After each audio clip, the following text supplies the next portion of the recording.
Dip dip dibba doo doo. Dip dip dibba doo doo. Born to be alive.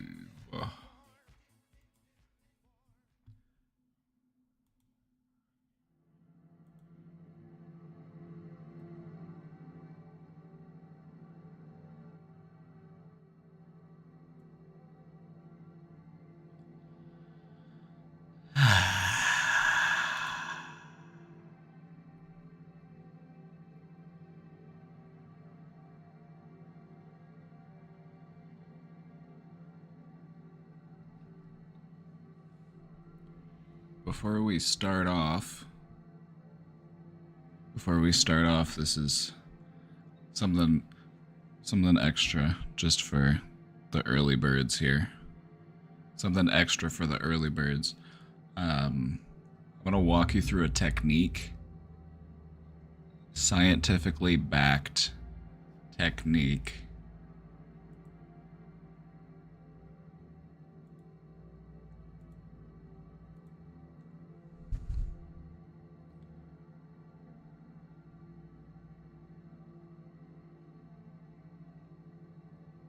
Scientifically backed technique that will lower your stress level. This is a really helpful technique for managing stress as you're feeling it. Normally, stress seems like something that you plan for or you prepare for, but when it really hits you, sometimes it can feel a little overwhelming.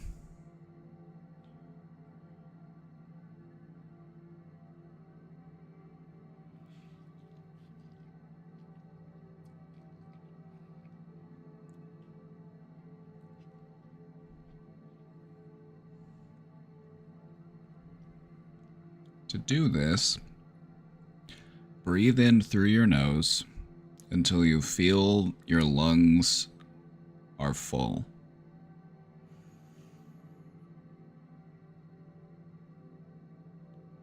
After your lungs are full, take another short inhale through your nose. Just top it off.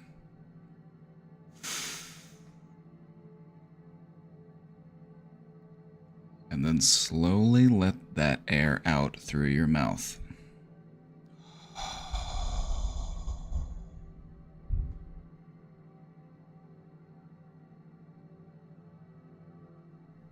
This technique sends signals to your nervous system, which in turn communicates with your brain, which will cause your cortisol levels, which is the stress hormone, to decrease.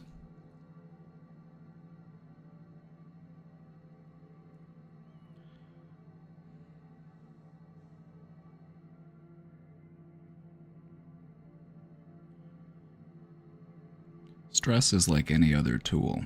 It has a time and a place. But you don't need to walk through life carrying a hammer just in case you see a nail that you need to hit.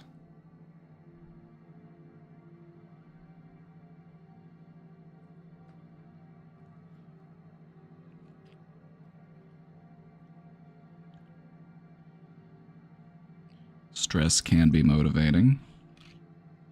That's what it's meant to do.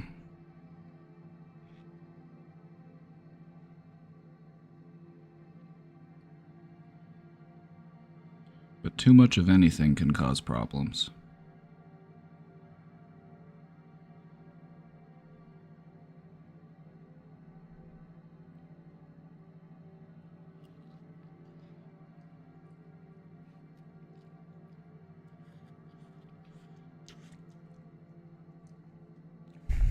So, one more time.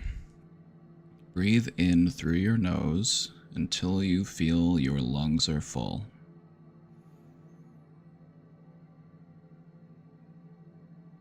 Hold that breath for a moment, and then do another quick inhale through your nose. Just a little bit more.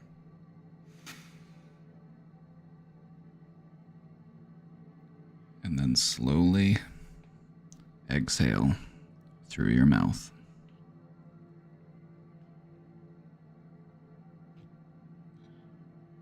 This technique is referred to as the physiological sigh, and it has been scientifically proven to reduce your current stress level.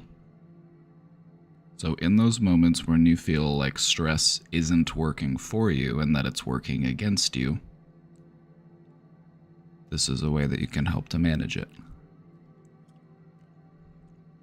Just through the power of your breathing.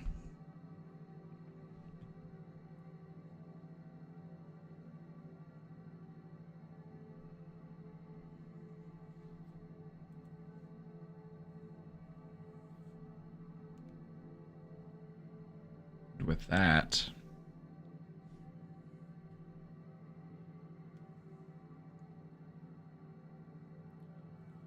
let's get down to business. Let's get to it. Let's get to it, shall we?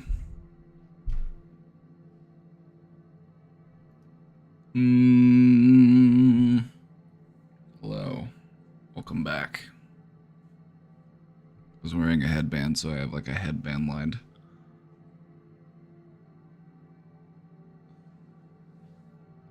I might put it back on, but it was kind of squeezing my head a little.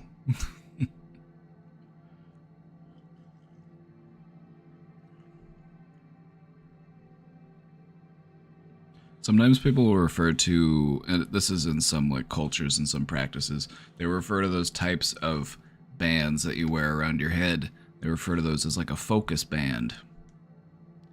And I've found that if there's stuff that I need to like do around the house, you know, if I just put on a headband, like I'll be doing the laundry, I'll be doing the dishes, I'll be cleaning the litter boxes, I'll be vacuuming.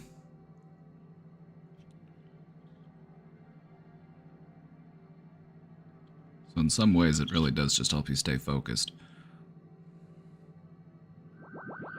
You might not find many doctors who would recommend wearing a headband as a way of combating ADHD, but it is what it is.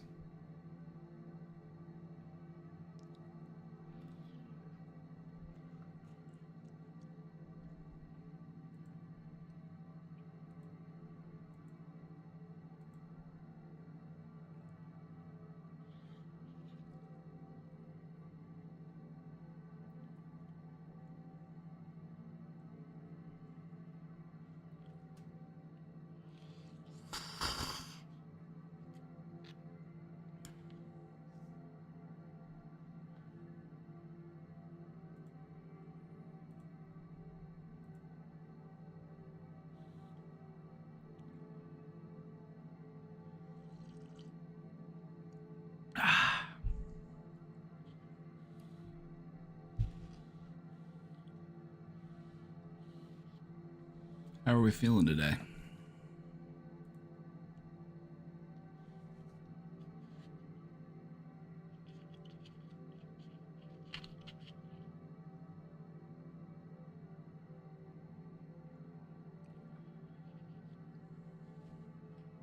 My masculine energy is so powerful.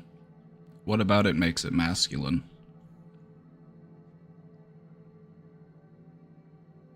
How do you differentiate?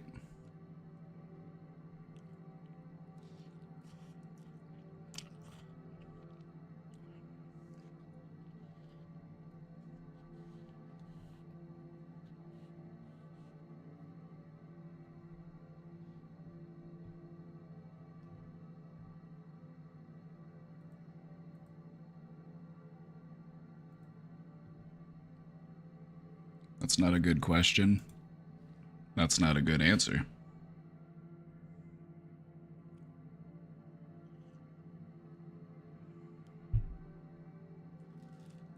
You recognize that the energy is masculine, but you can't tell me what it is about the energy that makes it masculine.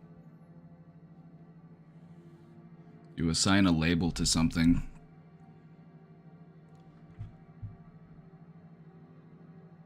Why?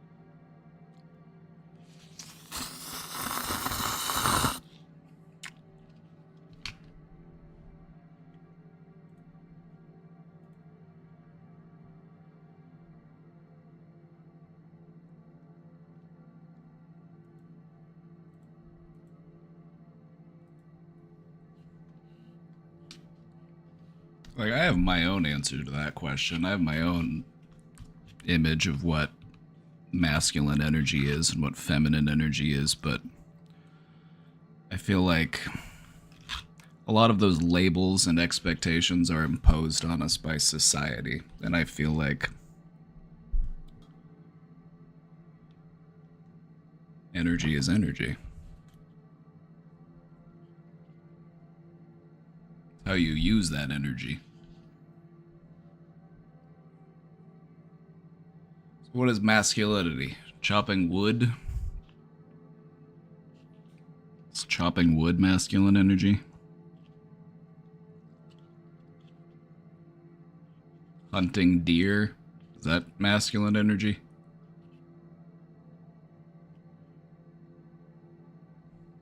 Is going to war masculine energy? Crushing your enemies and seeing them driven before you, is that masculine energy?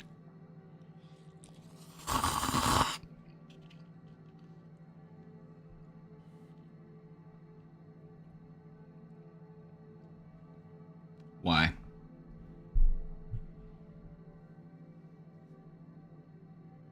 Is it because it's things that historically men have done?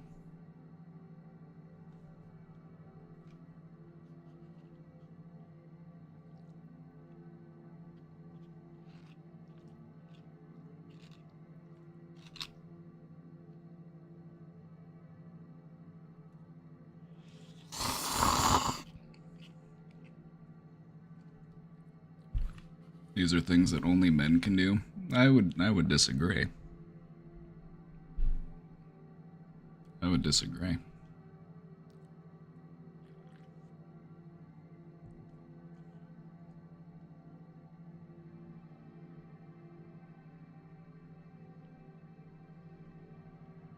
In my experience, masculine energy is you care about someone and they're in a dangerous situation, or you don't hear from them, or you worry about them, and it frustrates and upsets you because it makes you feel powerless. And then when they end up being okay, you're mad at them, not because you're mad at them, but because you're mad that they made you feel that way. But on some level, you're just relieved that they're okay.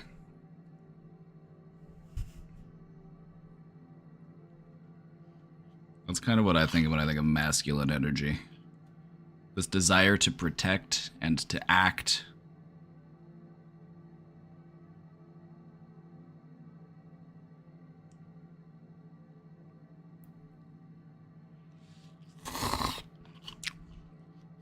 I don't know. I don't know.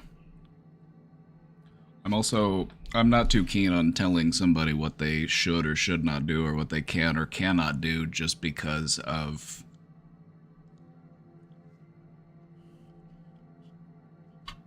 biological circumstance.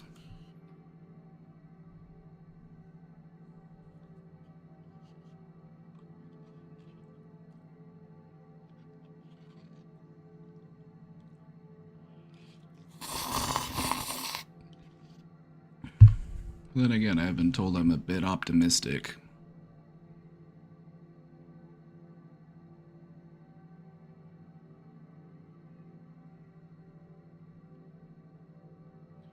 Each one of us has both masculine and feminine. See, now you're cooking.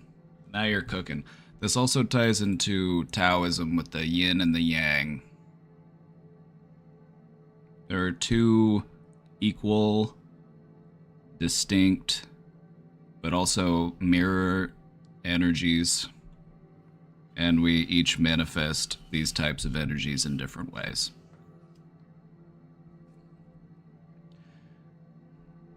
See, if we're just going by historical standards, if we're just going by societal expectations, you could say that cooking, the preparation of food, is a feminine trait. But by that measure, why would it make sense that most kitchen staff are men?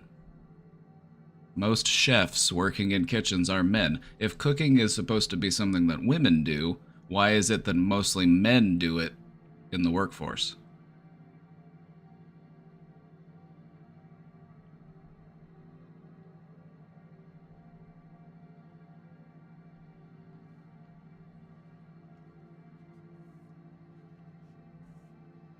Men are better chefs? Now that just tells me that your grandma sucked at cooking.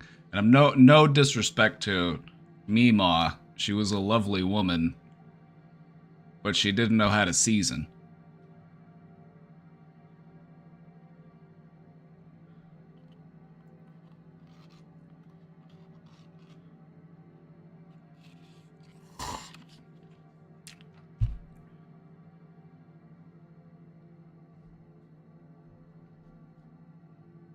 Hi, Papa, how are you? Oh, I'm doing good today. I'm still a little sore, but I feel better than I did yesterday.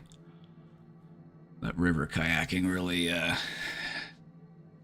worked out my shoulders, but,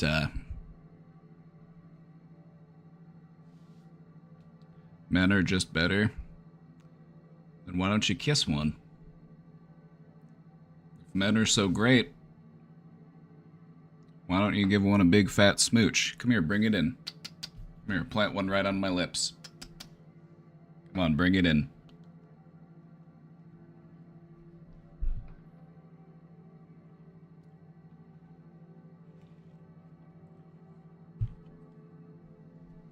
No, that's feminine. What could possibly be more masculine than two dudes fucking? There's no woman involved whatsoever.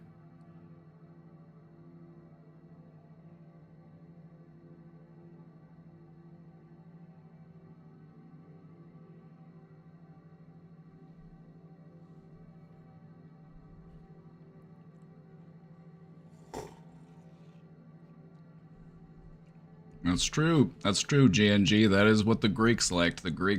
That's how the Greeks viewed it. The Greeks viewed it that way. They're like, nothing more masculine than two dudes going at it. Just fighting and farting and fucking every day.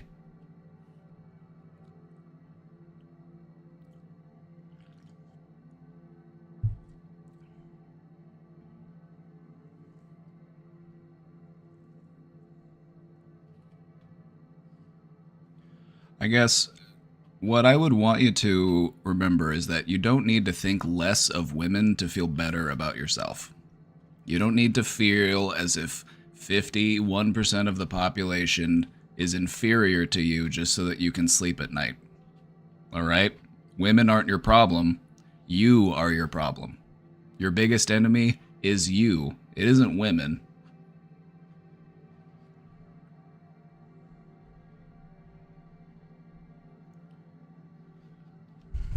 What are some good tips to introduce cats to each other without isolating them? I live in a single apartment. Let me show you something. Let me show you something that might be helpful.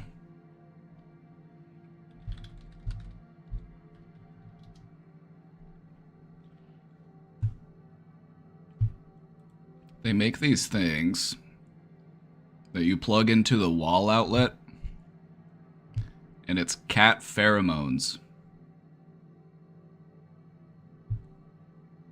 They also make them in sprays.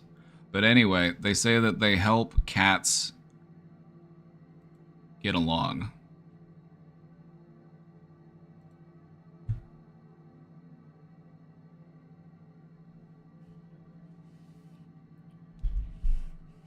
You've seen these before? I haven't, has anyone had success in these? I tried one once, but I think the cat that I was trying it with just wasn't having it. But I've heard that some people have had good results.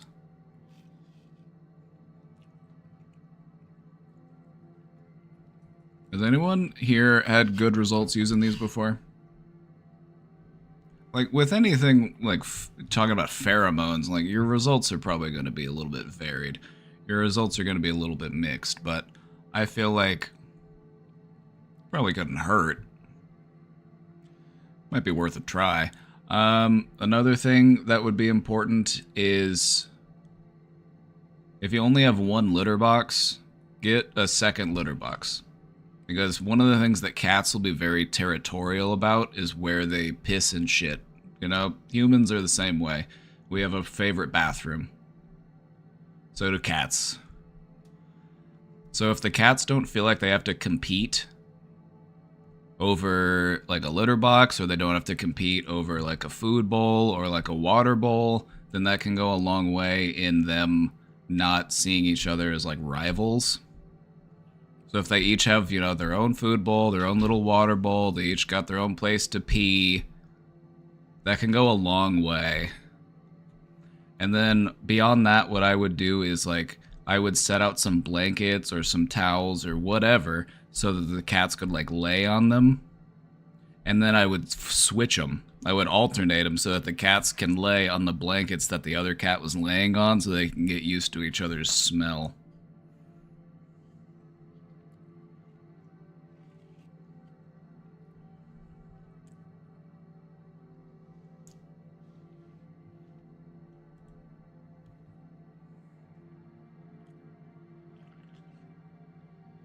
You know, if this mental health thing doesn't work out, I might just become a cat professional. I think that might be my calling.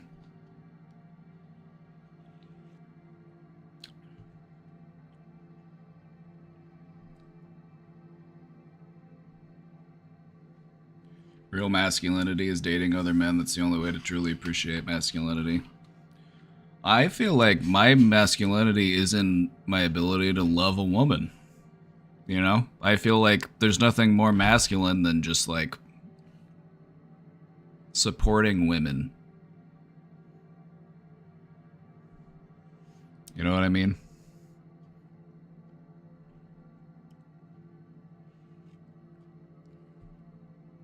Like, men have had run of the world for thousands of years now, and look at where it's got us. What do we have to show for it? I feel like we're lagging behind. I feel like we're overdue. You know, give the women a turn. Let them run the show.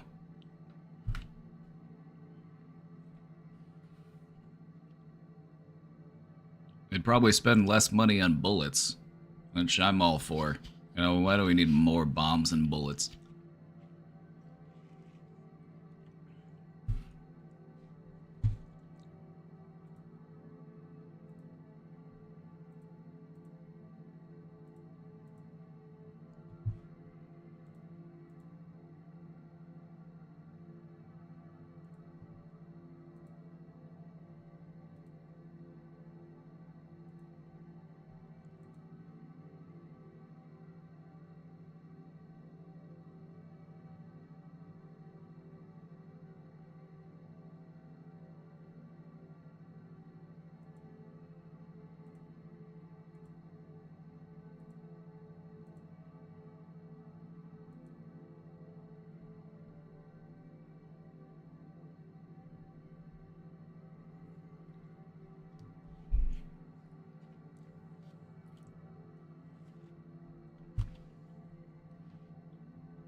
Stop trying to provoke me. I thought you liked stress.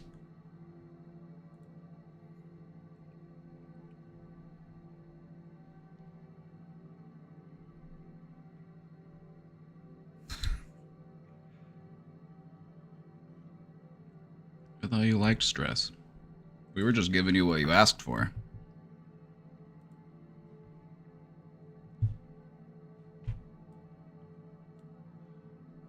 I mean, I guess you really are masculine, though. You have no idea what you want. You send mixed signals. You can be a little bit hypocritical. Nothing more masculine than that. Fuck your job. Do only what you are paid to do. You are not slave. You are not office bitch. Hard work is bad for you. Hard work only good for making somebody else rich. They say hard work never killed anybody.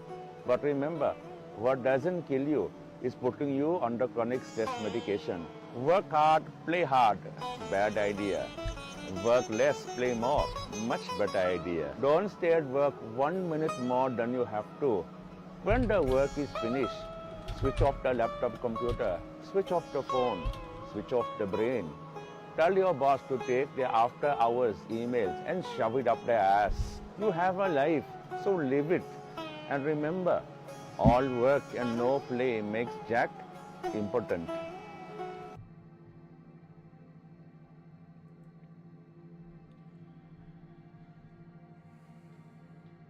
There's nothing wrong with being a clown.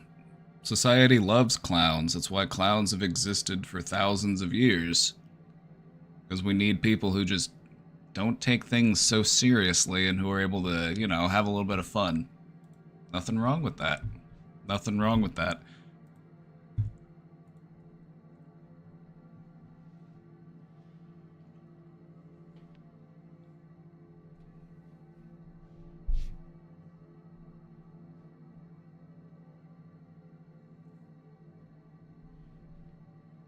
Men always take things seriously.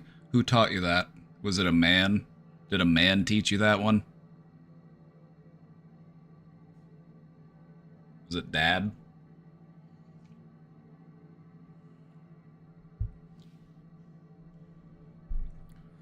How about that guy? So here's the thing. Men like to teach young men how to be a man, but the reasoning behind that is because they want you to be easily manipulated and exploitable, and so what they teach you about what it is to be a man leaves you in a vulnerable state where you can easily be exploited.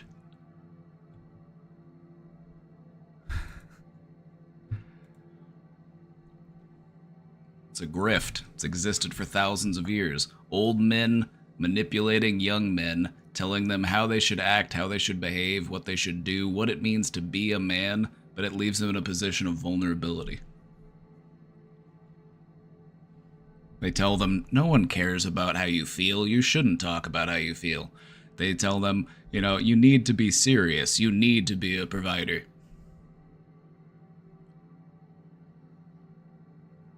They tell you what you need to be so that you are what they need you to be.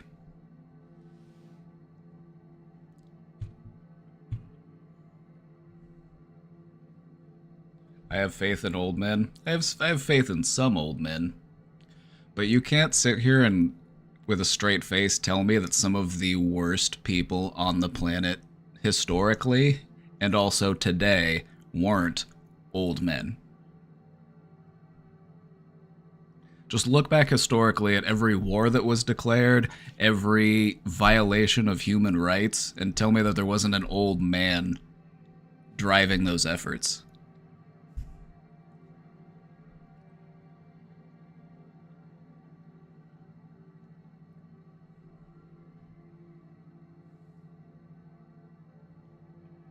Just look at who abuses a majority of the young children. Gonna be old men.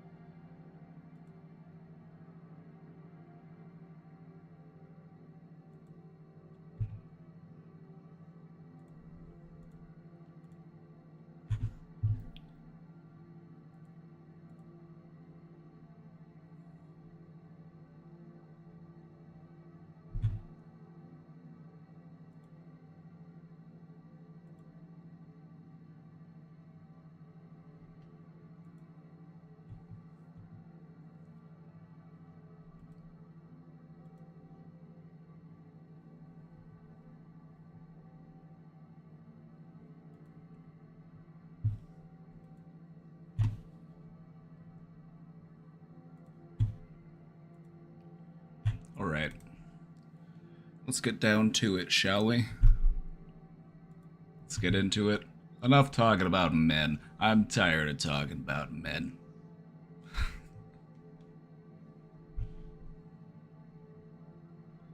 I'm a man, I don't need your Twitch stream.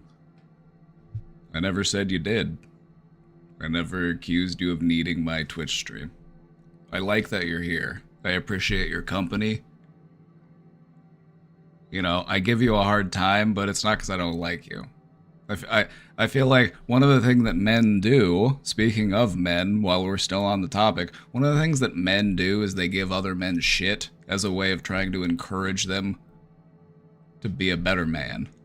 That's all I'm trying to do. And I'm just saying that focusing on stress, focusing on anger, is not a way to live your life. It's going to lead you to an early grave. You wonder why people get heart attacks when they're 45 years old. It's because they walk around with all this stress and baggage. They just walk around with all these chips on their shoulder. It's like, lighten up. It's okay. Nobody's going to hurt you.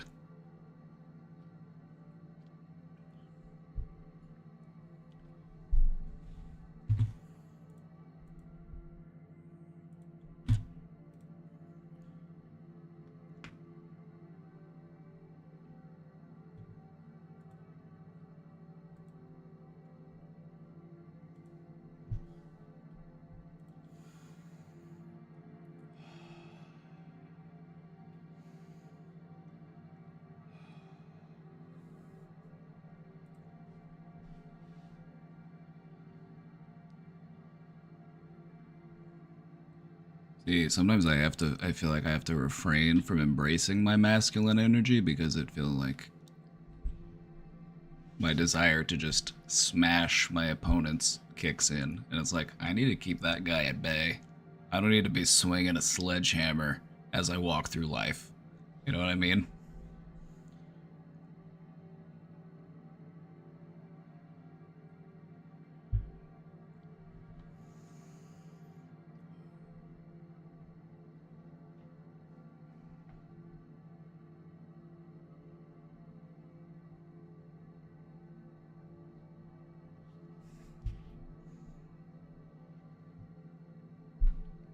Trying to speed run, but we need to walk.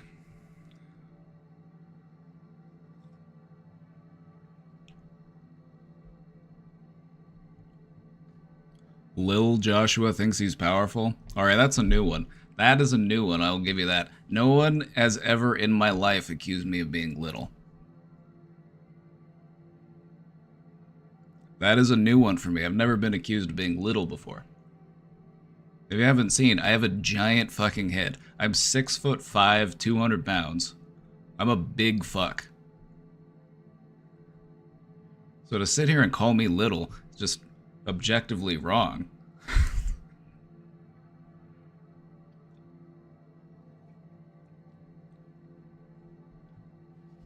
As far as thinking I'm powerful, I'm like, I don't know. I don't know. How tall? You know, 6'5", in centimeters for the Europeans. It's 195.5 centimeters.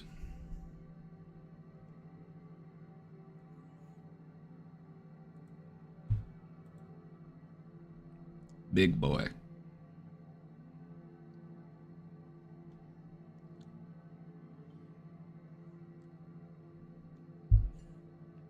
I feel like I don't know, I kind of lucked out on height though. Like,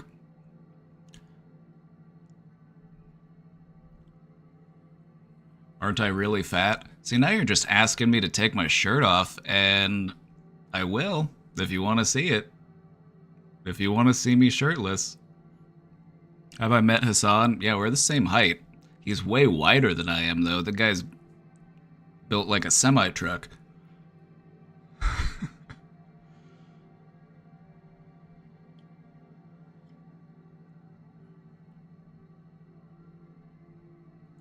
He has this, like, gentle giant energy. It's like being near a silverback gorilla. He's just like, just don't threaten me, don't stare me in the eye, and I won't charge at you. That's kind of what it was. A gentle giant. Because when you're a big guy, you kind of just like, you just don't really feel threatened unless people like go out of their way to try to threaten you. So you do kind of just adopt this like gentle giant mentality.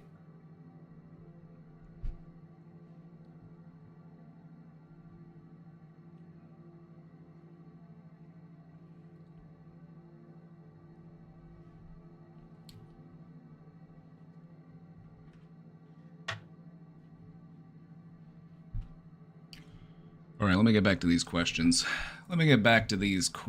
Shall we?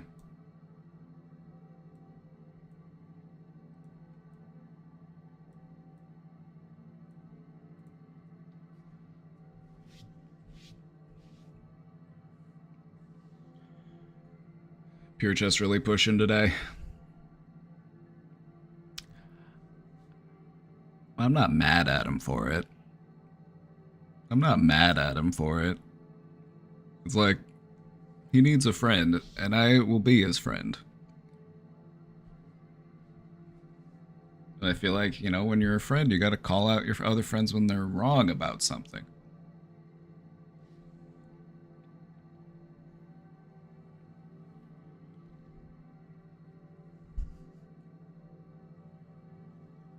I feel like the world would just be a much better place if friends would regularly call out their friends when they are creepy.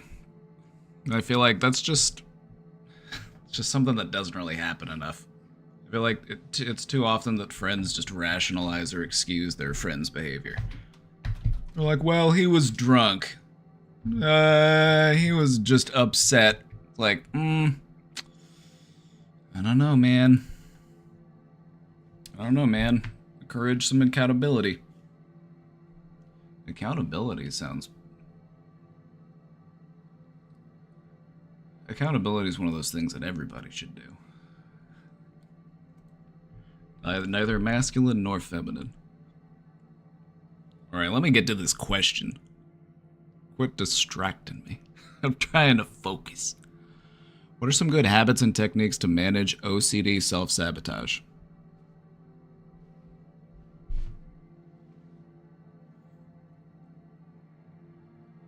I only hang around men. I have never talked to a female in my life.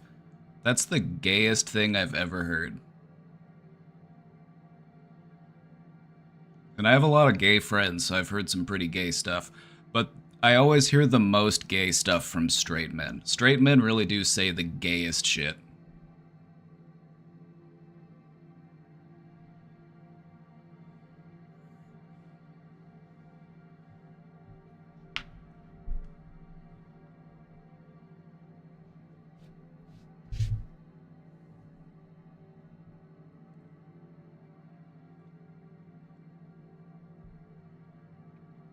I'm not gay, I'm celibate. That's what they all say. Alright. Question. What are some good habits and techniques to manage OCD self-sabotage? Okay. First off, the best habit or technique that you'll want to really embrace is mindfulness. Mindfulness is your greatest tool when it comes to correcting these types of behaviors. To be aware of why you're doing a thing while you're doing the thing is worth its weight in gold. So this could look like, you know, I feel the compulsion, like I feel the obsessive thought, perhaps, you know, maybe you have an obsessive thought you're dealing with and it starts to trigger that feeling of engaging in the compulsion. Just watching those feelings as they grow inside you. Just view them like you're a scientist. You're out in the jungle and you're studying a rare bird and you're watching it through binoculars. You want to adopt that perspective to your mental processes. You're just watching them do their thing, and you're sitting back in a bush taking notes. Like, oh, fascinating. And it's because your curiosity and your mindfulness and your awareness are what are going to help you change these behaviors. So let's talk about some specifics. What can we do specifically when we feel this way? Actually, before I even get into specifics, I just want to mention one more thing. One of the most important things in managing self-sabotage is recognizing that that is what is happening. Because a lot of people who engage in self-sabotaging behaviors don't recognize that that's what they're doing. They feel justified in doing it because it gives them, an emotional release, or it gives them, it satisfies a compulsion, or it, redirects their anxiety, whatever it might be. They don't recognize it as self-sabotage necessarily. Sometimes we do. Some ways we might notice it. They might be more apparent. In some ways it might be more subtle and we might not be aware of it. I would say we're probably more aware of it when it's like, I feel stressed and I drink or I smoke or whatever it is, that I know isn't really good for me. In some of the more subtle ways, sometimes what we do when we feel overwhelmed is we direct it towards our relationships. We direct it towards the people we care about. We direct it towards people that are trying to help us. We might view them as being judgmental or critical, or we might distance ourselves from them. We might cut them off. We might not talk to them. Those are other ways in which we self-sabotage. One of the things that people often don't realize is that one of the ways that we self-sabotage is by cutting off our support network.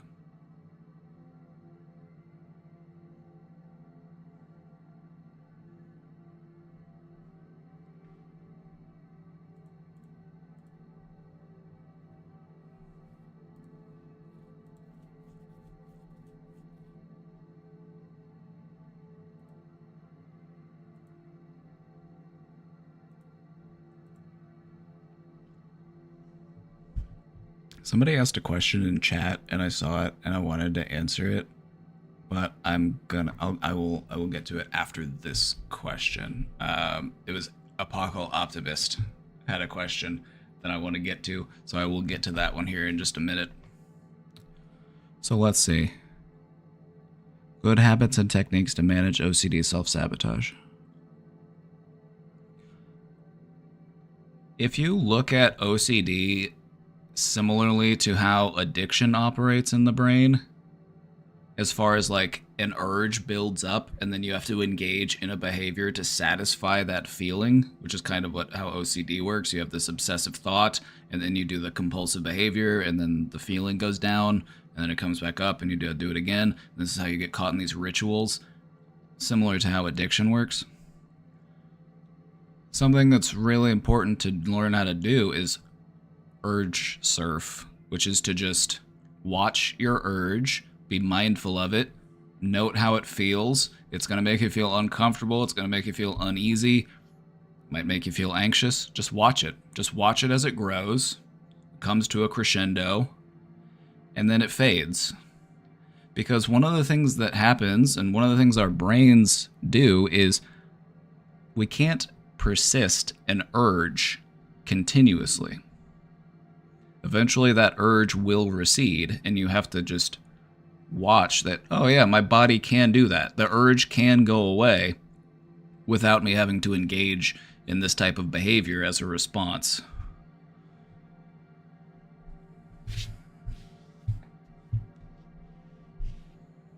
I would say another great thing to do is just have alternative behaviors in mind. Other things that you could do or try, just the more the better. View it as in case of emergency, this is my tool chest. I've got all sorts of different tools. They fit different scenarios. I can find the one that works for the scenario I'm in. Do I need to go for a walk? Do I need to have a snack? Do I need to call somebody and talk to them? Do I need to play with my pet? Do I need to play a video game? Do I need to, clean my room, do the dishes? Because sometimes even doing Ultimately, one of the most productive things you could do is channel anxiety into productivity. So when you feel those uneasy feelings, be like, all right, what can I tidy up? What can I do to make me feel a little bit better about the situation I'm in? So anyway, hopefully some of that was helpful. If you have more questions about it, or if you want to get into it more specifically, I would be happy to.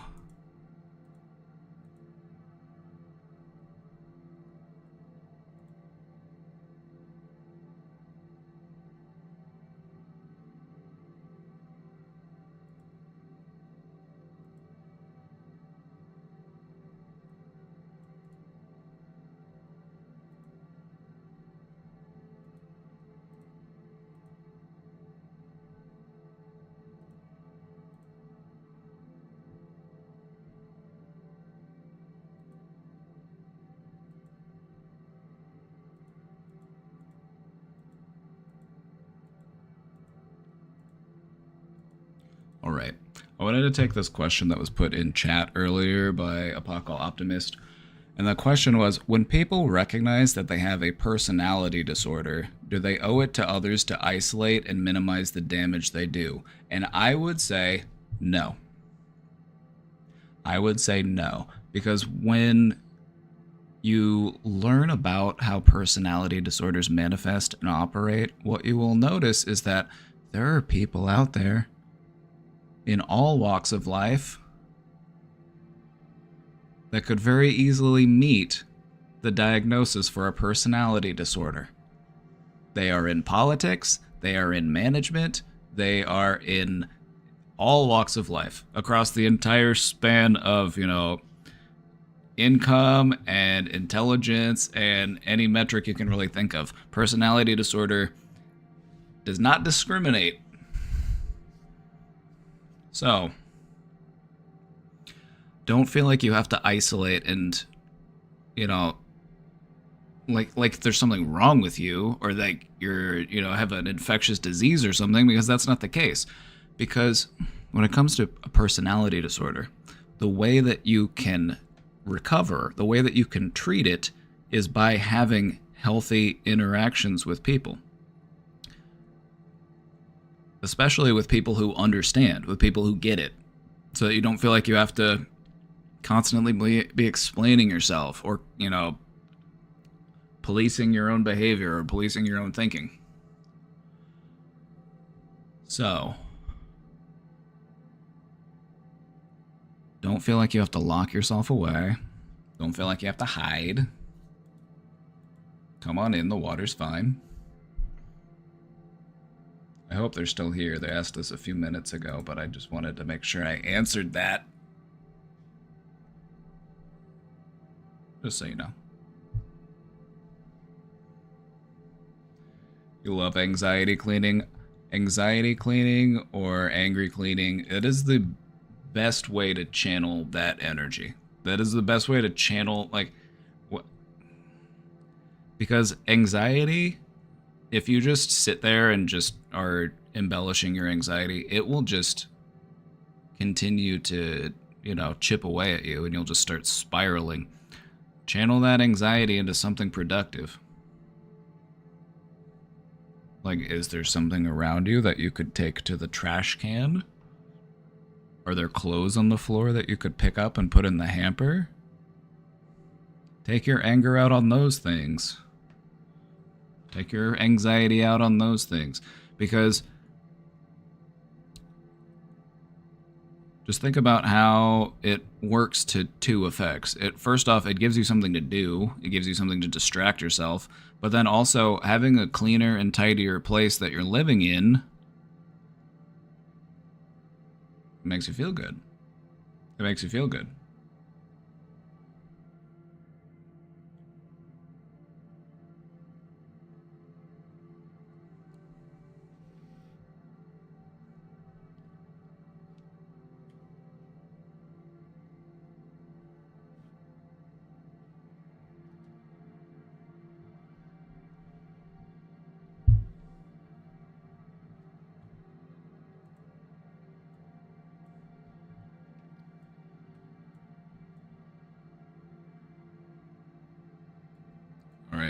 get to it.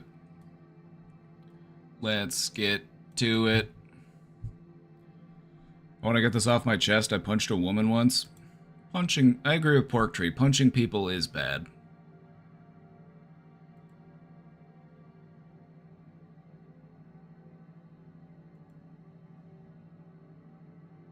It's kind of a childish way to take your anger out. Like, that's what kids do. That's what toddlers do. They get angry and they hit. It's like self-control. Self-control is really important.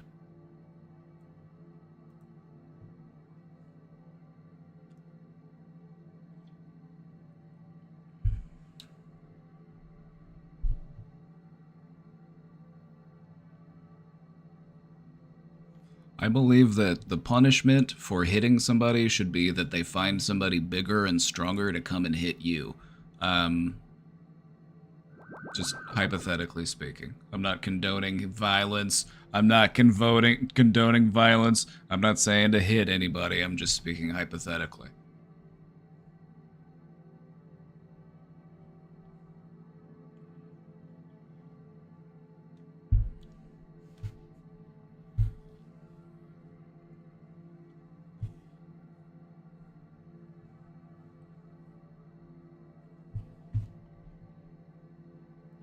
Alright, we got some questions lined up, so let's get cooking. My boyfriend, 23, and I, 18, are together in a long-distance relationship since January. We have talked before our relationship for like 7 months, and he has always presented himself as very loyal and a kind of guy who would never even talk to any girl before a relationship.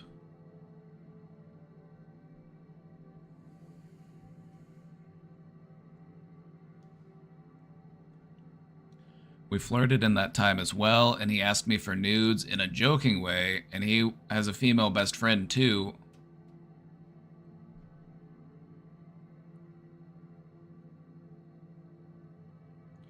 He told me that they only sexted 3 years back for 2 months, and once in November last year, she initiated. I'm getting some mixed signals from this guy. Because the type of guy who's like, oh, I would never even talk to a girl, but he has a girl best friend, and he also solicits for nudes, and he also engages in sexting. I'm like, that guy talks to women. That guy talks to women. Just putting it out there. That guy talks to women. But one of the things that guys will sometimes do,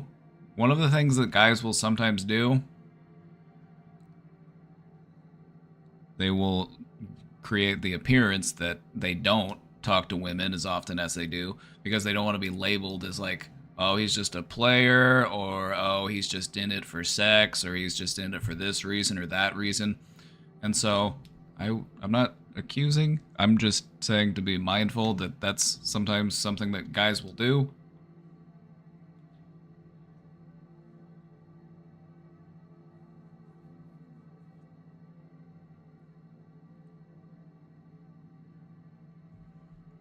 I would say actions speak louder than words, especially for people in like this age range. Like late teens, early 20s, it's like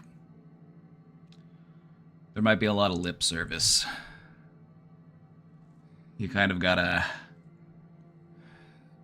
judge a person based on how they act and how they behave, rather than the words that they tell you, because they can weave all number of things together with their words. Other than that, she tried to flirt with him, but he never reciprocated. I found their chats, and he has sent her a lot of flirty/naughty messages other than the times I got told, even days before we got together.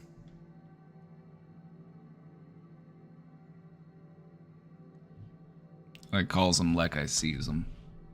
I hadn't read this paragraph yet, but I was already onto it. I could smell it from a mile away. I could smell it from this stinks. This is stinky behavior. This is one of those things that guys will do hopefully it's something that they grow out of.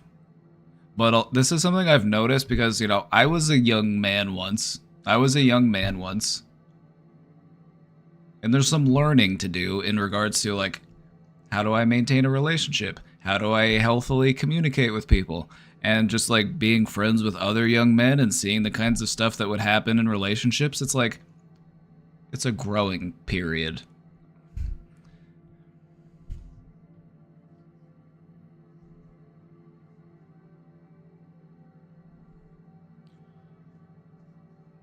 So that's a red flag. That's a red flag.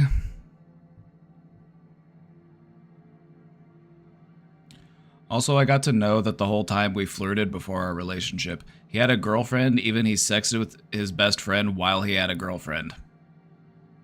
And he had told her about our first time sexting in detail.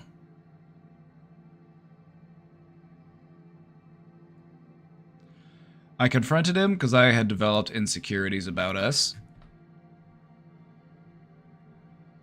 You're valid in feeling that way, by the way. This is totally rational to feel insecure about that because just look at look at the situation. Just look at his behaviors.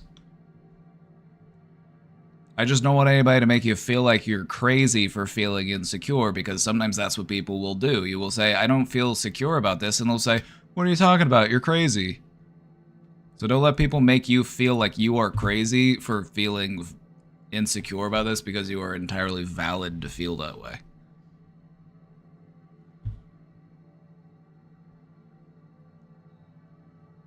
This boy's wildin' out here.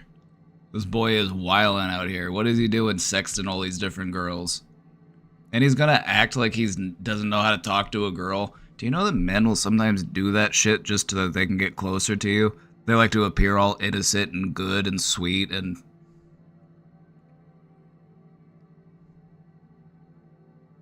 Sometimes those are the ones you have to watch out for.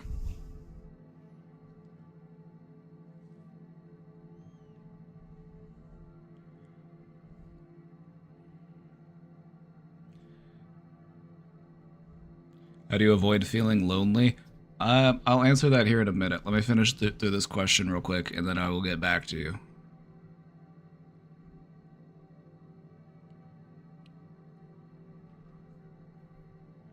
He just said he was never serious with his ex, and they were just casual, but I am different from him because nobody has loved or made him feel this safe.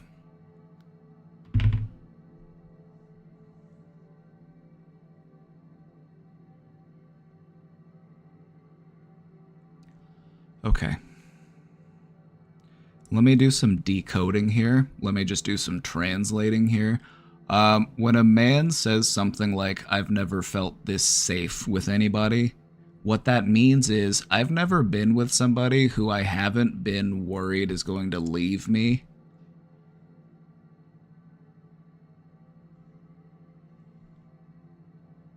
So take that as it is.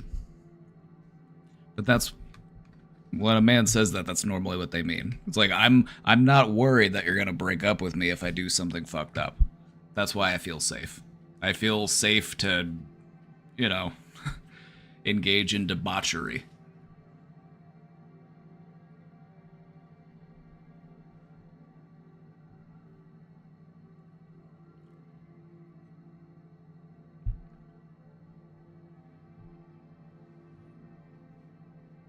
Just so you know.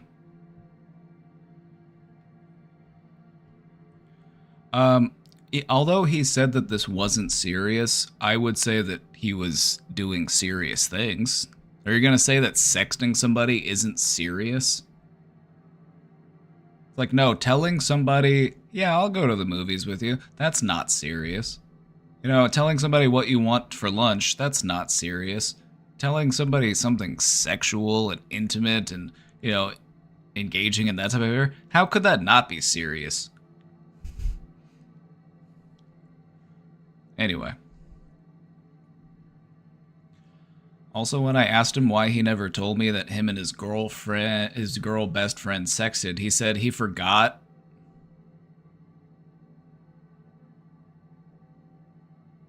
No, he just didn't want you to know.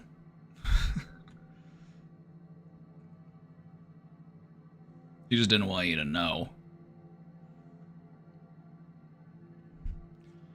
It wasn't that serious, and it was just a casual simp, and that's why he forgot. He says that he developed a habit of forgetting things easily because of a traumatic relationship he had.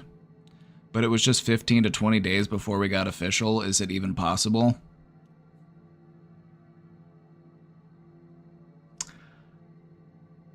What do you think? What do you think? Oftentimes in life, if it sounds too good to be true, it is too good to be true.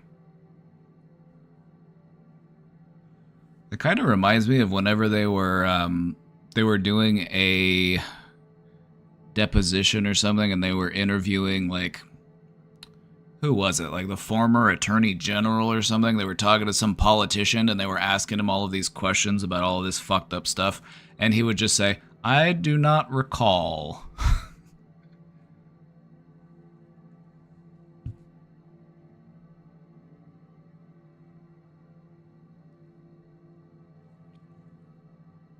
If he doesn't remember it, then how does he remember that it wasn't serious? It could have been very serious to him at the time, but if he forgot that he did it, then how does he know? So he doesn't remember doing it, but he does remember that it wasn't serious.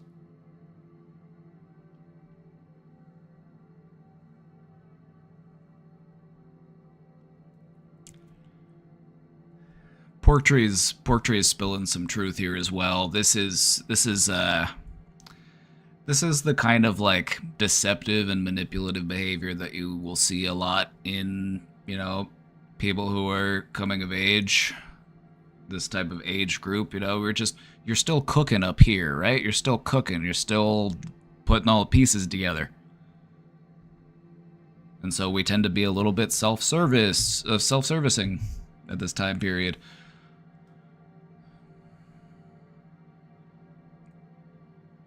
I brought it up, and he said his biggest insecurity is his memory ruining his relationship, and he started blaming himself and had a full-blown panic attack. Is it all a thing to manipulate me, or is he being truthful?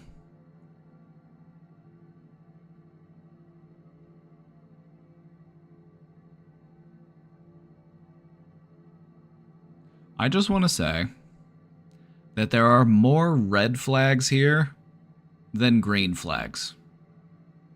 If I had to count flags, and I had to say how many of these are warning signs, how many of these, should make you have some caution here, I would say that there are more of those than there are things that make me say, yeah, that's fine.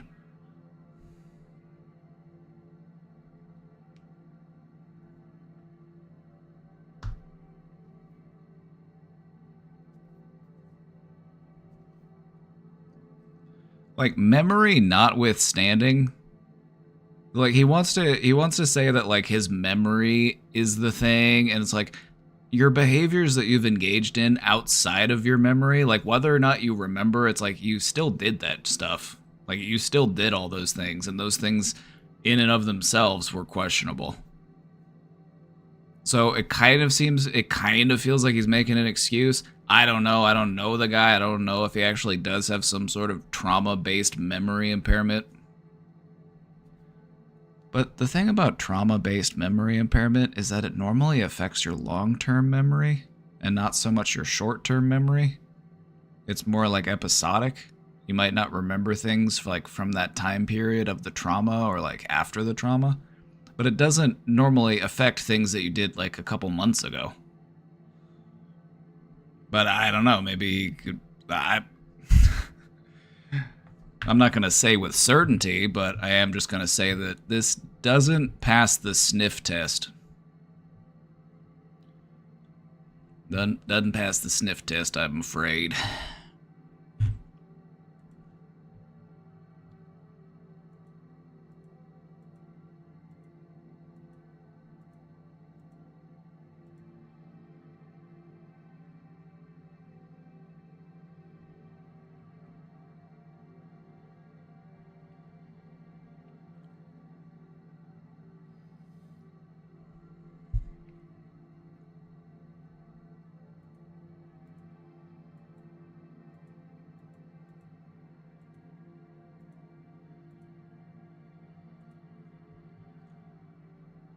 Trauma does not give a person's license to create hurt towards other.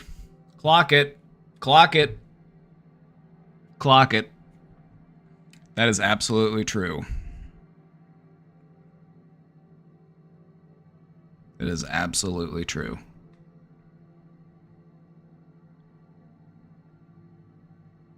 Also, I just find it really unsettling when somebody engages in some shady behavior and then they say, well,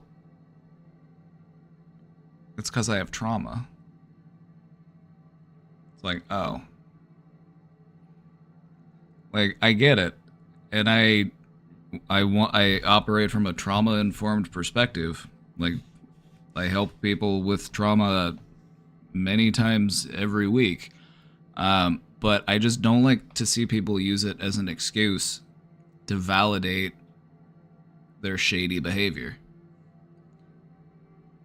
Like, oh, I cheated on you, but I can't help it because my dad cheated on my mom or some stuff like that. Like, I've heard people say that before with a straight face. They're like, my dad cheated on my mom, so I just don't know if I can not cheat on you.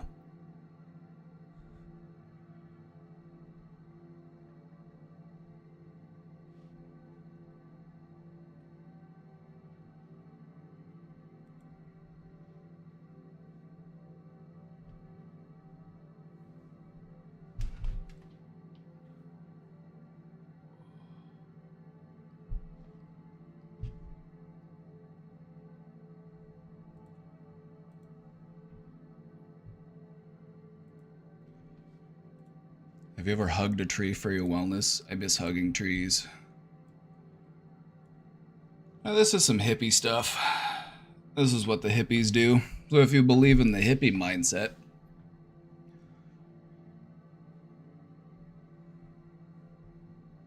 scientifically speaking, is there a benefit to hugging trees? Let's look it up.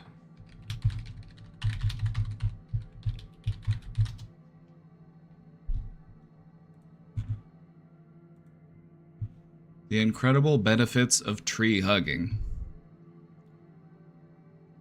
Why is tree hugging good for us?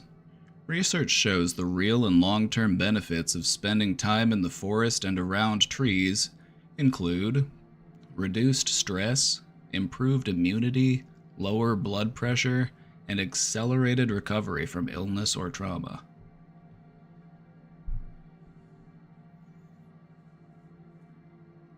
But is hugging trees necessary? In this post, you'll discover why tree hugging, contrary to popular belief, isn't weird, how the energy that flows through you flows through all beings, what happens when you hug a tree, and 4 ways to do so along with other tree-related practices. Trees are pretty cool, aren't they? Have you ever just been out in the deep forest and just been surrounded by trees? It's definitely a vibe.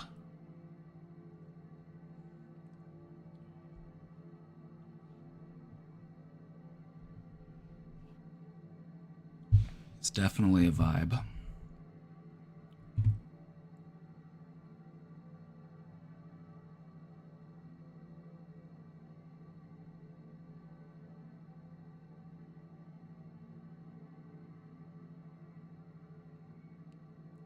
Everything is energy.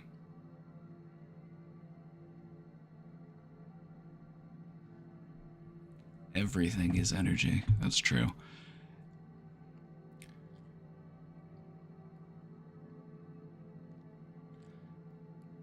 So, reminder that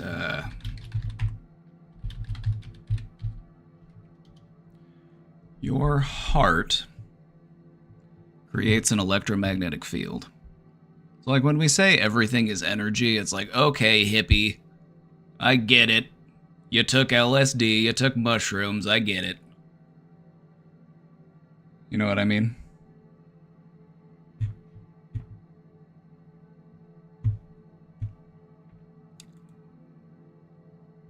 But your heart actually does have its own unique electromagnetic signature, and it extends beyond your body. It kind of forms a little bubble around you. And so depending on your proximity to other things that also create their own electromagnetic field, which anything living will create an electromagnetic field. It's a byproduct of being alive.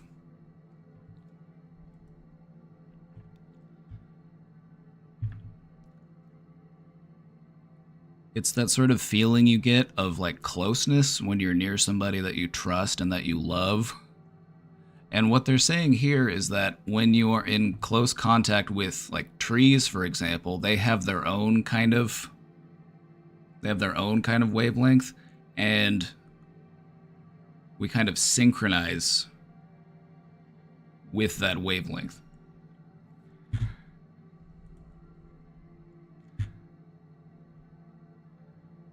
I think I need to head out. You mentioned avoiding feeling lonely earlier. Oh, it's 3:35 where you're at? Dang, it is getting late. But hey.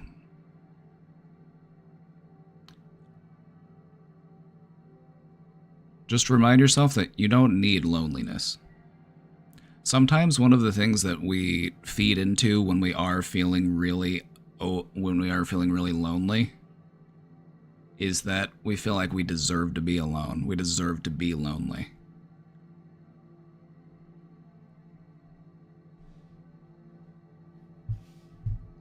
So sometimes you just got to work on letting that feeling go. Because those types of feelings just like, they find ways to rationalize themselves within you. You like being lonely? You don't need people? Do you believe that genuinely, or do you feel like that's just something that you've learned how to feel? Have you always felt that way, or were you made to feel that way at some point in your life?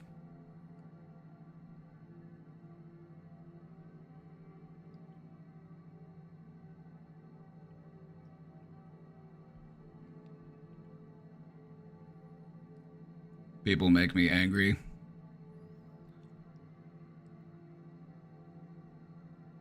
I'm not going to deny that. People can be very frustrating.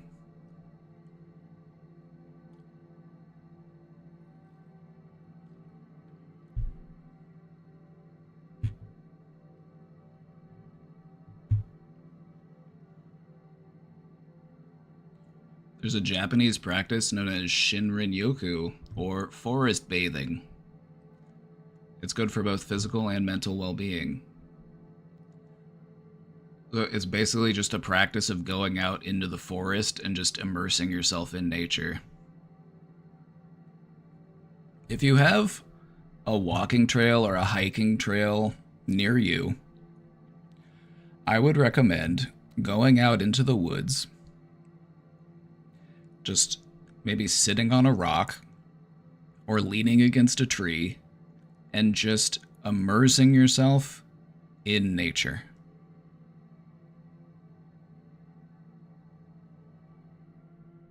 And just see how it makes you feel.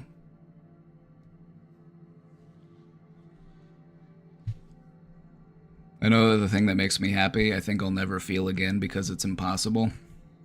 Try to look at it this way, Vela. I know it's getting late in your country. I know that you're about to head to bed, but I do just want to leave you with something to think about. You may never know that type of love again, but there are more types of love that you can even imagine. And there are things that will fill that space that is inside you. They will fill, that hole. And I feel like this is something that we often deal with when we lose somebody, whether it's due to breakup or, due to, moving away or due to death or whatever it may be. We feel like I will never know that type of love again. And you might not. But that's part of what made that love special, was its uniqueness. Now, that's not to say that you won't be able to open up to similar forms and types of love, but in my experience, every instance of love, whether it be my family, my friends, my girlfriend, my cats, my dogs, whatever it might be, they're all unique in their own way. And so I would just say, if you want more love, just you have to open up to it. You gotta let it in. It's hard, and it should be hard. Because if losing love was easy, then what is love worth? Losing love should be hard. Like, we don't want to be so cold and callous that losing love is easy for us.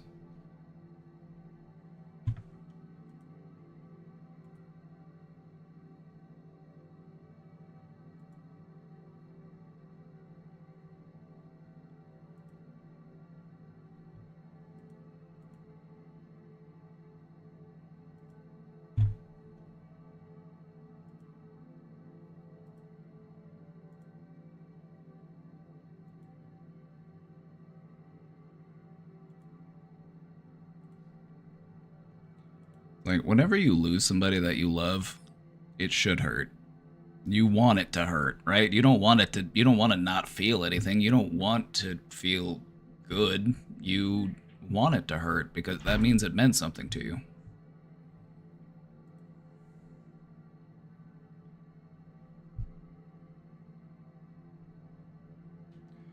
She left you 2 months ago. That's still pretty fresh, but you will heal. You know, just feel what you need to feel. And when you're ready, open yourself back up to love.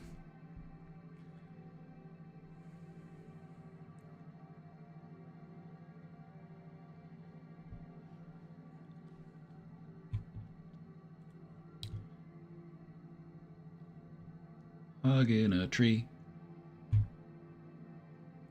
Apparently hugging trees also releases oxytocin in your brain, which is also known as the love hormone, or the hormone that makes you feel like trust and warm and all those fuzzy feelings. Huh.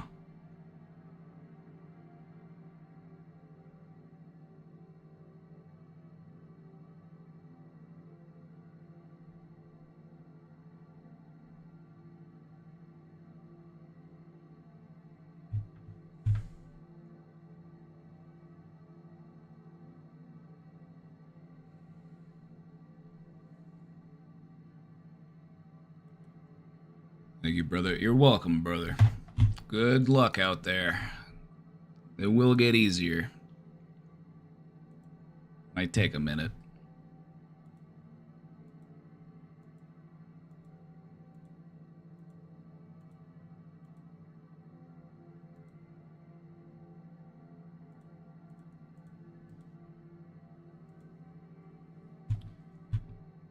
Oh, responding for the long distance. Okay, remember that last text? My friend sent it to me because I recommended you to her, but she doesn't use Twitch. So the thing is that she asked if she should talk to him again because she doesn't know how to do it. She loves him a lot. Last time I asked her to talk with him, but I think I recommended her wrong because she gave him another opportunity. It sounds like... Okay, so just for the sake of, you know, talking about your friend, when you're like 18 and you're dating somebody who's like in their early 20s, it's like you can't but help but like idolize them almost. Like they're just, oh, they're older, they're so cool, they've got a car, they got a job, they're, you know, and so you tend to let them get away with things that you really shouldn't let them get away with just because there's that, it's almost like a power difference. It's like a power differential. And so I would just say, I would recommend her to do this. You know, if you're talking to your friend, look at your situation as if it was happening to your best friend.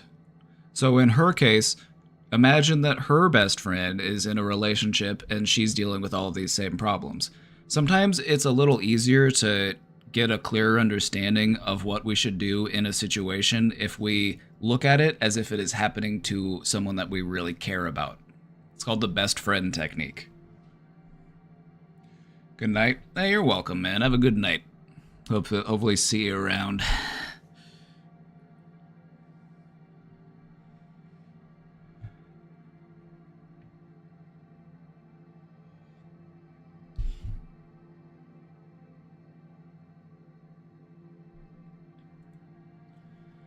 the thing about like relationships like that is like, pretend it's happening to a best friend. You know, what would you tell your best friend to do if they were dealing with all that stuff? It might help her to put it into perspective.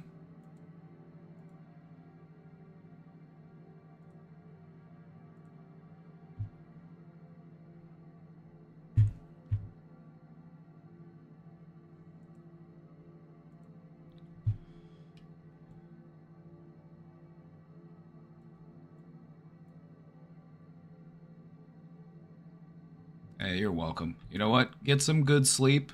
Get some good sleep. I have a feeling that you will be feeling better in the morning.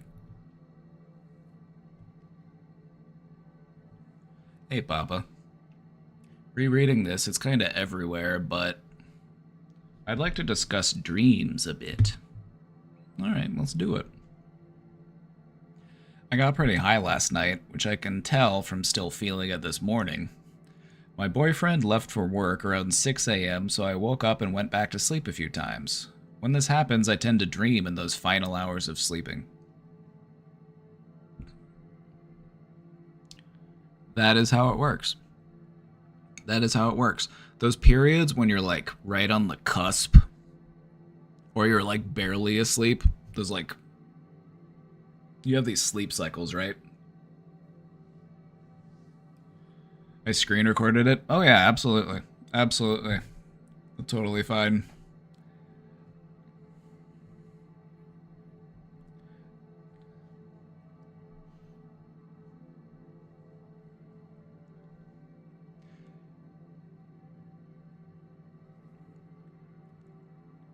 Also live on YouTube? Oh, that's true.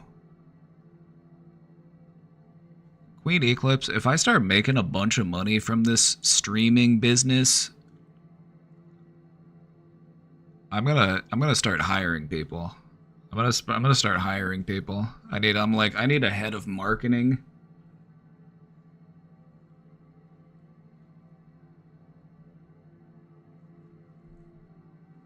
I'm gonna start hiring people.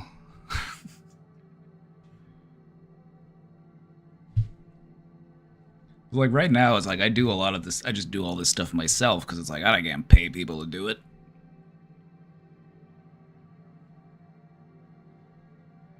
YouTube is good because it'll archive my VODs for a lot longer. Like Twitch only saves VODs for like a couple of weeks or something. But on YouTube, they'll be there for a while. I don't want to say forever because eventually things may change. We might get hit with an EMP. The sun might release a solar flare and it releases an electromagnetic pulse and it wipes all of the electronic devices across the entire planet. Could happen. I don't know. It might happen. Statistically, it probably will happen at some point in the future.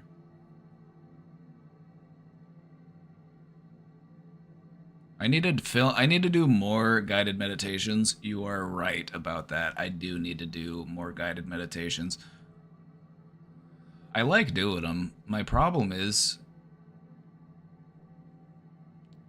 just making myself do it. That's the problem. But some people said they were gonna watch the one that I did. So if you did and you enjoyed it, let me know. Let me know.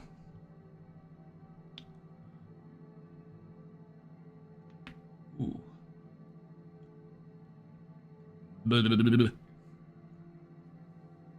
Alright, let's get back to it.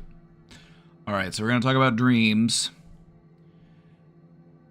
What you'll notice is that you will be more likely to dream like right after you go to sleep.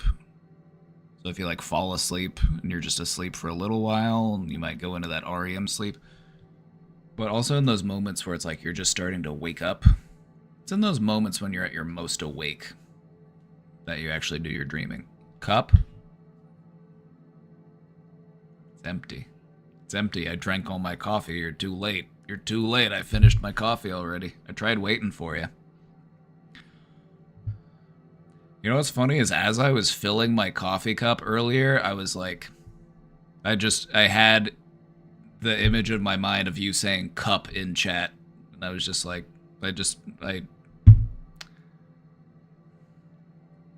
as I was pouring the coffee, I was like, Sabby's gonna ask me what's in it.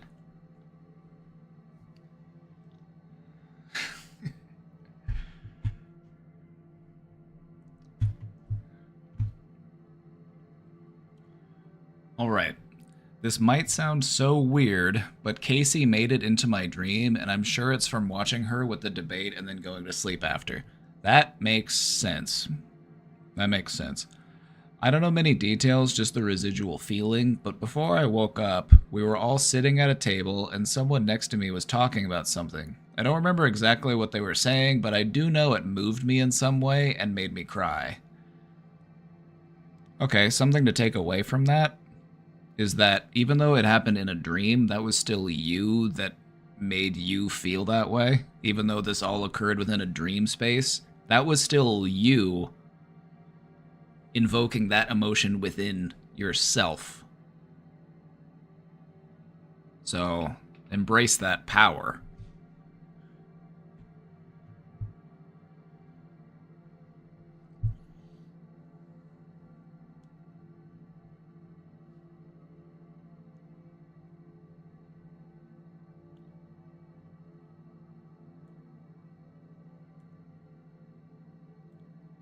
When I woke up, I felt meh between the dream of crying and still feeling high. Never mind the fact I'm starting my period next week. Hey, synced girlies. So instead of getting out of bed, I went through social media to see what's going on. Then I saw an article about how they're tearing down and rebuilding my own high school, which, by the way, my sister is a senior in right now, and they're making them stop in-person classes in April to start demolition. Why not just wait another month and let them finish? Why not just wait? Because they don't take the students into account when they make those types of decisions. That sucks. That sucks. You're like not able to finish your last little bit of school with all of your school friends because they're tearing your school down. That's sad. Like, they really couldn't wait a month. They couldn't wait another month to tear the school down. They're like, we gotta do it. We got construction deadlines. We gotta have this new place up and running by the fall.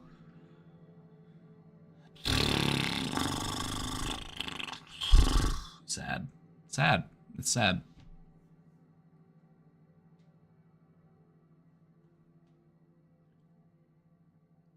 But this isn't new news to me. I then just started crying, thinking about how my high school career ended with COVID, and how my sister won't be able to finish her senior year in person either. And then the fact that my high school principal died of a heart attack right after being suspended because the kids weren't following COVID mask guidelines at homecoming, and the videos surfaced of them maskless on the internet.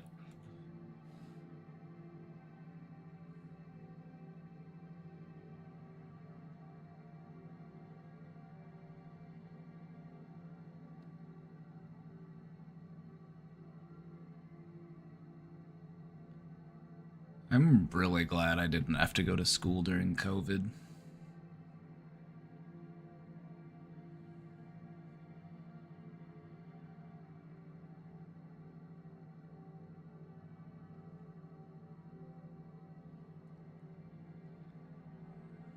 It was just so, like, mismanaged and so inconsistent.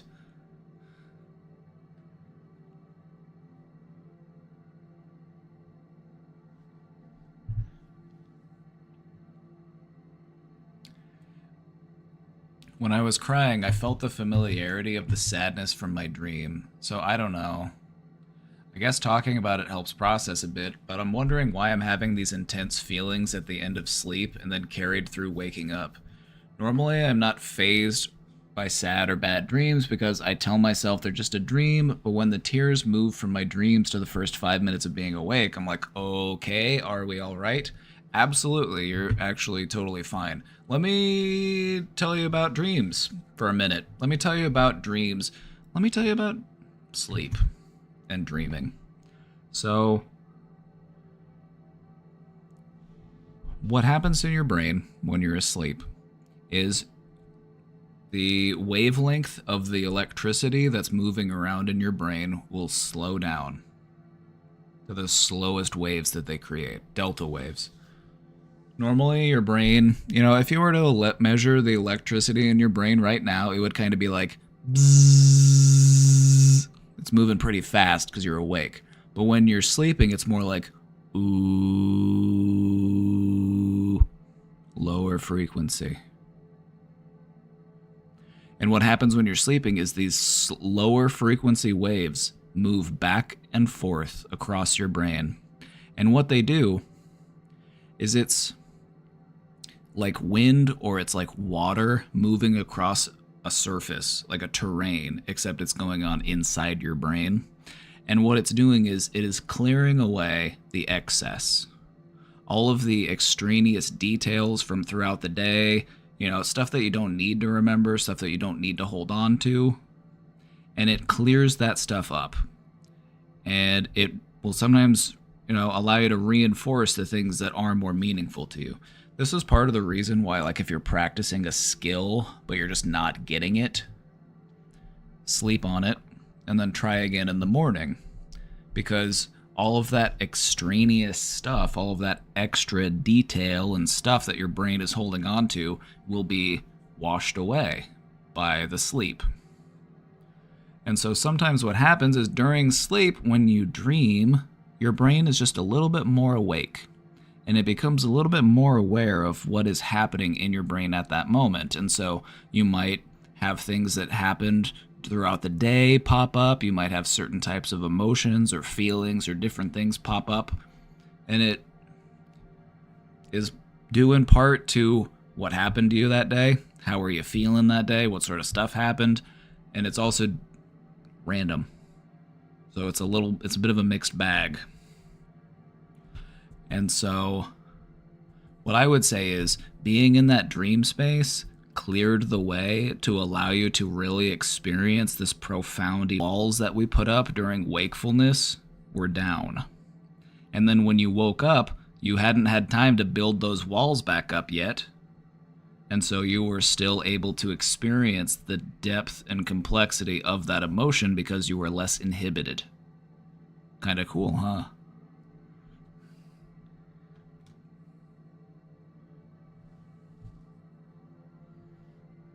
Kinda cool, huh?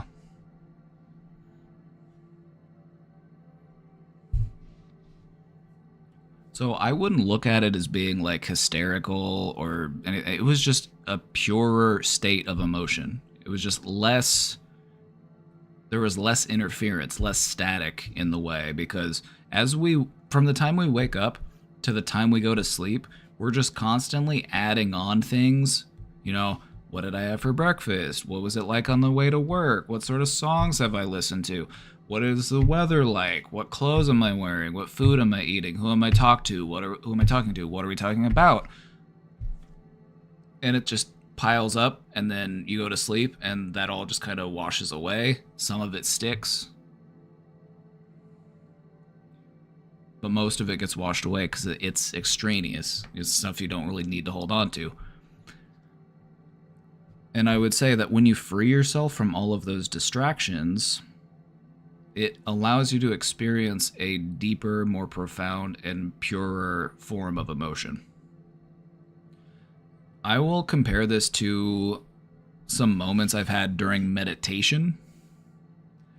There are times where I have just been very deep in meditation, and I will just tap into this like very pure, blissful, joyous state, and I will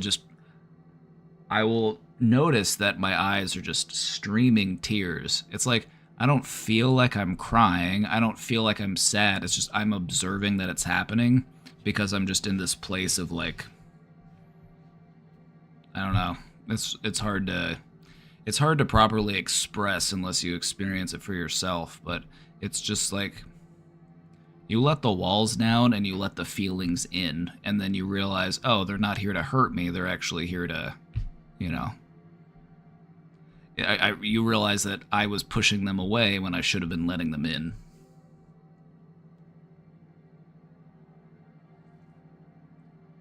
There's something innately human about feeling like we need to put walls up. It's why we invented walls. It's why we invented doors. It's why we invented locks. We need to keep things out, keep things secret, keep things safe. And we do that internally as well as externally.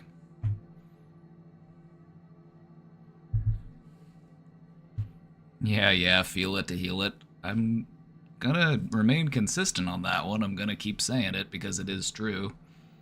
Even though it makes you feel like, ugh.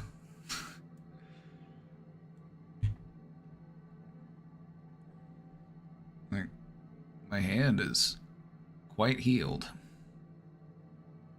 You know what I do? Whenever I lay down and I go to bed, I just try to focus on it. I just try to focus on it healing.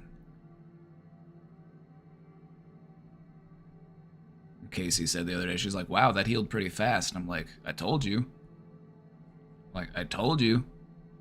Advanced healing factor. It's one of my mutant powers.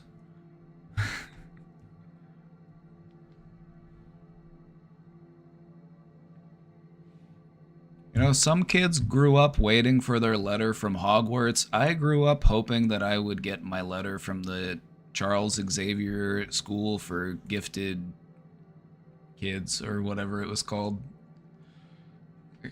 I didn't need to be a wizard. I wanted to be a mutant.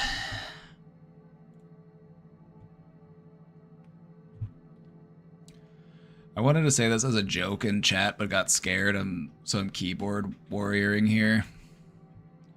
Your height is the reason I'll never go to a Caseytron meetup. How dare you be over a foot taller than me? You better be sitting down the whole time, or at least infinitely tying your shoes. Sincerely, the 5'4" and under.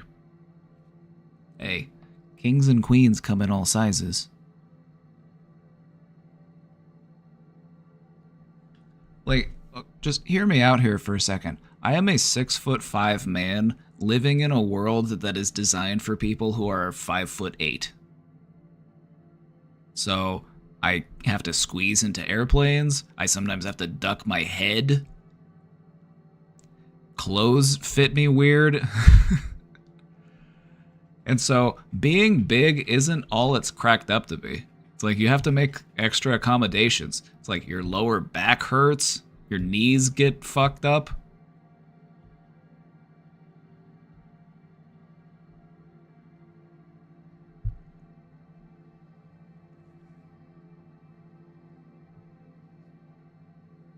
So, anyway, there are times when being tall has its advantages. Like, sure, I can reach stuff up on a tall shelf. Sometimes, you know, old ladies will ask me to help them reach stuff up on the shelf in the grocery store, and it always makes me feel good about myself. But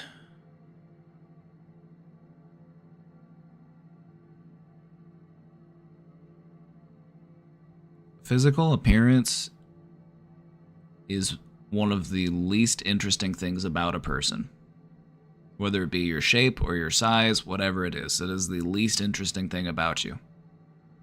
You've got a whole universe up here floating around in your skull, and people want to fixate on what's on the surface, and that's... it is what it is.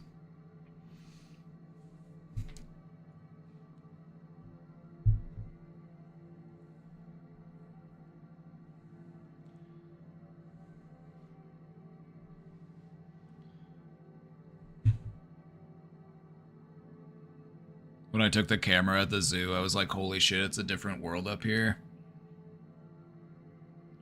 It is nice to be able to see over a crowd. That is nice.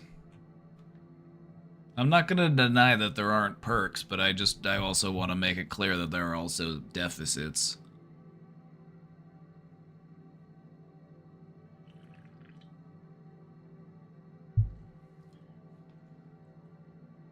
I have friends of all shapes and sizes.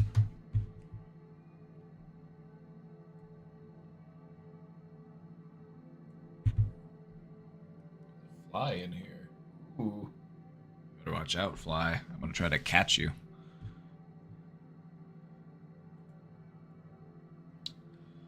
I still think you should go to the meetup, even though I'm a tall fuck. I think you should still go to the meetup. I love meeting people.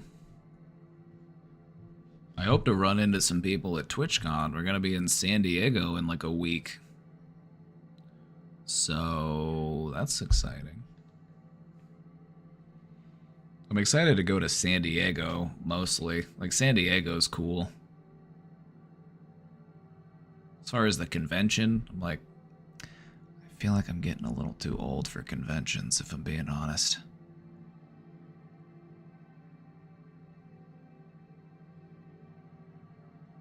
I wish I could pop by. How many days of PTO do you have?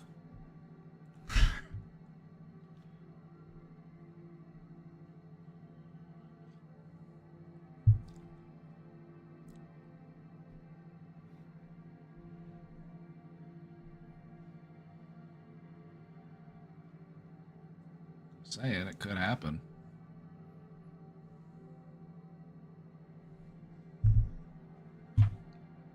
I have to drive like 10 hours? Oh, for some reason I...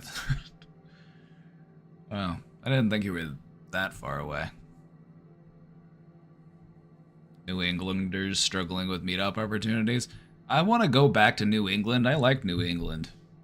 I actually have a few friends that live in New England. I have some friends that live in New York, and then I have some friends who live in Connecticut. So I've got some friends up there.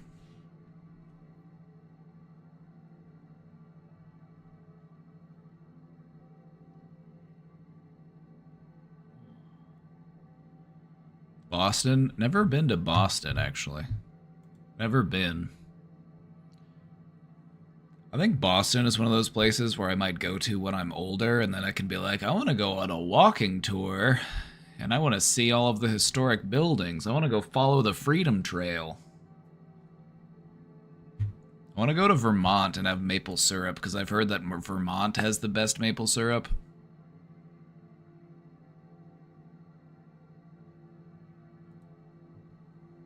That's what I've heard.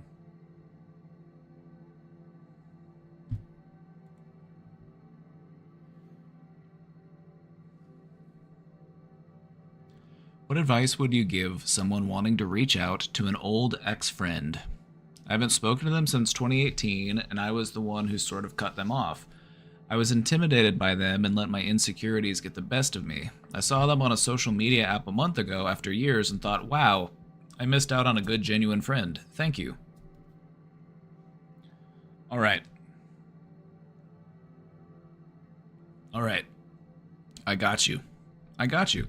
This is actually much easier than it might seem. All you gotta do is, first off, just be the one to reach out. Just be the one to reach out. It doesn't even have to be anything complicated. You don't have to be like, because you just keep it friendly, keep it optimistic. You don't have to think about it too hard. Just say something along the lines of, hey, insert friend's name here. It's been a while since we've talked. Hope things are going well for you. I'd like to catch up sometime soon. And that's it. You just keep it simple. Here's the thing that, now that I've said what you should do, I'm gonna take some time to tell you what you should not do. Because this is also things that people will do when they want to reconnect with people.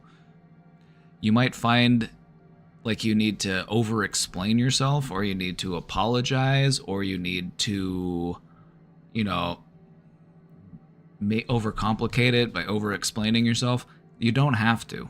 You don't have to say, hey, I'm so sorry that I cut you off in 2018. I feel really bad about it. And you don't have to. You don't have to. Just focus on reconnecting. Focus on getting to know the person as they are today. And then in reconnecting, you'll be able to, you know, learn more about all of the adventures they've been on since you guys drifted apart.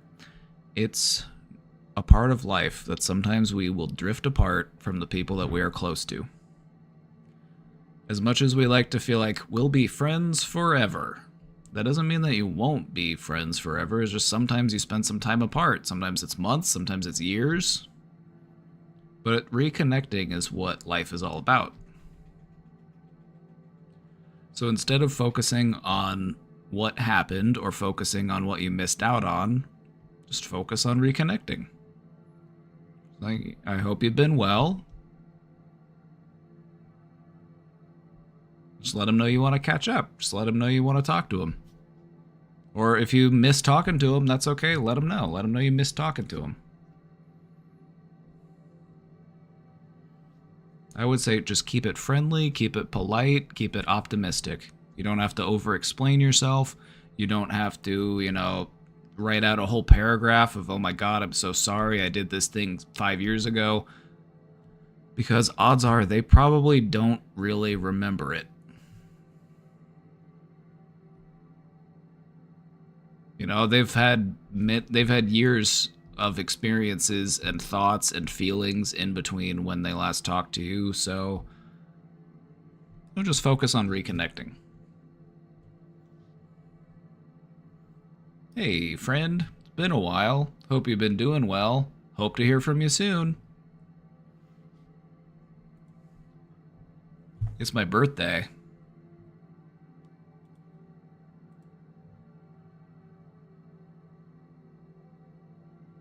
Happy birthday.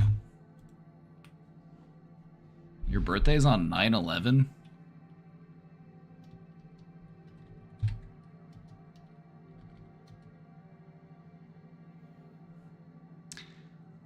Happy birthday.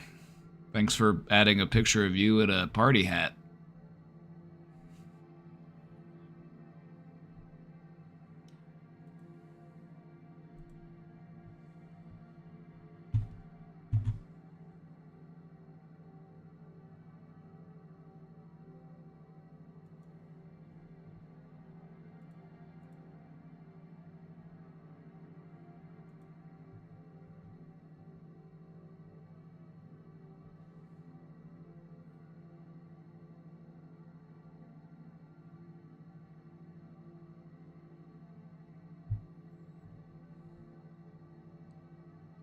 Hope you had some good cake.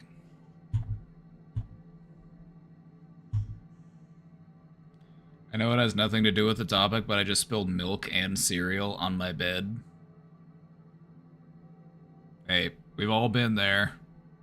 We've all been there. What was the worst thing that you... Alright, maybe to make you feel better, chat, what was the worst thing that you've ever spilled on your bed?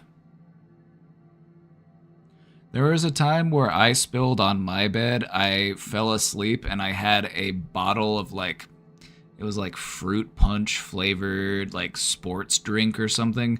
And I thought the lid was closed, but it wasn't all the way closed. And so I just laid there and it leaked out slowly over the night. And I woke up and there's just this puddle of red.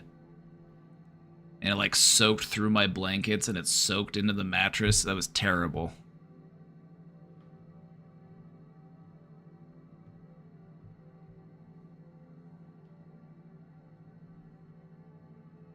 When it comes to spilling milk, time is of the essence. You don't want to let it sit. The sooner you can get to it and clean it, the better off you are, because that milk is going to get stanky. It's going to get stanky if you leave it sitting.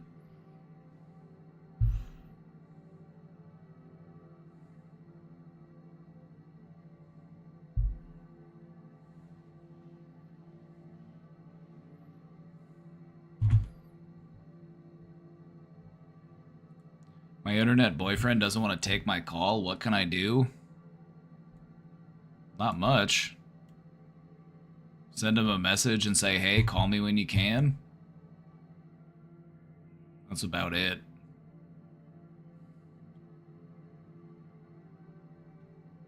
I'll just say try not to be too pushy about it. Nothing really turns a person off more than demanding that they call you right now. Call me back. Or sending them a bunch of messages sometimes people are just busy. Send them a message and say, hey, I want to talk to you. Call me when you can. Thanks, bye.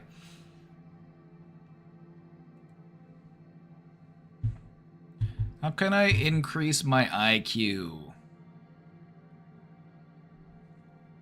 Okay. Interesting. Interesting. You can increase your IQ. Like, the thing about IQ is that there are many different factors that contribute to it. What is your stress level at? How awake are you? Have you been eating properly? Are you properly hydrated? Are you distracted? Is the room you are in too hot or too cold? Is it bothering you? Is some other type of sensory information distracting you? These all contribute to your mental functioning. And so there is you could say, if you want to get more bang for your buck with your brain's processing power, then create an environment in which you can free yourself from all other distractions.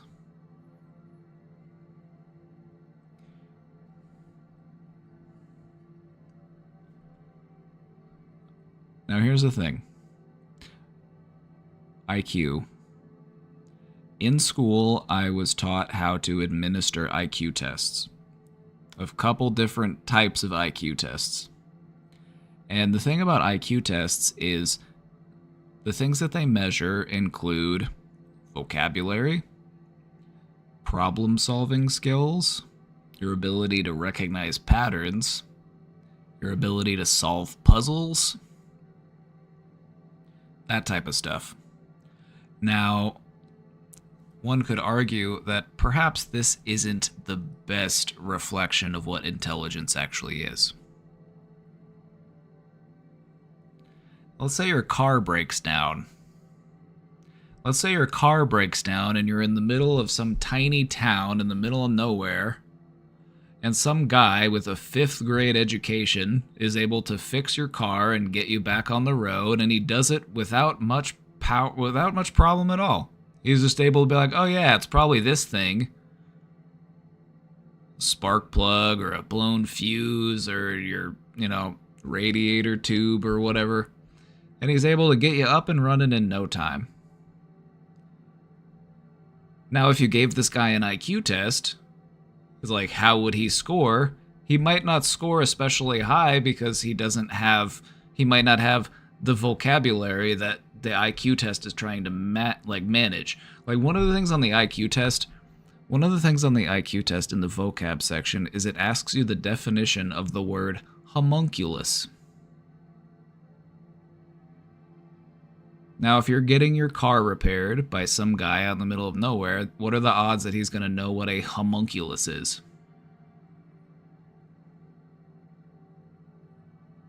Probably pretty small. Does that mean he's not intelligent? This man is likely to be resourceful, creative. He's able to diagnose what is wrong with your vehicle. He's able to execute on that knowledge, and he's able to repair it. And so IQ tests are biased. IQ tests are skewed. They tend to prefer college-educated white people. IQ tests are a little bit racist as well, just in their development. They were designed to measure and quantify intelligence based on a Caucasian standpoint. So, that being said, what your IQ is doesn't really matter that much. What matters is, what do I know and how am I able to act on that knowledge? The only thing you have to do to increase your knowledge is be willing to learn. Sometimes that involves finding the right person to help you learn a thing, just finding the right teacher.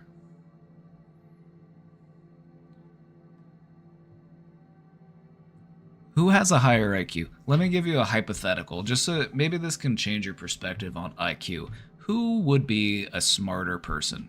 The type of person who knows a lot of stuff, but feels like they can't learn anything from anyone, and they just teach themselves everything. Or the type of person who might not know a lot of things, but they are willing to learn things from people who do know them. I would feel like as long as you are willing to learn, you'll be better off than if you have to learn everything yourself.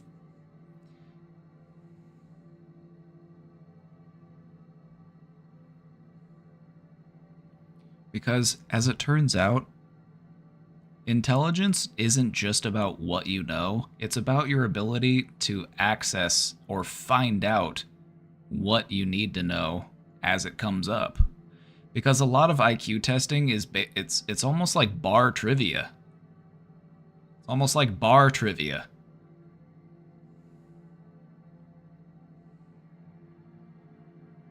It's like, yeah, how many random facts do you remember? I would say it's a better sign of intelligence that a person can seek out the information that they need when they need it than that they just have that information memorized already. Because the thing about your memory is that it's going to remember random stuff that's just completely inconsequential. So now, if you want to increase your intelligence, what I would say is just be open to learning things from people. One of the biggest setbacks that we put for ourselves as far as our own intelligence is we just make the assumption that we don't have anything to learn or that nobody can teach us anything. And so I would say the best way to increase your intelligence is to increase your desire to learn things from people. A lot of times people just get to the point where they're like, I know everything, or I know enough. I don't need to learn anything. I try to learn something every day.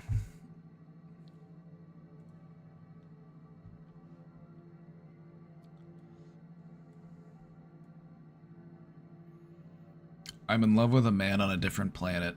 He lives on a planet where there's a big rock balanced on another tall rocks and an alien in the distance on a brown rock.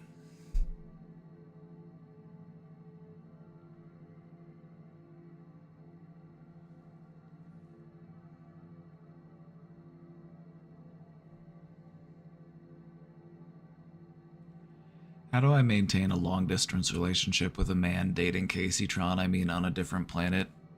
I can tell he's into me because my body is curvier than a roundabout and thicker than a McDonald's vanilla ice latte. Girl, the boycott. He had long hair, a beard, a blue t-shirt, and a microphone, and an internet show, just like iCarly, but more self-help. Please, Lord Jesus, help me. Just keep praying about it, I guess. Just keep praying about it, that's all I can say. Through God, all things are possible.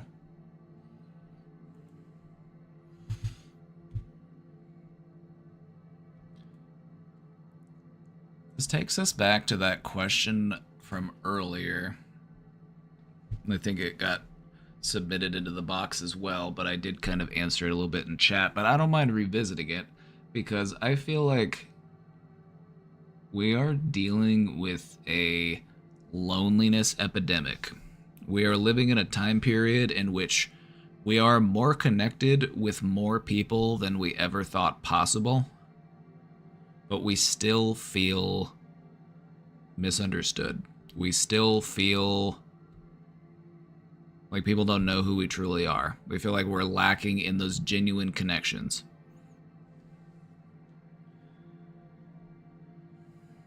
I feel like part of what is causing this is that things like social media kind of drive us into being more satisfied with quantity of social engagement versus quality of social engagement. We might be able to interact with any number of people. You could spend all day on Twitter arguing with 200 different people.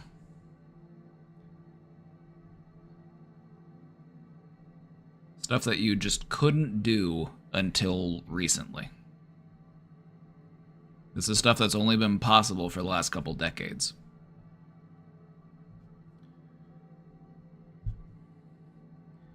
What this is doing, though, is this is taking away from the time and energy that we have to interact with people in a deep and meaningful way.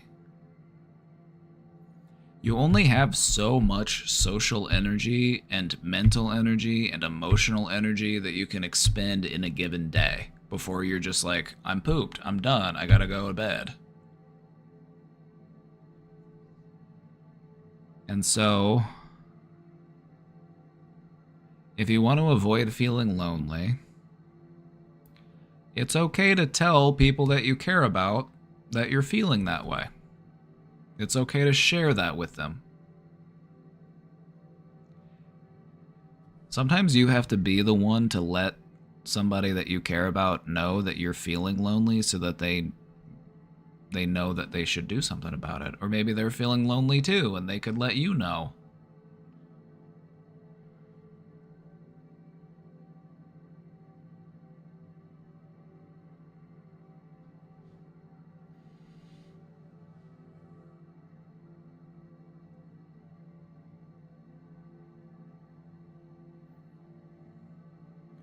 There are some other things that go into it. Sometimes when we find ourselves lonely, we have a way of convincing ourselves that we should be that way or that things couldn't possibly be different. We feel like, well, it's too late for me. I guess I'm just on my own now. I'm not gonna make any new friends.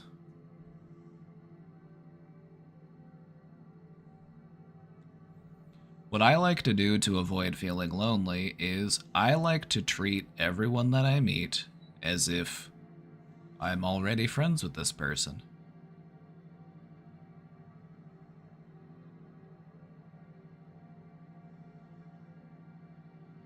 I feel like oftentimes in social situations we feel like we have to suss people out.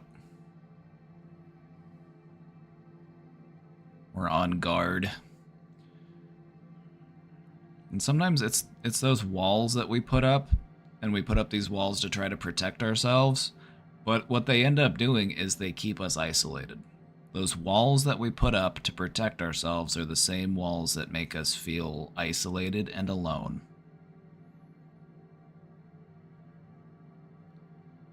So what's the solution? Maybe you knock the wall down, but that's a tall order. You don't have to start with knocking the wall down. You could open a gate.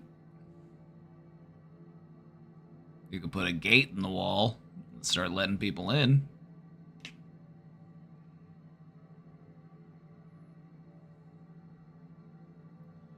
Also, one more thing. If you are feeling lonely, do something about it. Don't just wait for somebody to do something about it for you. Like if you're feeling lonely, you haven't talked to a friend or a loved one in a little while, be the one to talk to them first. Initiate. Don't wait. I know that feels nice. It feels nice when people reach out to you and they say, "Hey, it's been a while. How you doing? Good to talk to you. Nice to see you."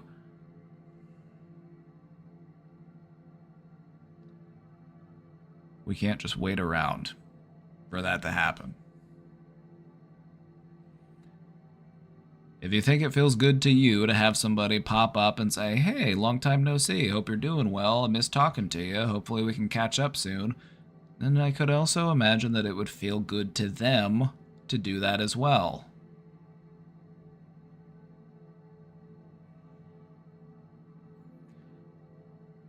Perhaps if we also view the person that we want to engage with, the person that we want to reconnect with, as dealing with loneliness in their own way, then maybe it makes it a little bit easier to foster that reconnection, rather than feeling like the loneliness is just our problem and the person I want to reconnect with isn't lonely. It's like, no, they're probably lonely in their own way, because I feel like everybody deals with at least a little bit of loneliness.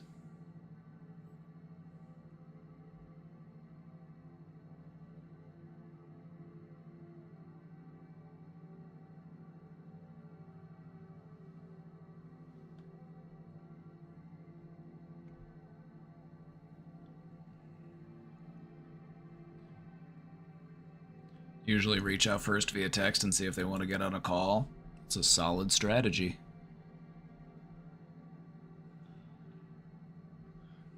Also, another thing I'd like to point out is that sometimes you try to, reconnect with somebody, but you just nothing comes out of it. Perhaps the well has run dry. Just because that well has run dry doesn't mean that you're out of water. You just have to go find another well. You gotta go find another pool. You gotta go find another place to satisfy that need. Because human connection is a physiological, biological, psychological need.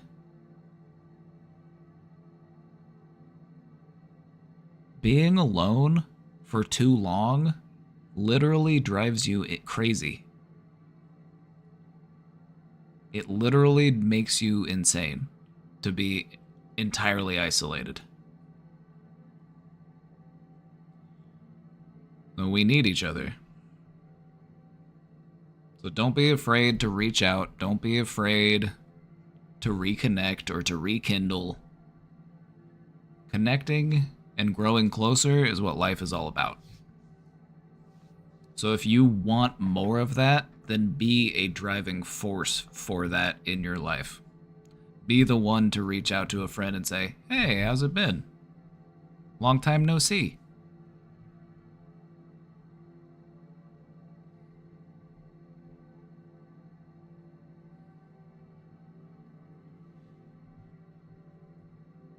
I just need a new person to come into my life and fill the void. Or you go find that person. I find it works better that way if you go out and find him than if you just wait for him to show up.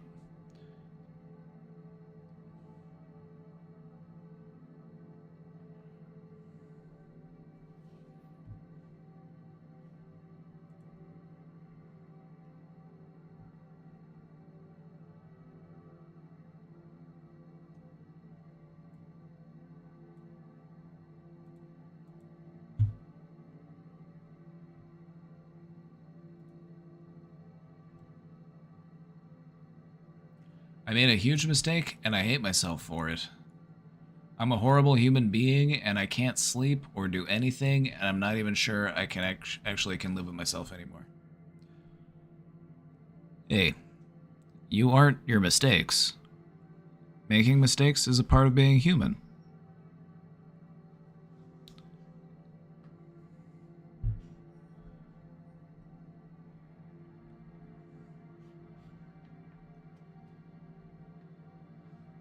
It's okay to forgive yourself.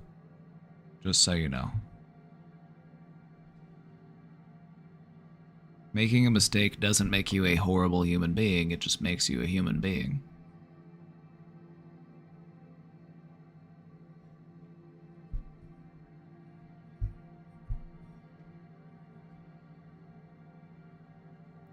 So I'm sorry to hear that you're feeling this way. But I would really like for you to show yourself some grace and compassion here. I feel like kicking yourself while you're down isn't really going to do anything to help lift yourself back up. So if you need to feel sorry for yourself, allow yourself to feel that way, but just recognize I don't need to feel this way forever. I'm not going to get to where I need to be by beating myself up, by pushing myself down. So when we make mistakes in life, how can we learn from them?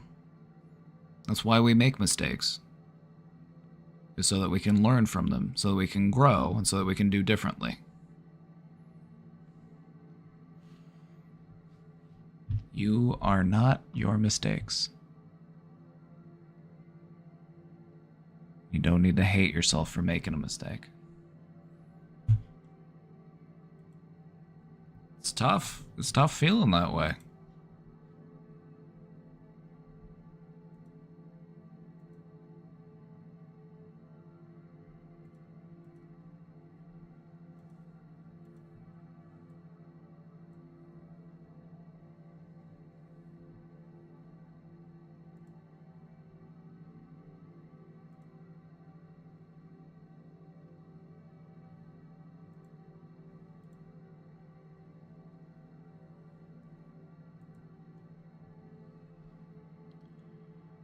Somebody in our Discord said something earlier, and I'm going to read it back to you because it really does just resonate with this type of sentiment. Mistakes means that you're actually doing something and that you're not giving up. You're living a human life, and that takes bravery.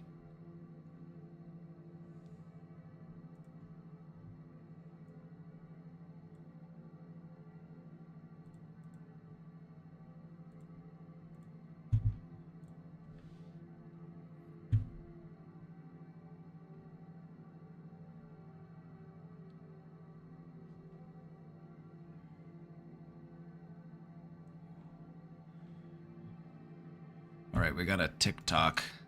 We got a TikTok in the box. Let's see what this is. Oh no, not this guy again. Oh no. Not this guy again.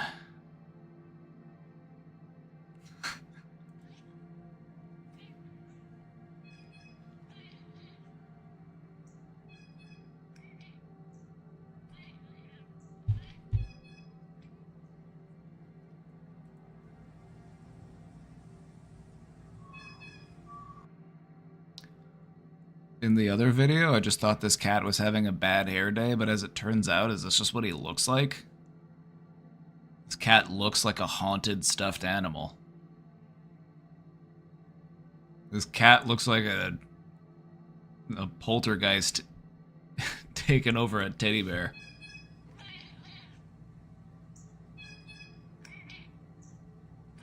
He's so cute.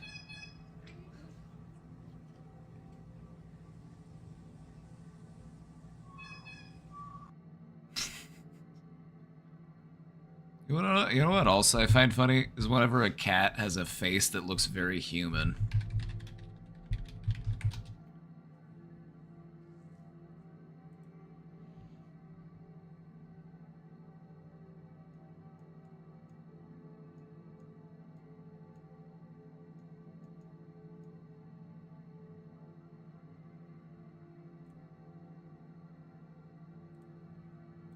Like this.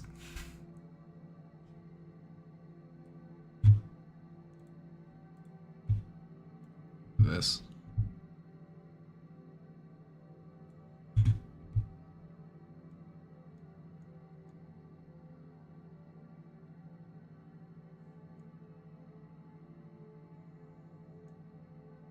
know what I mean? Just very human looking cats. You're just like, yeah, this cat's seen some shit. This cat might have been a human in the past life. You know what I mean?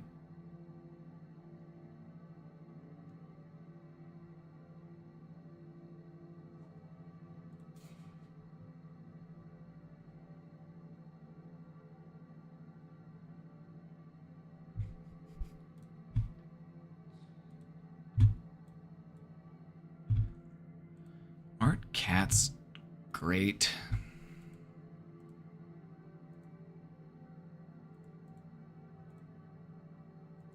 I think that may have been Jake Jan Cook. That was Jake Jan Cook's birthday. I think that was Jake Jan Cook in that picture.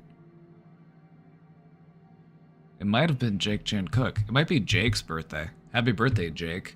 You band-ass bitch.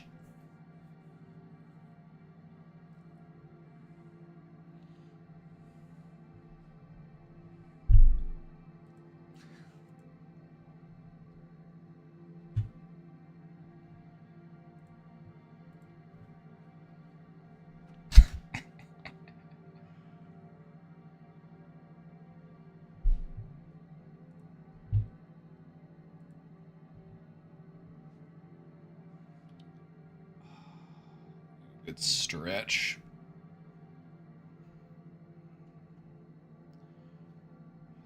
A good stretch. My back and my shoulders are still a little bit sore from all that kayaking.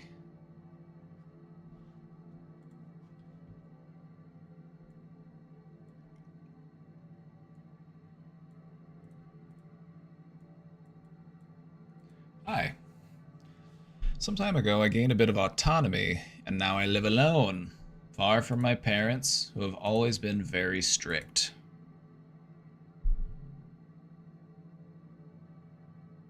Congratulations. That means freedom.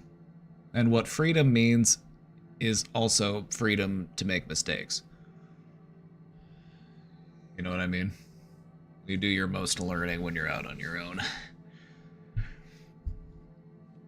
The thing is that now with so much freedom, I don't know what to do.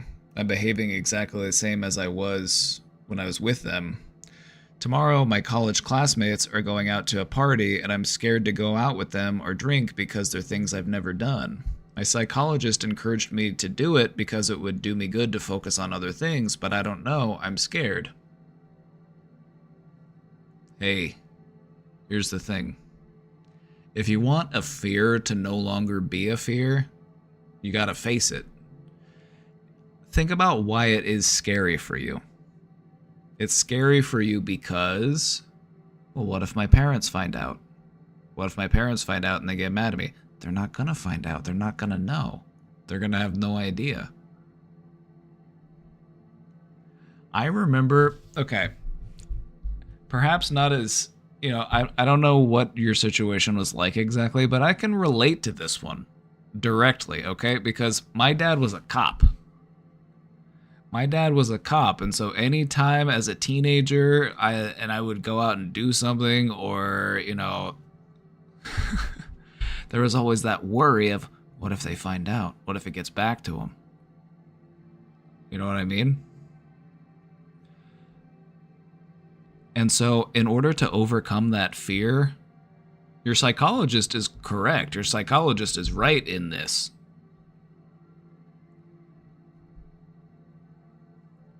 If you want to get over that fear, all you got to do is face that fear.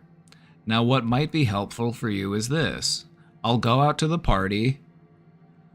You don't have to drink unless you choose to drink. If people try to pressure you into drinking, it's okay to say no. But if you want to, go for it. You're young. You're in college. This is the time of your life that you're supposed to be, making these kinds of mistakes and decisions and having these types of life experiences. That's what it's all about.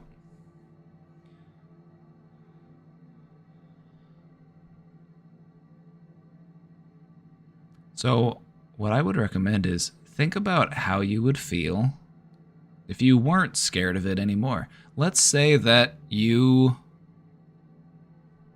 can glimpse. Let's say that you can have a glimpse of what you will be like after you go to the party. Let's say you do go to the party and you have a good time. You have a lot of fun. You feel like you're able to cut loose. How would that make you feel? One of the most satisfying feelings in life is surprising yourself. Doing something that you thought you couldn't do. It's one of the best feelings that there is. I wish I could bottle it up and sell it. I'd be a billionaire.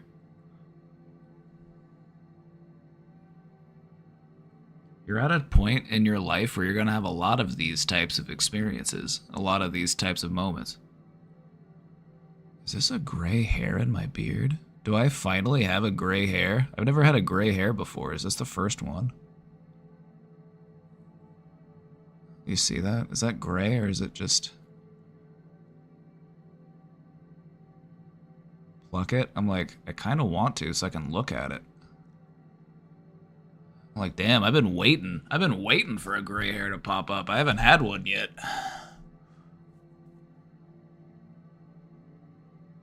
I might have to take a look in the bathroom. It might just be a trick of the light.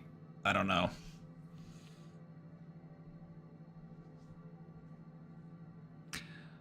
I might have to take a look at it in the bathroom. Because I don't know.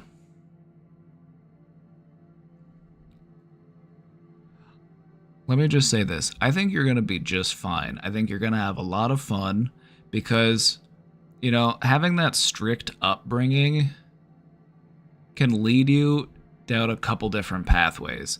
Some people will live a really strict life and then they feel like they have to overcompensate for it. And so they go a little bit wild. That does happen. But then some people will live a strict life and it will help to keep them on the level. And so I would just say, just try to be mindful of that. Because it's that upbringing, even though it was strict, it's going to help you to make good decisions. It's going to help you to, stay responsible. Now that doesn't gonna say that, there isn't room to have some fun and get a little bit wild. That's what college is for. It's gonna look hot if you get all salt and pepper looking. I don't know if don't know if the world is ready for that. I don't know if the world is ready for me to be in that stage. I don't know if we're prepared for that.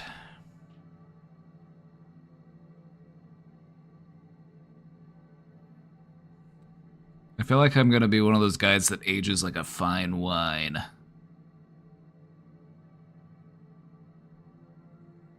One of the benefits of, you know,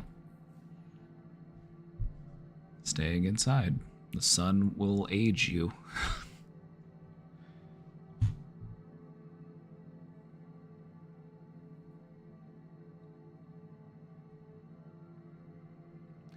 Questioner, let me just say that that feeling of fear that you're experiencing, that feeling of anxiety, it can very easily become feelings of excitement. So I would say just try to ask yourself, what could go right if I were to go out and party and have fun with my friends? What could go right? Because anxiety loves to ask you the question, what could go wrong? Like, well, this could happen, or this could happen, or my parents could find out. I could, like, you don't live at home. They can't ground you. They can't punish you. You're free.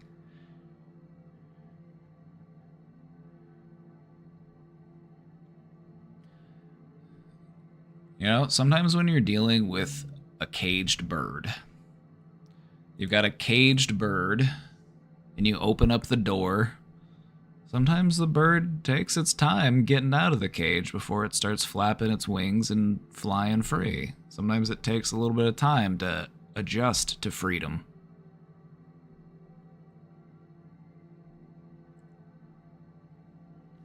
I did my nails today, and I actually really like them this time. May I ask a question? Yes, but that one counts. So you're asking 2 questions, which I will allow. You're good to ask 2 questions. You know what?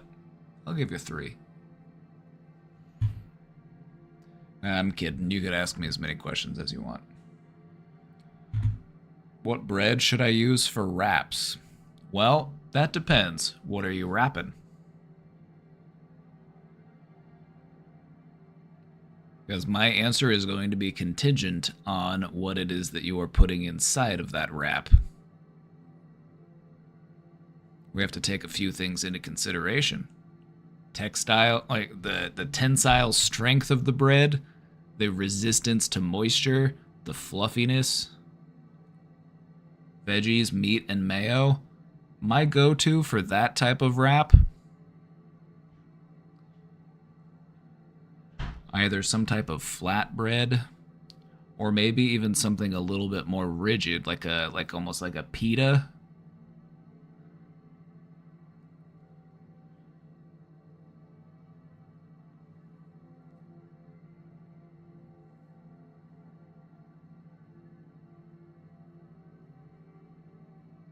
Are you trying to wrap the entire thing as if it is a burrito, or are you going to treat it more like a taco? Do burrito and like, you have burritos and tacos in Sweden, I'm assuming, so you know what I'm talking about when I say burritos and tacos, right?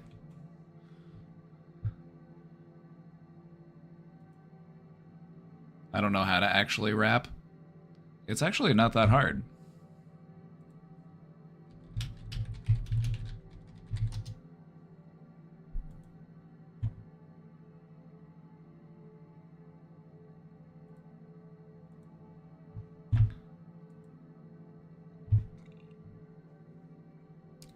So you start with all your toppings, and then you pinch in this, you fold in the sides, right?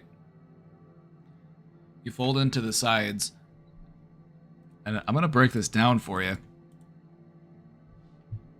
You fold in the sides, and you fold them into where your toppings start. Notice how the toppings are positioned in such a way that you leave yourself extra room to wrap. You don't just pile it up in the middle, you almost kind of put it a little bit off to the side. So, but you leave yourself space along these sides. You fold these 2 sides in, And then what you want to do is you want to just roll it up from the bottom after that. And you just roll it until it's nice and tight. Can you post this picture in Discord? You've never had a burrito?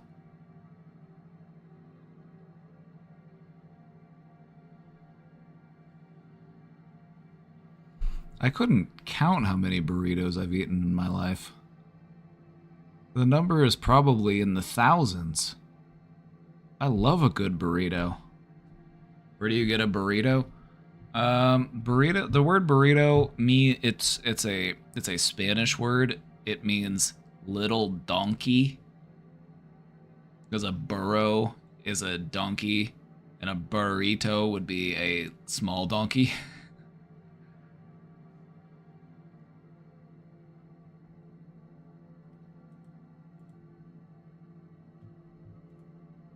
But yeah, I can post this. I'll post it in the food channel.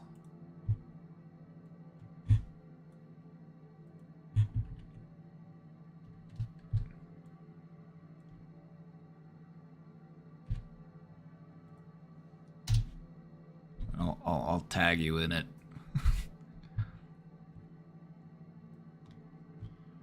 But this will work like if you're using like a tortilla or like some sort of like flatbread.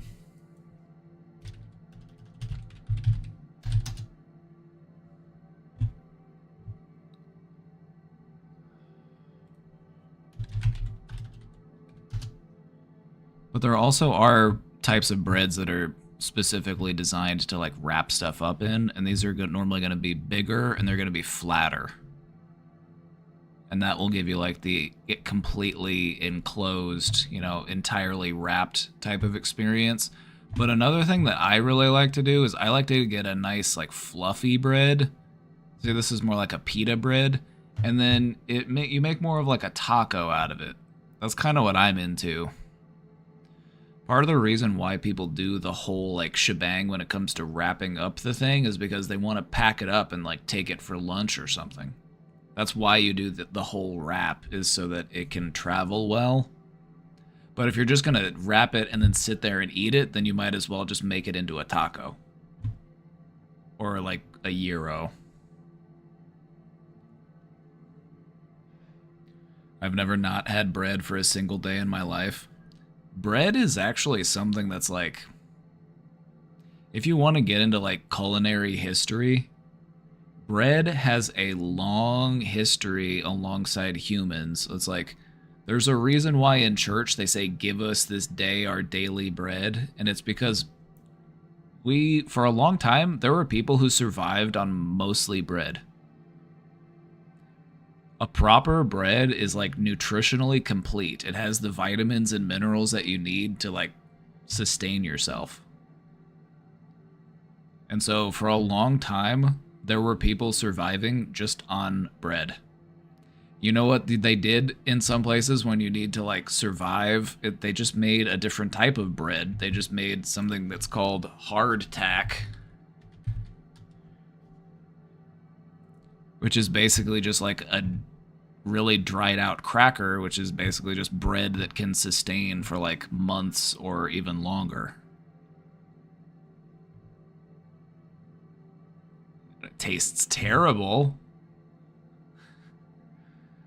But if you're starving or you're like, you know, you need to survive the winter, it's like you could make a whole barrel of this stuff and then just nibble on it and it'll get you through.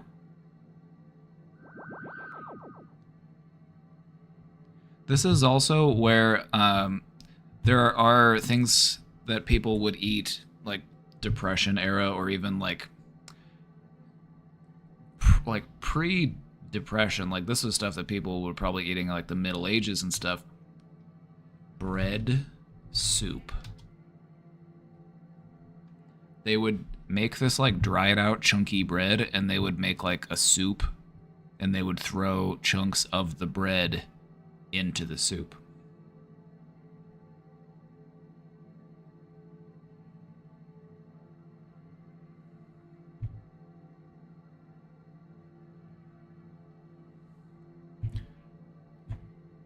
That bread is a traditional bread in Sweden.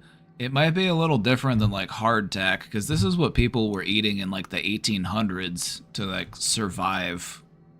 Like, this is what they would give to like soldiers who were out on the field as part of their rations. Like, it's not good. It's like very dry, it's very hard. It's like chewing on a brick made of bread. You've seen our food, this is it. Oh no.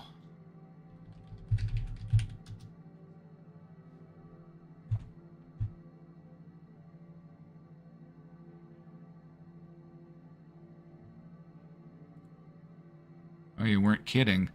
This looks softer though. This looks like it's not like that other stuff is like it's like eating a rock made out of bread. Why are hamburgers so popular? Cuz it's got all you need. It's got bread, it's got meat, it's got cheese, it's got vegetable. It's got everything you could need. And a handheld, easily transportable. You don't need a plate, you don't need a knife, you don't need a fork. One of the things that's really funny is if you're driving around America and you just try to view it as if you aren't from here. Just try to view it as if you are a visitor from a faraway land. Maybe you're from a different planet, maybe you're from a different country. What you will notice is that we have a astounding number of pictures of cheeseburgers. If you just drive down any major highway, you will see pictures of cheeseburgers all over the place. And it just feels like I am in Burgerland. And that really is what America is. It's Burgerland.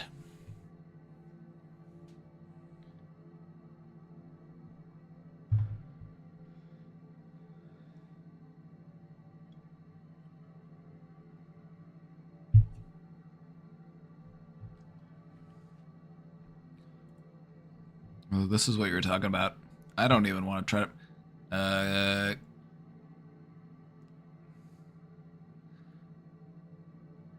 It's like naka bread.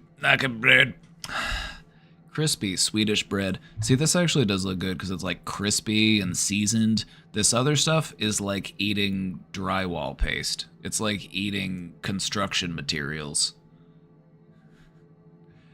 It doesn't taste like food. It tastes like suffering. This actually looks good. This looks more like a cracker.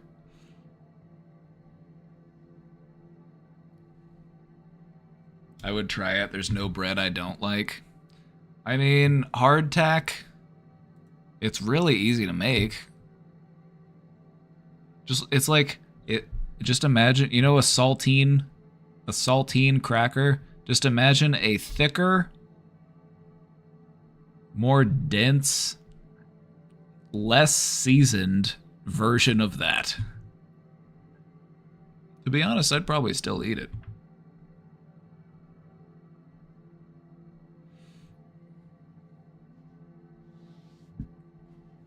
Yeah, this is the stuff that pioneers used to eat.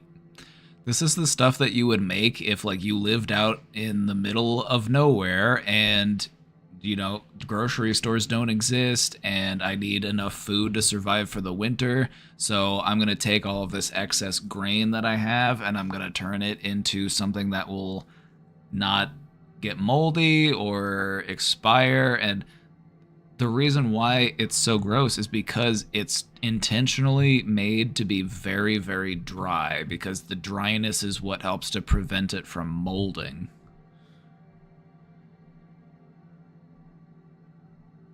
Oh, hey. How's it going?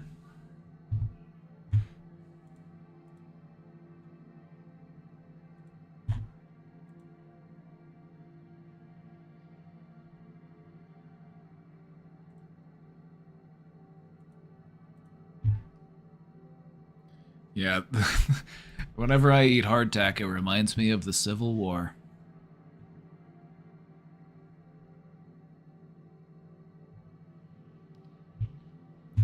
This is the kind of stuff that they would feed soldiers. So you know it's not good.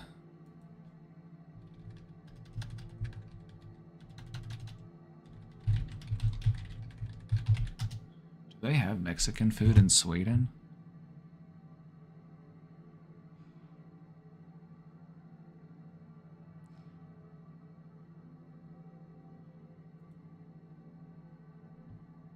I wonder what kind of Mexican food you can get in Sweden. This doesn't look that bad.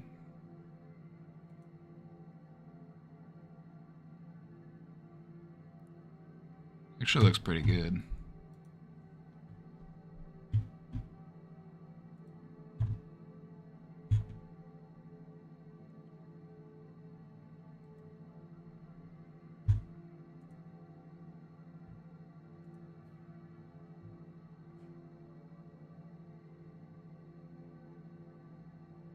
Geronimo's what?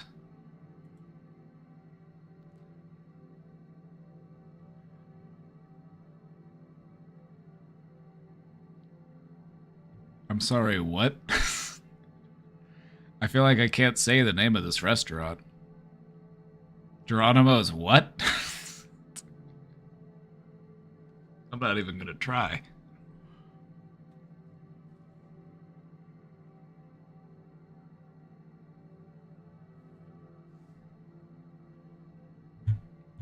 It means fucking good times, apparently. Oh. Oh, okay. Stockholm is a shithole? Oh, well, most big cities are shitholes, so.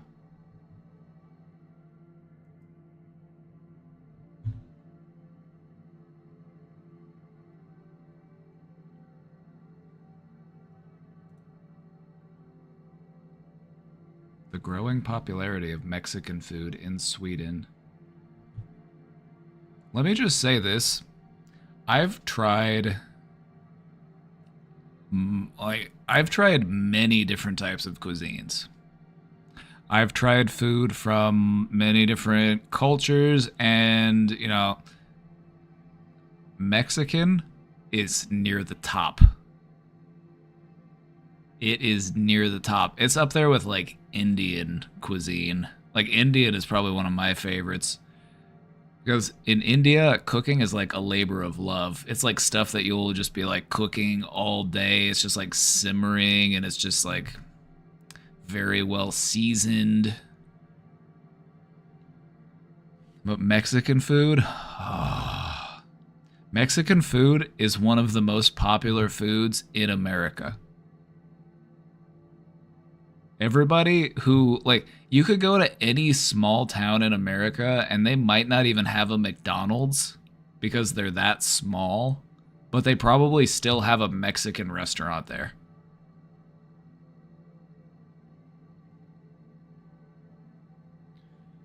I've been to one Mexican restaurant in my city called Puta Madre.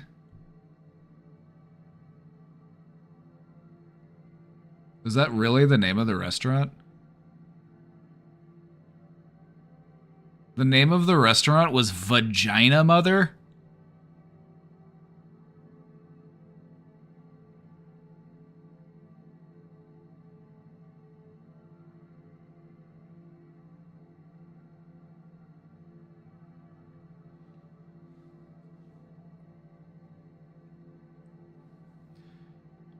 Ah, yes, Sweden, a country renowned for their acceptance of cultures outside of themselves. They're known for their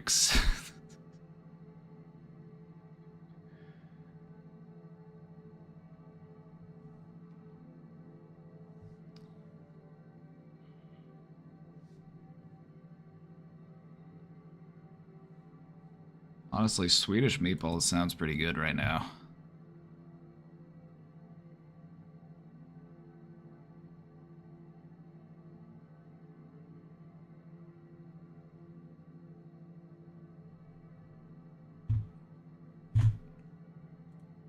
Hold on, I gotta look this up.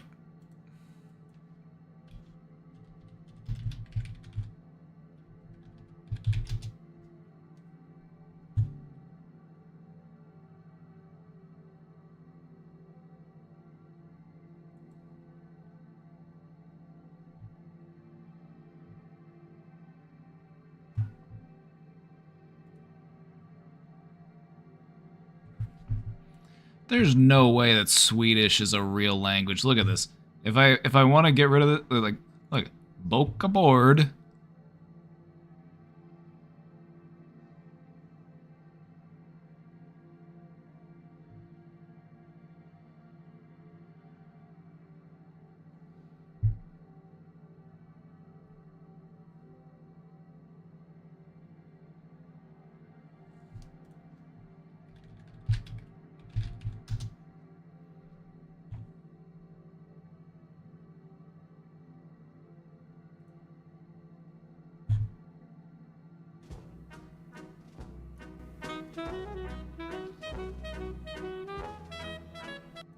And a puppety corn. And first a puppety corn, the shrimpies. Shrimpies. Yeah, the shrimpies. Oh, the shrimpy. Oh, the little pretty shrimpy. Oh, the sushi. Oh, the sushi. And they burn it on the pot. And they get into the pot. And they cover the shrimpins for the boil and the burn of the shrimpins. And they're making a puppety corn. And they're making a puppety corn. And then the shiny is the one, oh, the puppety corn. Stick it in the mercury oven. And stick it in the mercury oven. And we shake it. Whoop. Is this what I sound like? No.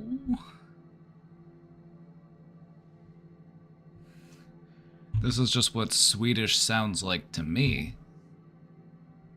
But I've never heard you speak Swedish, so I don't know. I'm just talking about the language itself. Kind of like Danish. Like Danish is also, or like, some interesting languages.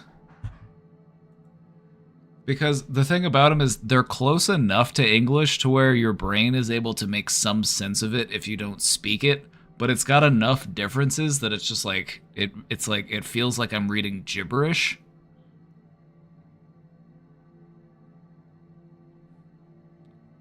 Cuz like one out of every like 3 words will be like, "Okay, that's something that I kind of recognize." But then the rest of it's just like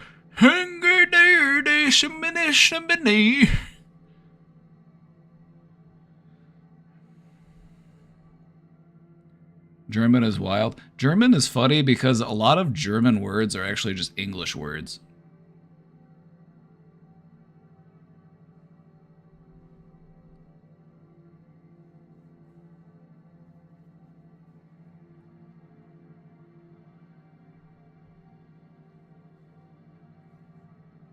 Also, the thing about German as a language is that people in Germany are taught English from the time they are in kindergarten. So if you go to Germany thinking like, oh, I'll be able to speak German with the people who live there, they'll probably be like, let's just speak English.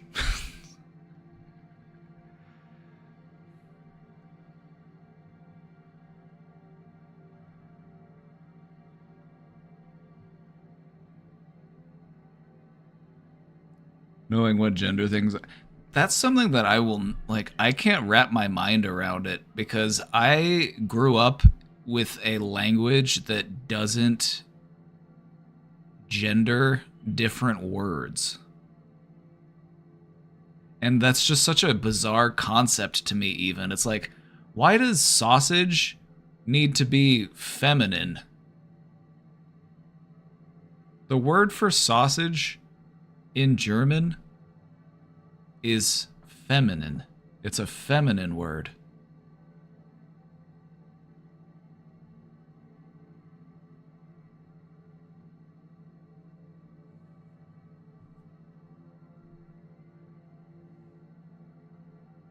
The worst.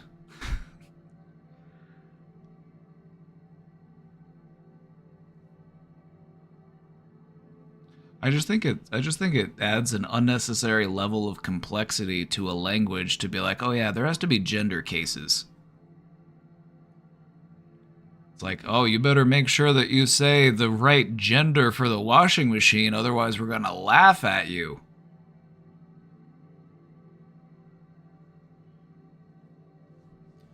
I wonder how it compares to French and Spanish genders. They're not consistent. They're not consistent even. Like, you could learn multiple languages and then, like, oh yeah, by the way, this word is masculine in one language, but it's feminine in another language.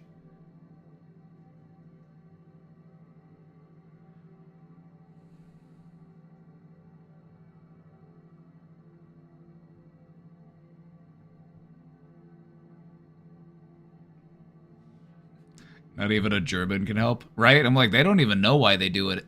But that's the most German thing I've ever heard is, well, I just do it because it's the rules and it's what I was supposed to do. I don't know why I do it. I just do it because it's what I'm supposed to do. It's my it's a matter of pride for me.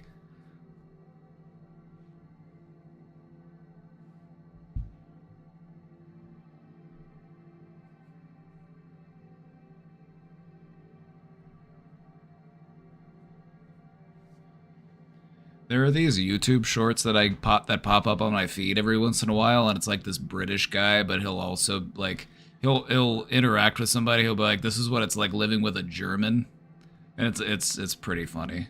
Just like, let me see if I can find one.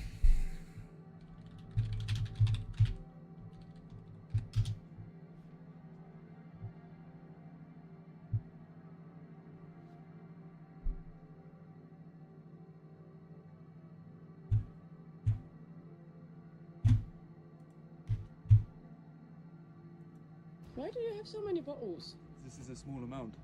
Where are yours? These are mine. You're embarrassing me. Wow, you got that much money here? Ooh, can I get these? They're not on the list. Did you get the bread? Of course I did. This is toast. It's just a joke. What kind of sick joke is this? Wow, look at all these teas. Everything is getting way too expensive. This was not $2.89 letztes Jahr. Wahnsinn. Hang on. Is that you? Let me see. How did they get my picture? This is clearly photoshopped. Why am I smiling? Why are you stretching? I'm warming up to pack the bags. You don't have to do that. How hard can it be? Okay, I'll let you do it. Oh, that was quick. Can you help me pack the last things? No, I have to check the receipt. Why do you have so many bottles?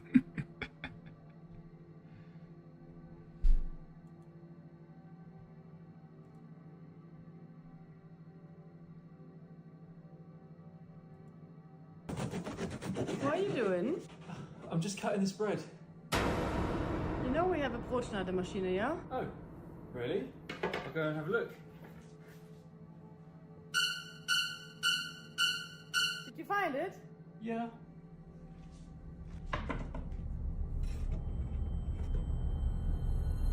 Do you want to play a game? Oh, bloody hell. You have 30 seconds to cut the bread, otherwise I will cut your tea bottle.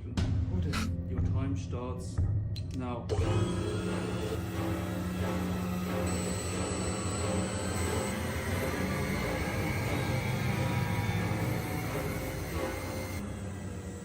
What's taking you so long? That's it. I've had enough. Can't take this anymore.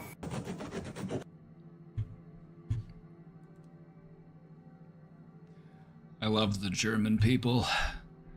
They remind me of myself in many ways.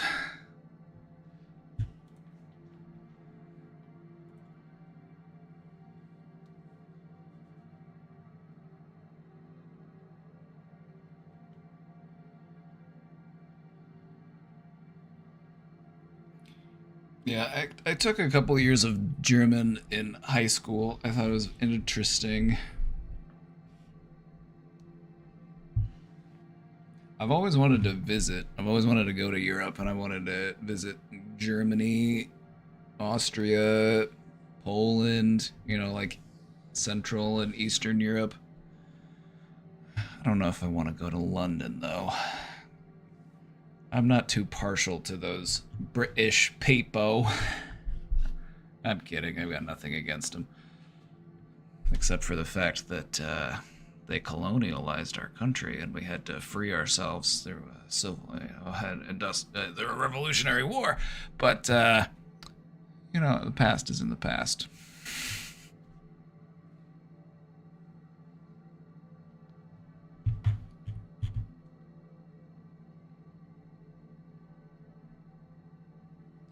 wonder if I went there if anyone would assume I'm German and talk to me. Believe me when I say that most Germans can speak better English than your average American. They teach them how to speak English from the time they are in kindergarten. So if you went to Germany and you tried to speak German to a German, they would be like, "Das ist very cute. Thank you for trying. Let us now speak English.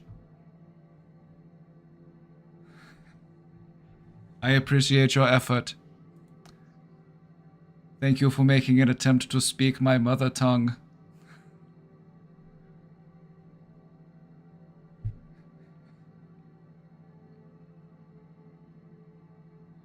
I appreciate the effort that you put in, but I assure you it is entirely unnecessary.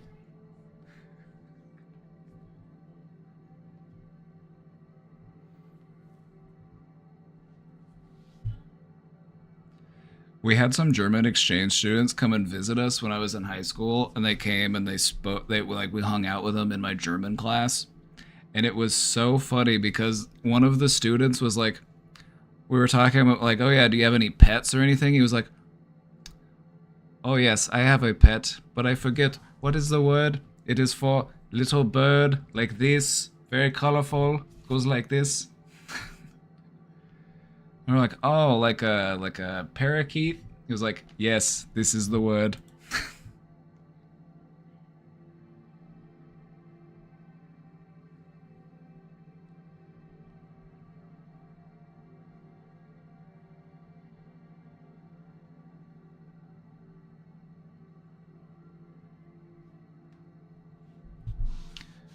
But no, like their English was ridiculously good.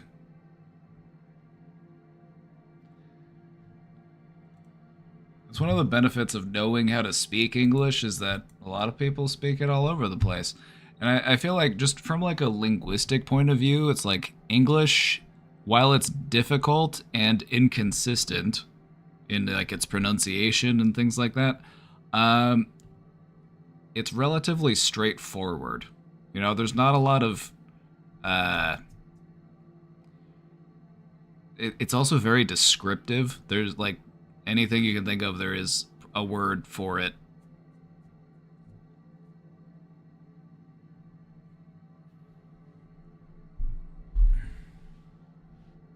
Europeans love clocking American tourists.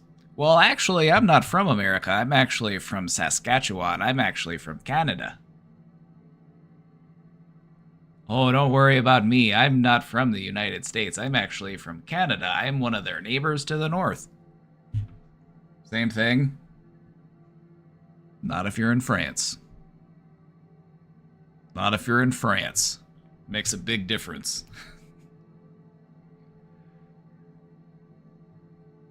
If you go to France, they'll be much more kind and polite to you if you're Canadian.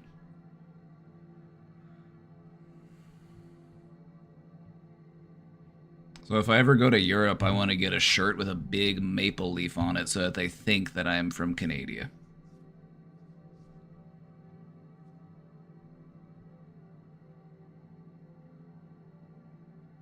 Europeans who aren't French also hate France. And I feel like the people who are French also hate France. Just... you know, nobody gets self-loathing quite like the French.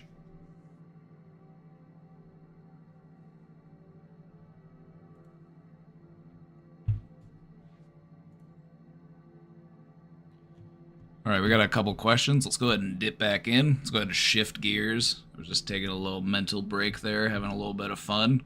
Let's get back to it, shall we?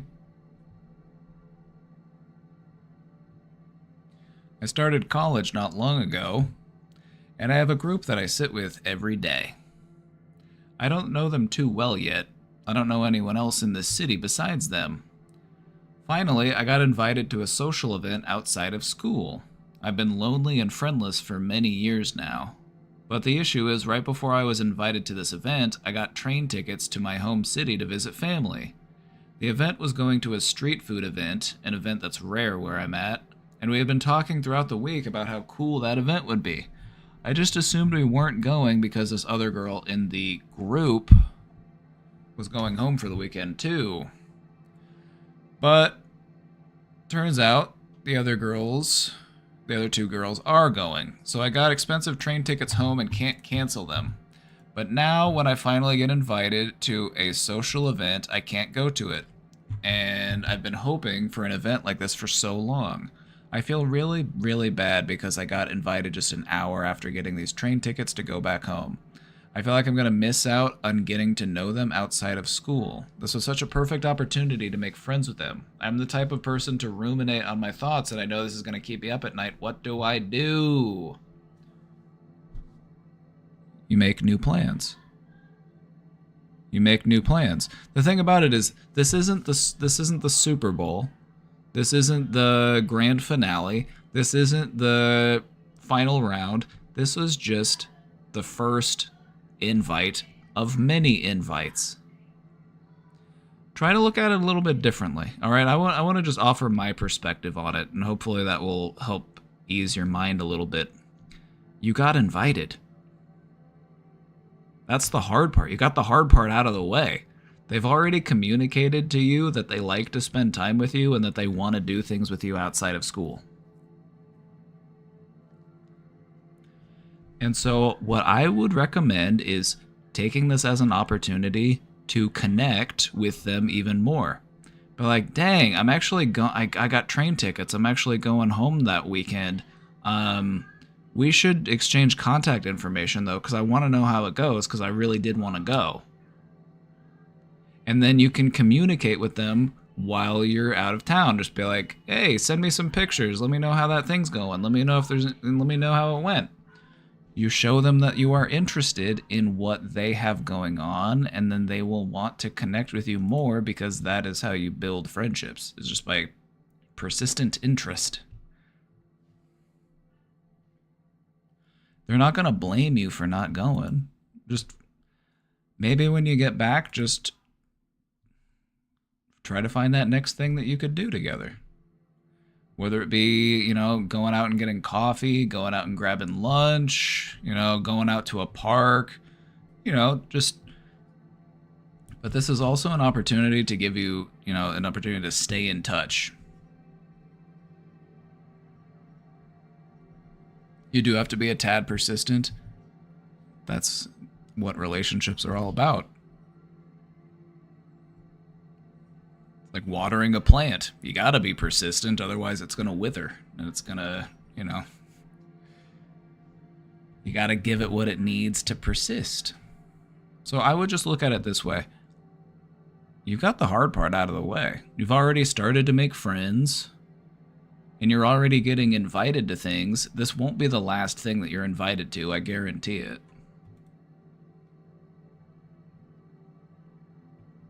So I would say, go home, enjoy the time, but then look forward to spending time with them when they get back. Just let them know. It's like, dang, sucks I missed it. We'll have to find something else to do. Just put it in their mind. Put it in their mind. Give them an idea. It's like, yeah, we should find something else to do that I'm back.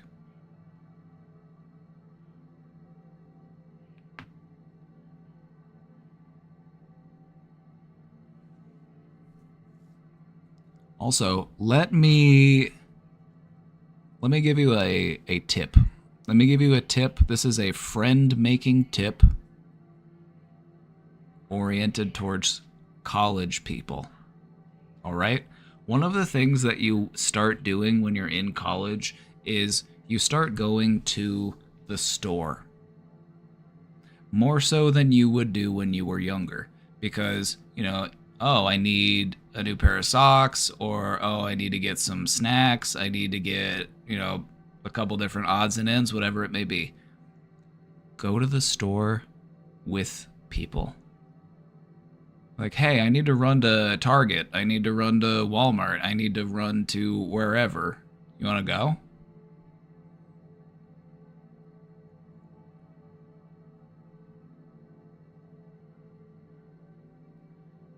It's a great way to just spend time with people.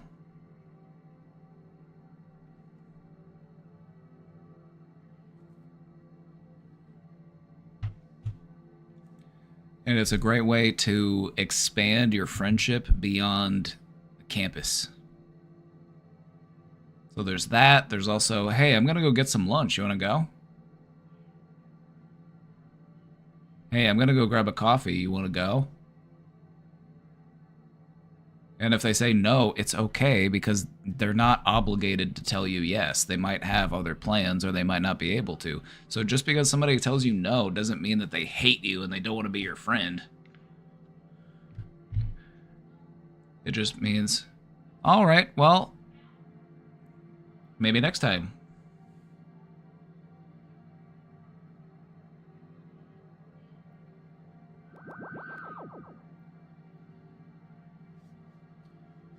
Reserve a nice room in the library and open up the invite to all the homies. That is also a good idea. Just say, hey, I'm going to rent a study room in the library and I'll have some extra space. So if you want to come by, I'm going to be studying for the exam. If you want to go over the notes together. Maybe they show up, maybe they don't show up. What matters is you tried, because you're not going to make friends by not trying. Not all of your efforts are going to succeed. Not all of them are going to pan out. But that's to be expected. Nobody bats 1,000. Sorry for the baseball. I apologize for the baseball reference.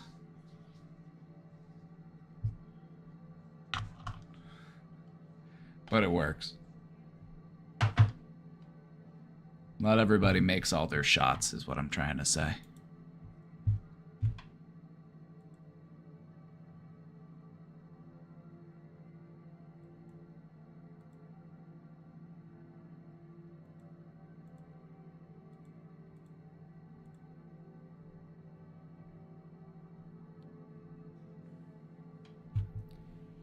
Apologize. Self-bonk. Did I apologize?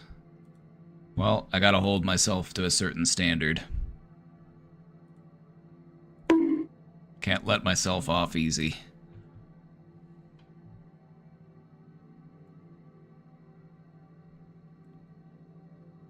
I just want to make sure you understood what I was trying to talk about.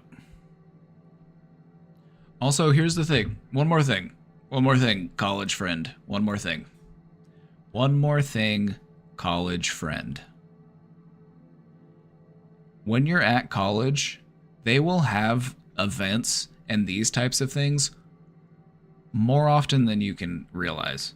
They have this type of stuff on campus where they have little events that are designed to get people together, to get people socializing, to get people connecting. They will have them pretty much every week. There will be something going on. And so you'll have so many opportunities to get out there and to make friends. Or to further the relationships that you're already starting. Just thinking back to when I went to school, there was stuff going on all the time. There was always something going on campus. Some type of event or some type of little festival, or there was always something going on. Now, I know at some smaller schools it might not be that way. There might not be as much going on. And if that's the case, that just means you need to get a little bit creative. There's always concerts or movie showings or, all sorts of clubs and things. And so I would just say it's also okay to look outside of this initial group that you have become acquainted with.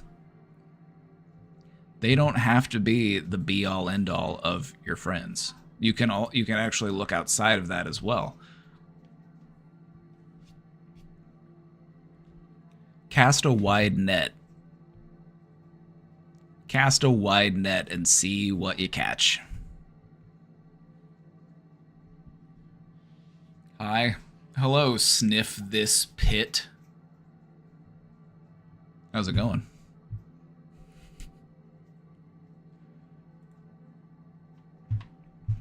Hi, I just wanted to let off some steam. All right, let's do it.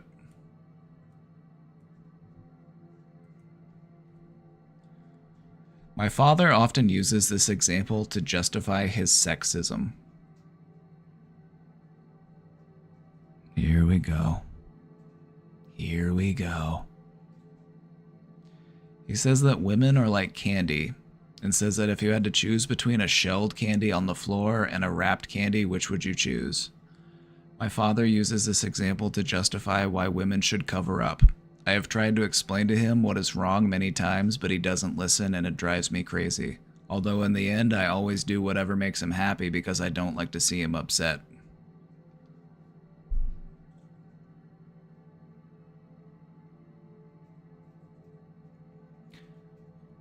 Have you told him that comparing humans to objects is just an inherently flawed form of logic? It's just so simplistic and so reductive. And just the complexity of thought required is like grade school level. It's like, come on, Dad. Come on, where's your critical thinking skills? Use that brain.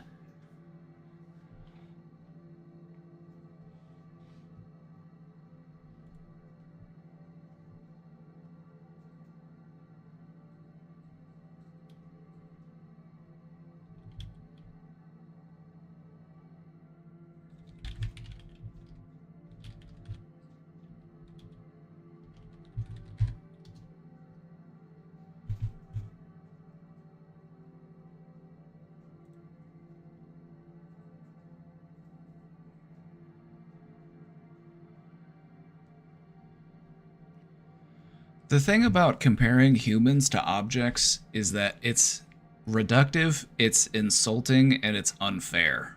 And so I would just say, you don't have to necessarily upset him because, I mean, also, here's the thing. If he gets upset just because you point out the flaws in his logic, that's more on him than it is on you. I'm just saying. Like, you're trying to help him be a better person, and if that's insulting to him or upsetting to him, then shouldn't he deal with it? He's a grown-ass man. Now, here's the thing. I'm not going to pull any punches because this isn't my daddy. And even if this was my daddy, I wouldn't pull punches with him because that's just how I am. So here's the thing. These types of metaphors don't really stand up to reason. The one that this reminds me of it. Okay, so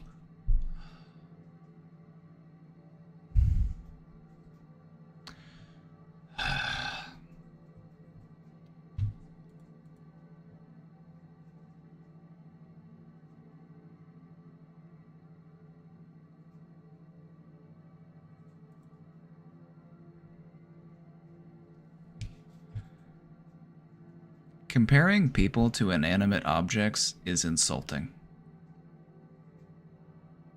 Like, you are a conscious being. You have nuance and complexity. You live a human life. You are not a piece. You are not a piece of plastic sitting on a shelf. You are not a piece of candy. And it's kind of insulting to just have your existence and your experiences, your thoughts, your feelings, your hopes, your dreams, all boiled down to how you are able to satisfy a man.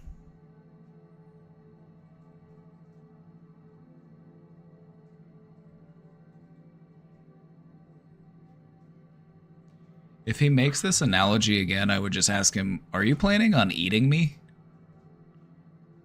If he's not planning on eating you, if he's not planning on eating a woman, then it doesn't stand to reason. It's like, you eat candy, you don't eat people. Are you trying to tell me that you eat people?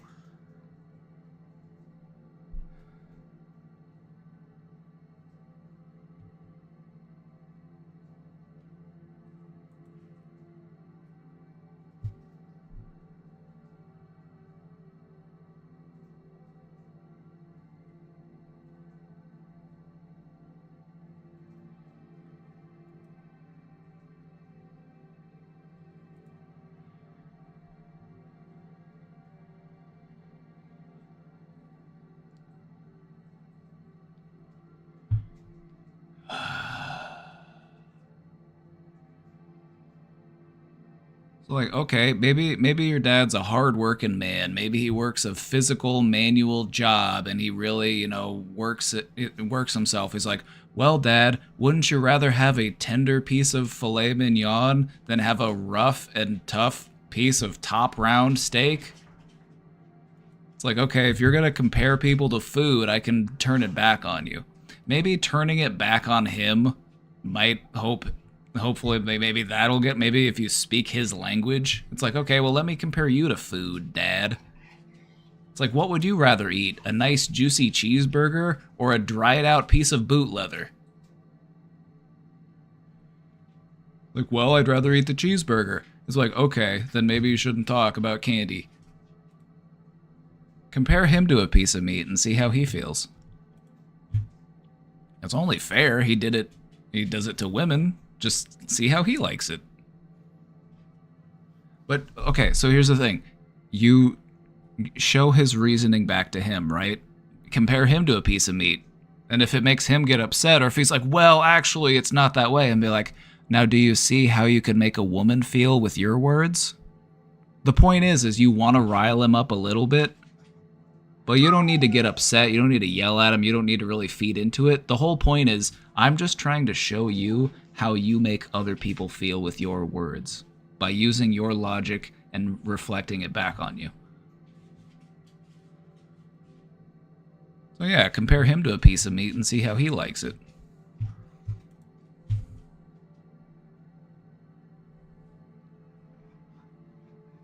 I got Atticus whining in the background. He needs to be let outside. So I'm going to we got some more questions and I'm going to get back to him here in just a second. I'm going to take a quick break. We got like 3 questions after this one that I'm going to get to. I'm just going to put on a little video real quick. Well, because I got the dog in here and he's crying. I want to go let him outside. Day drinking and smoking cigarettes in a public park at 3 p.m. on a rainy day. This video has 1.1 million views. And he's just sitting there drinking and smoking cigarettes. Badass.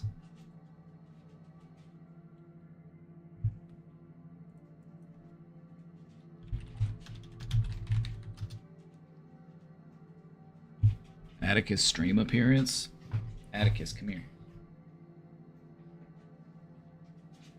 I have to kind of pick him up like a baby. Oh!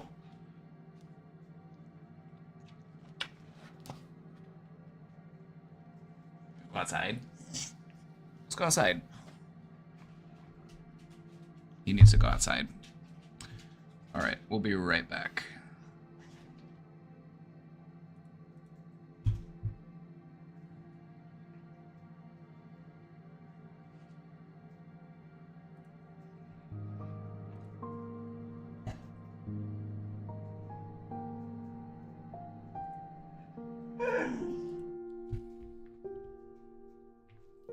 Atticus, I'm coming.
Meow? Meow. Meow. Meow. Meow meow.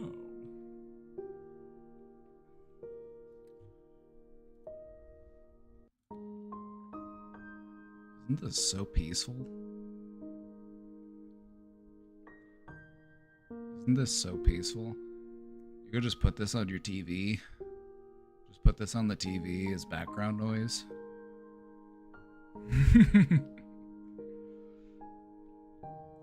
Meow.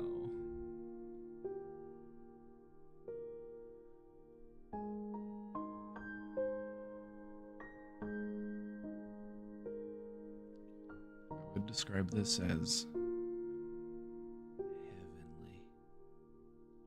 This is what heaven feels like.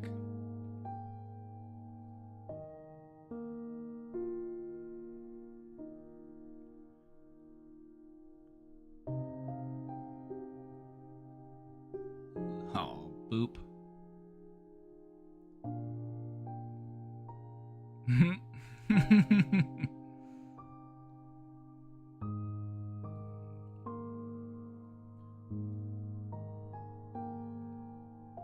One of the miracles of life is when a kitten reaches out and just gives you a little boop. Not poop. My captions changed. My caption is it originally said boop and then it corrected itself to poop. Not a little poop. A little boop.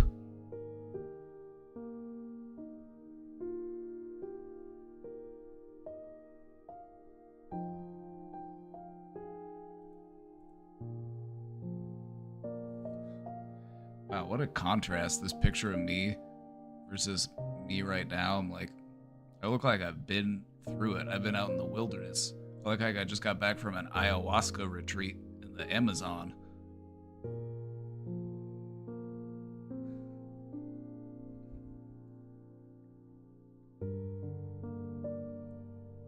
Before and after.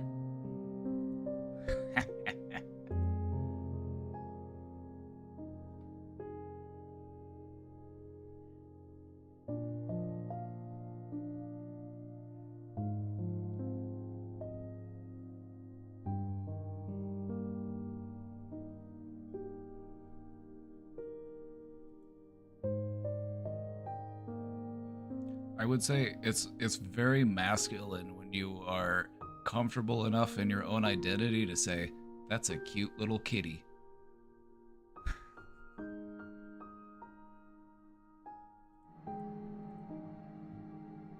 No, you have to be masculine. You have to be a man. You can't say that's a cute little kitten. You have to be like, get that animal away from me. It's gonna scratch up my furniture.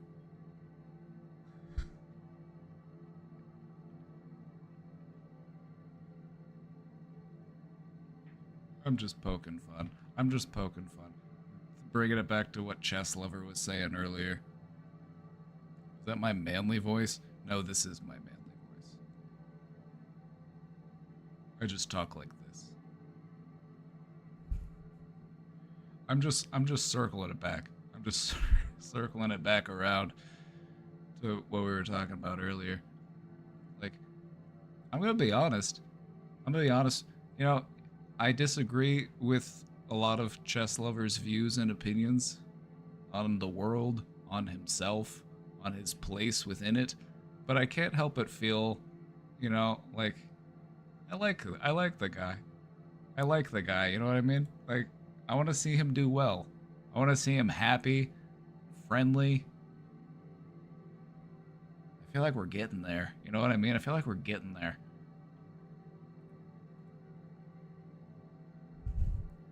Chat, do you remember when I gave you all explicit instructions? I was like, do not be mean to him. Be nice to him. Do you remember that? And I'm very proud of you for following that directive. Because I know it's not always easy. But I felt like if we're gonna reach this guy, if we're gonna connect with him, if he's gonna have some growth, we need to be on our A game.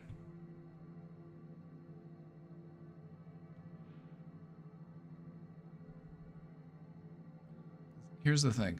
When a person is prickly, they are prickly because they expect you to be mean to them.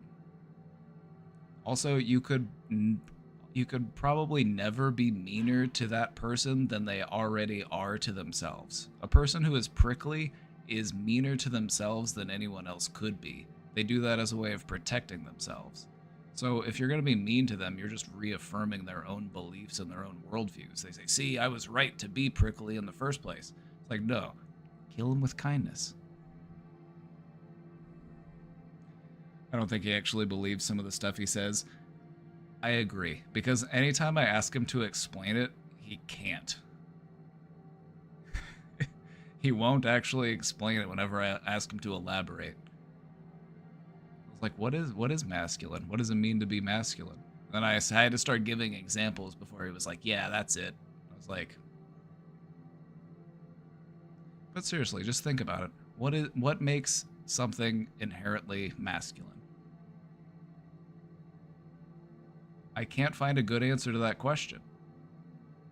Like, if historically it was a woman's job to chop the wood, then we wouldn't view chopping wood as something that's traditionally masculine. It's just, you're just taking history into context, and you're just saying, well, it's been that way for a long time, so that's the way that it must be. It must be the law or something. No, it's not.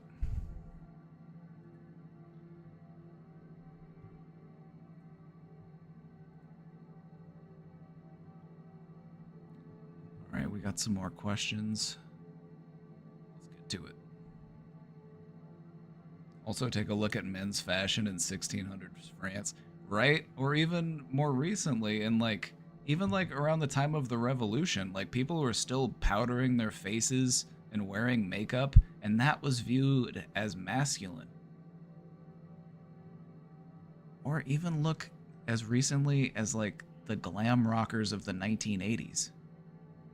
The glam rockers of the 1980s, it was to be masculine was to, have a little bit of makeup on, have a big bushy hair, to wear a crop top. That was viewed as masculine.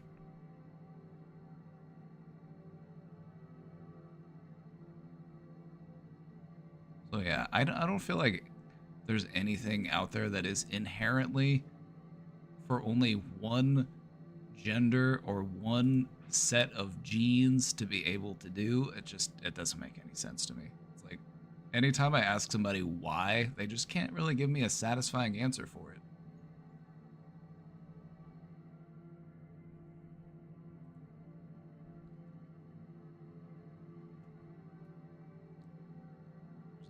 Fly buzzing around. I thought I caught it there for a second. If you see me snatching my hand, it's because I'm trying to catch this fly. Almost got him. Almost got him, the little bugger. All right. Let's get back to it. I feel like I have a strong, rational framework for handling situations, which is helpful when it's helpful, but I think it hurts me in my inability to detect how I feel and go through the motions of emotions. Well said. And you're really onto something here, because sometimes emotions and rationality are two distinct things, and you can't really tie the two together. Sometimes you just need to feel that emotion, whether it be happiness or sadness or joy. It's almost like a joke. It's almost like humor. It's like if you have to explain why something is funny, it makes it not funny. So sometimes you just have to feel it. Sometimes you just have to experience it. Sometimes you just have to allow it to be so that you can appreciate it for what it is, rather than try to explain it, define it, put it into these constraints.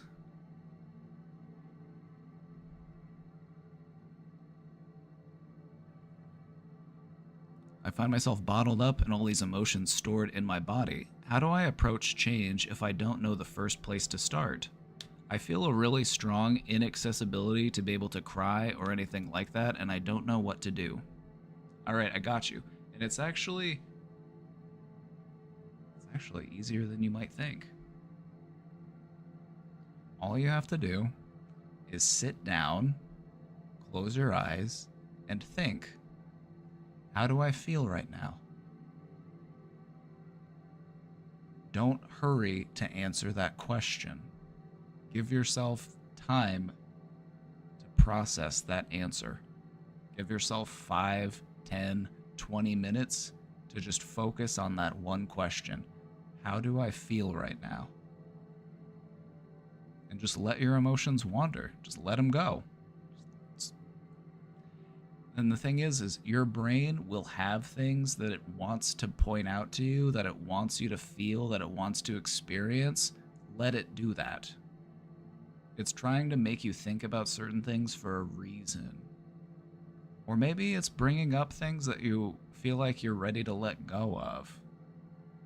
Sometimes our brain will bring things up to us and we'll feel like, oh, this is important. I need to hold on to this because I thought of it.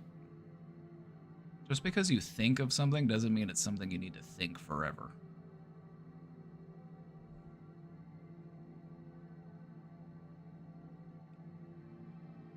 Believe it or not, what I've found to be effective is if you're trying to reconnect with your emotions, just sit down with that intention in mind and just focus on that. Just make that your objective. I'm just going to sit down and I'm just going to feel. I'm just going to see where my mind goes. Let it off the leash. Because that rational framework, that desire to explain and understand and label everything related to how we're feeling, that's like keeping ourselves on a leash. But if you really want to experience those emotions, you have to let them off that leash.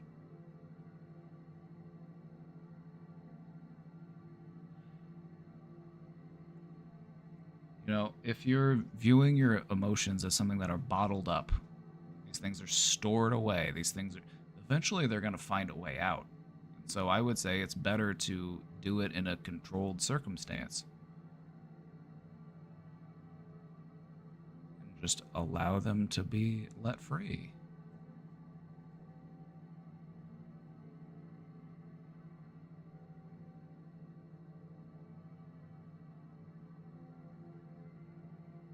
Gotta sit down and you just gotta allow yourself to feel.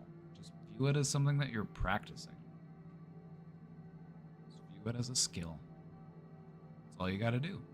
I found that it worked because there was a time in my life where I felt kind of disconnected from my feelings. I felt a little shut off and I felt like, you know, I want to change that. I want to change my ability to actually feel my emotions. And so I would just sit down and I did this, you know, many times over a span of like months, and I was just like, all right, let's just sit with my feelings and see where they go.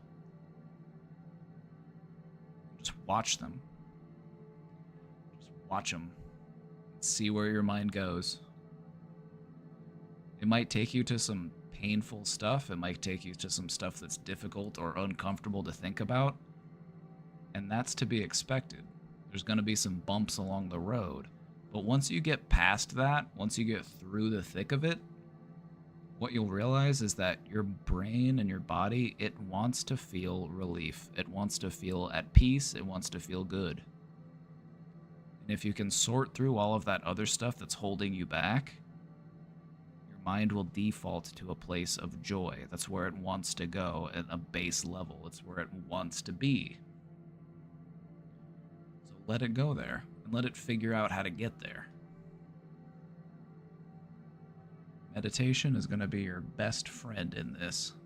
There are going to be times where you don't want to do it. There's going to be times where you feel like this isn't doing anything for me. There's going to be times where you feel like this sucks. Just keep pushing through, and you'll get to where you're trying to go. The only person in this universe who is equipped to tap into your emotions on a deep and profound level is you. Only you can do that. You have the lock and the key.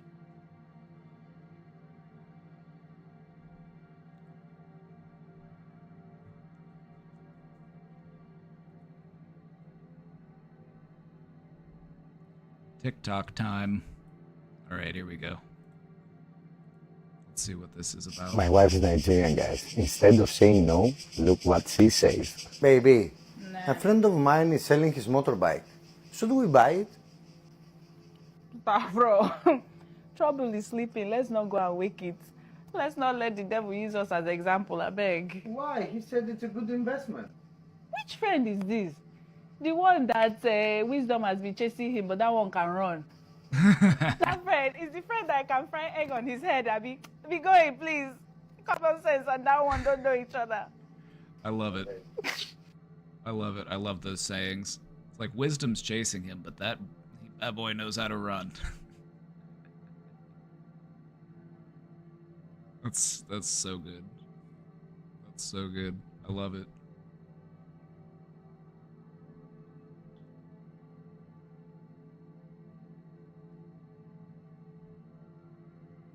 The devil use us as an example, I beg. Trouble is sleeping, let's not go and wake it. I love it. I love all these phrases.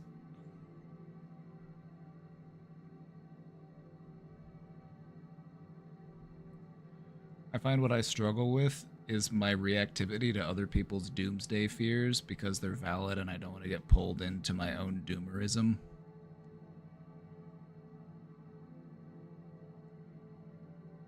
I identify with that in a deep and profound way. So let me just say, sometimes people will call me an optimist, and I'm fine with that accusation. People will call me an optimist sometimes as if it's an insult.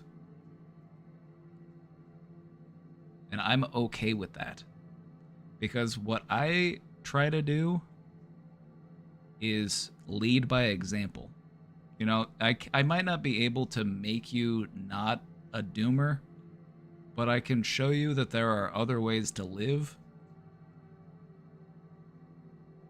I can shine a light on the path for you, but I can't make you climb out of that hole.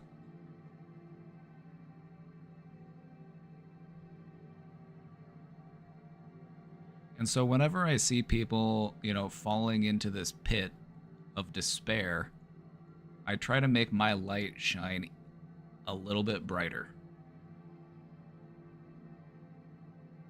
You know, because sorrow and despair is a pit, and the people who are down in the pit, they want you to come down with them. They want the company.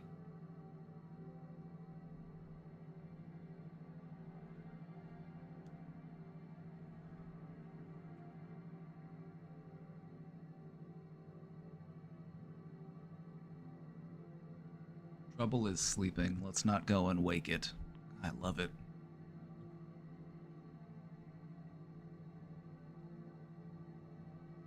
I'm gonna try to steal that one. I'm gonna borrow that line. That's a good one.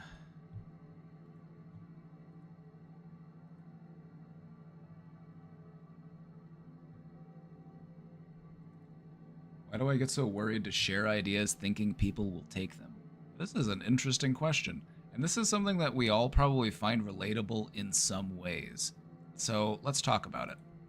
Let's talk about it. This is interesting.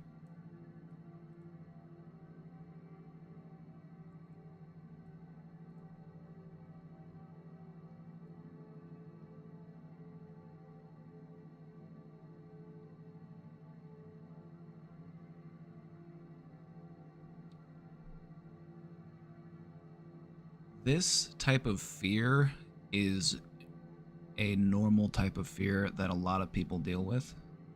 And it's not because of anything other than this is something that is almost hardwired into our DNA.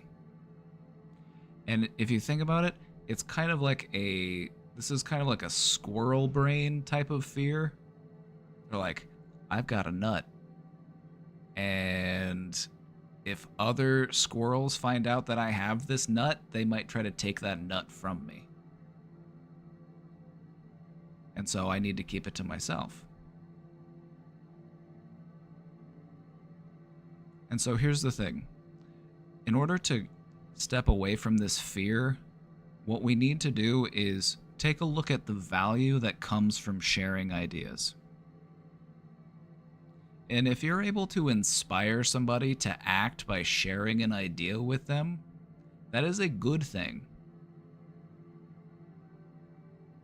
And so I wouldn't try to view it as they're going to steal my idea. I'm going to say I gave them an idea and I inspired them. And that is a very valuable thing to provide to people.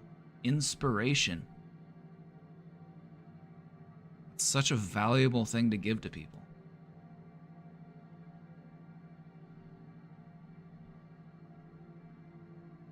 It's priceless. Now here's the thing. There might be some things that you feel like, you know what, maybe I should keep this to myself. And that's okay. And that's okay. There's a certain value in doing something and not telling anybody about it until after you've done it. Because sometimes when we tell people about our plans or the things that we want to do, it sort of satisfies the motivation to actually do the thing. And so sometimes telling people about our plans actually makes us less likely to actually follow through on those plans.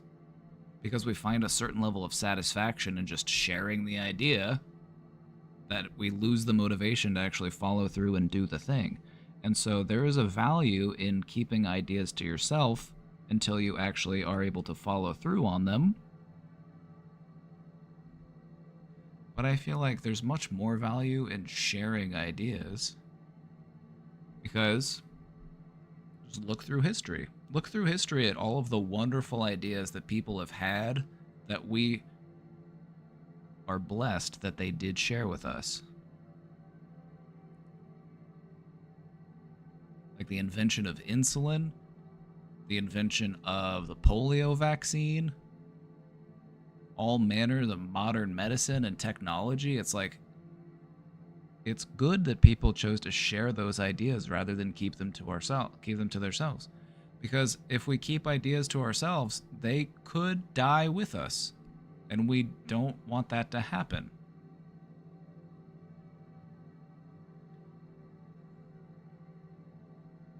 And so as far as the why, I don't know. I can't really answer that for you. That's kind of something you have to do some self-reflection, figure out more specifically why it might be the case for you, if this is something that's really bothering you. Because there could be any number of reasons as to why you feel that way. Like maybe it happened sometime in the past. Maybe, you had an older sibling and they would always steal credit from you. And so you feel like, okay, well, now I can't share stuff because somebody's just going to swoop in and steal my credit. Maybe you work at a job where, you do all the hard work and then the boss takes the credit for it. The boss gets the raise. And you don't get much from it. And so it would make sense that based on our experiences in life, we are often incentivized to not share ideas with people. But what good does that do for humanity to keep those ideas to yourself? I would rather have many good ideas to share with people and if they want to take them, good for them. Good for them. Good for me. I inspired them to go do a thing. That is a really important thing to do. Because our value as humans in regards to the entirety of humanity is not just in our capacity to do things and to act on our ideas. Our ability to inspire other people to act, I would say, is even more important than our own ability to do or to act on the idea itself.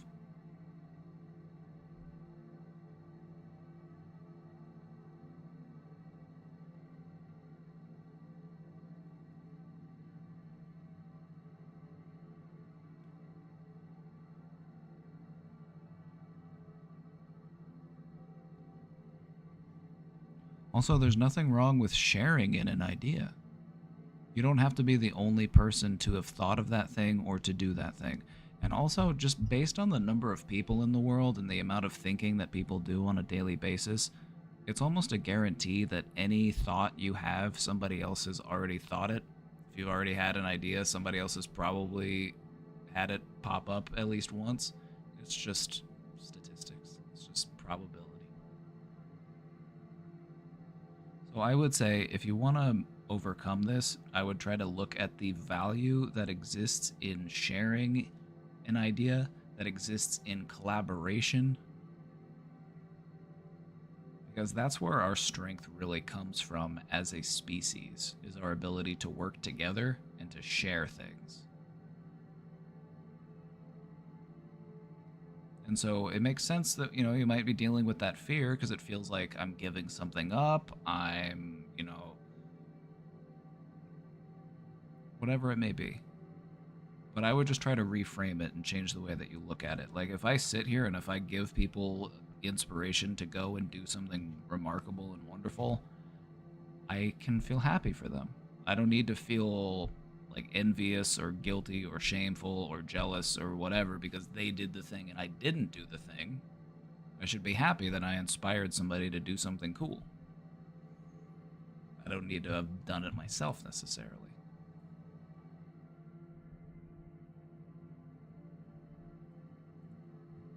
What do you think? Chat, what do you think is more important? What do you think is more important? Having a great idea or inspiring somebody else to act on your great idea?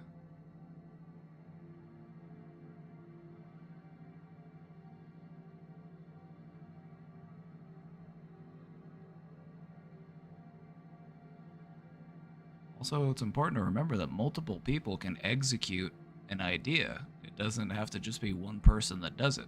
They didn't stop making a certain type of music just because one person made that type of music. Rather, it opened up an entire new genre of music. So many people can start embracing that idea and creating that type of music and then continue to innovate on it and grow and change. There's a beauty in that.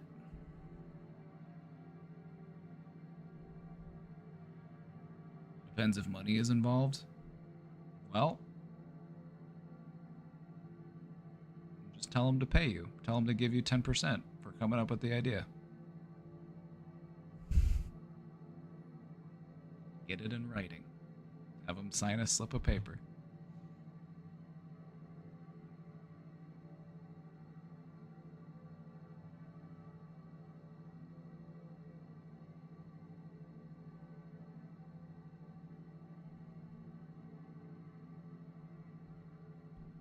Or if it's a work environment, just as like posting online or being creative.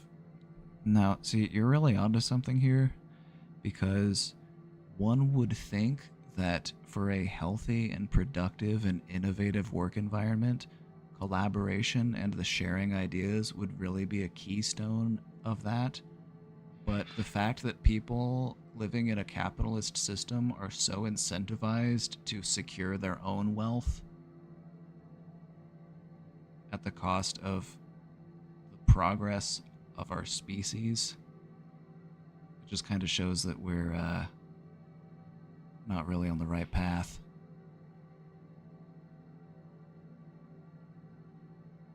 Sure, capitalism drives a lot of innovation, but it drives a type of innovation that is centered around consumption, instead of centering around the betterment of humanity.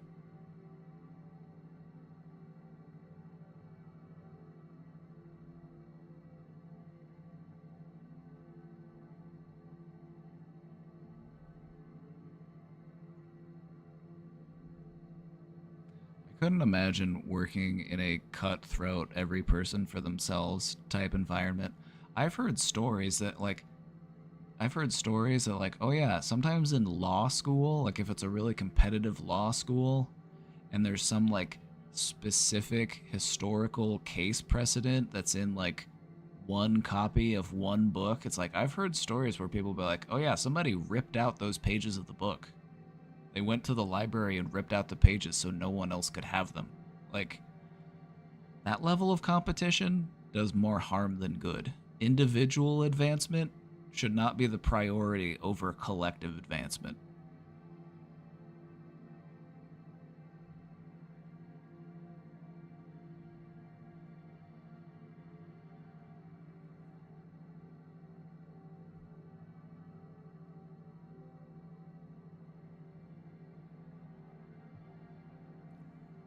Yeah, I have a lawyer. I have a couple of friends who are lawyers, and one of them told me that story. He was like, yeah, people would go to the library and like there would be a book where it had like historical cases, because a lot of what is involved in law is you are familiar with legal precedent. So it's like, well, you can look back to this previous case and see that the judge ruled it in this way, so there is a precedent for following this type of, judgment. And so if you can prohibit others from accessing that information, you can gain an edge over them from a legal standpoint, and that is not surprising, but it's also very stupid. It's just stupid. Just it would just be nice if we could trust other people more. If we could just collaborate more and not feel the need to always sleep with one eye open.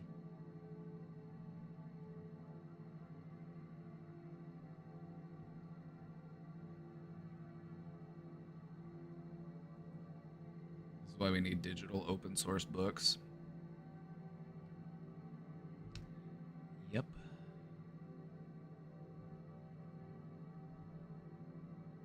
Is this whole manifesting thing real? Yep. And I'll tell you why. You, as you are right now, you manifested this.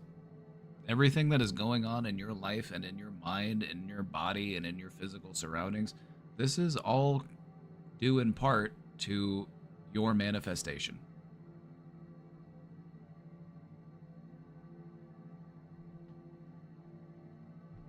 Headphone cord starting to short out.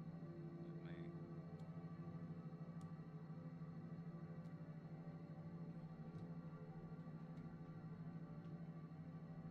little headphone extender cord is glitching out because it wasn't playing sound out of one of my earbuds. So I plugged my headphones in directly, and now it's working. Okay, good.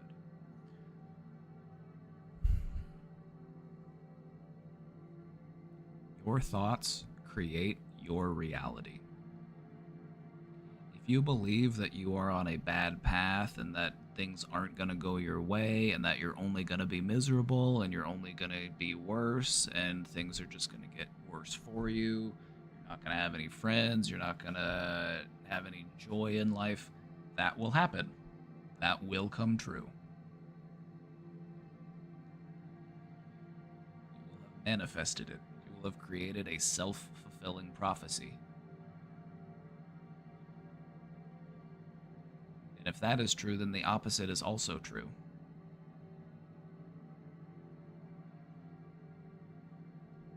Let's do a little exercise. I'm going to lead you in a little bit of visualizing right now. The thing about manifesting is it's actually a really old technique. It is a technique that humans have been using for hundreds, if not thousands of years, all right? So whenever you ask, is it real? Just look at history, and you will see that it is.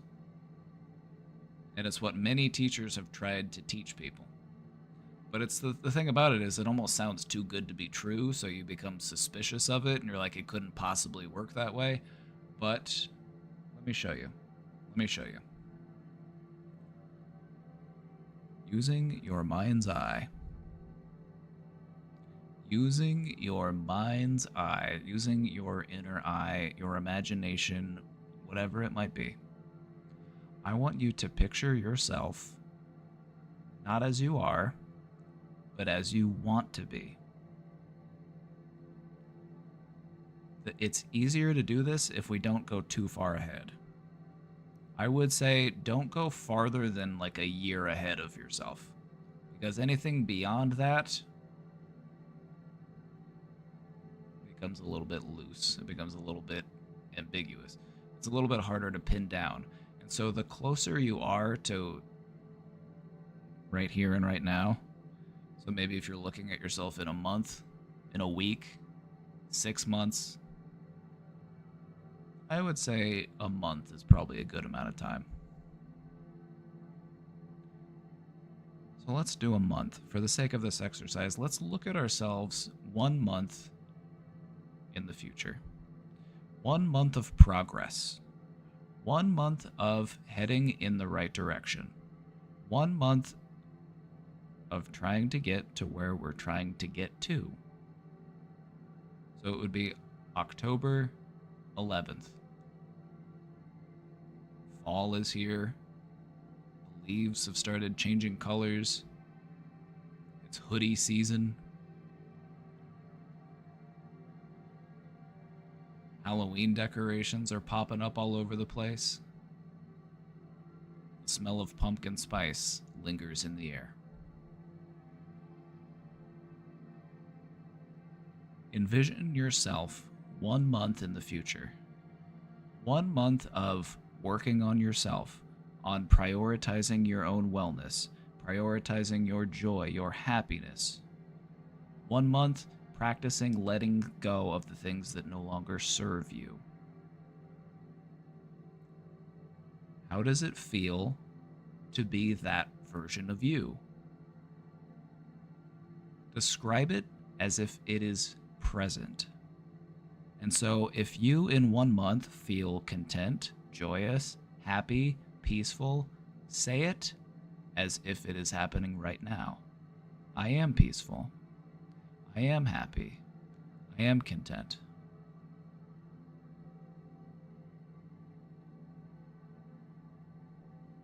And what you will notice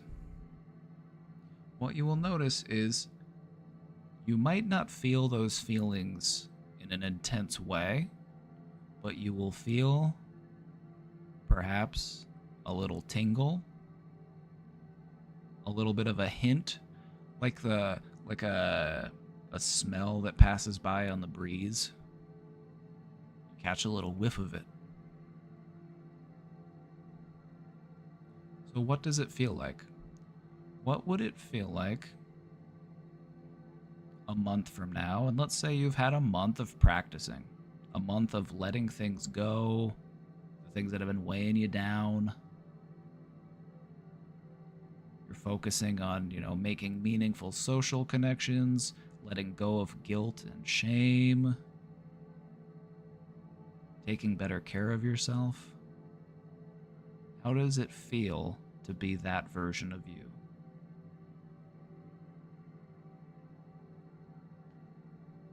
And to really lock in that feeling, if you feel comfortable doing so, I would like you to share it. Just type it out in chat. I feel, and then however you feel. We want to take those feelings that we will be feeling and we want to make them right here, right now. The point of doing this is because if we want to become that version of ourselves, we have to practice being that person. That is how we learn to be that person. That is how we learn how to think the way that they think. And this is what manifesting is all about. It's about visualizing. Where is it that I'm heading? What will it feel like when I get there so that I can prepare myself for it? We do this all the time, but we tend to drift into the negative when we do it because humans have a negativity bias. We tend to prioritize negative emotions, negative experiences, because we are trying to protect ourselves from being harmed. And so it stands to reason that one of the things that we do whenever we look ahead into how we will be feeling is we just assume that things are just going to get worse. But we can't live with that assumption because then it will just end up becoming true.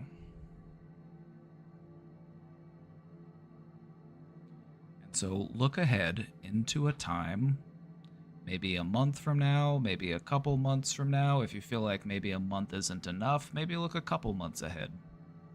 I feel like a couple months ahead is a great amount of time to really make some meaningful change.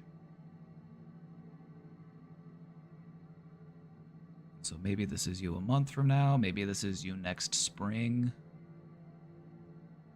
Maybe this is you a year from today, who knows? Whatever works for you. But just think, what does it feel like to be that version of me? A version of me who has let go of what was holding them back. A version of me that is more open to the love that is all around me. A version of me that is able to experience joy in an uninhibited way. A little more free. How does it feel to be that person?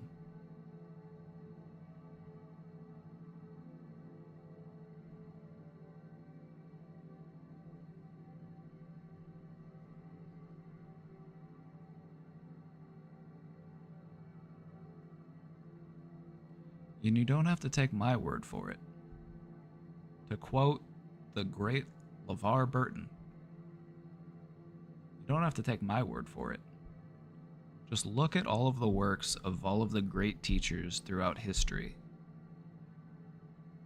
This is what they've tried to been teaching people, is that if you can orient yourself on it, it can become real for you. And so let's make sure that we're not visualizing or manifesting unnecessary hardship. It's okay for there to be joy around the bend.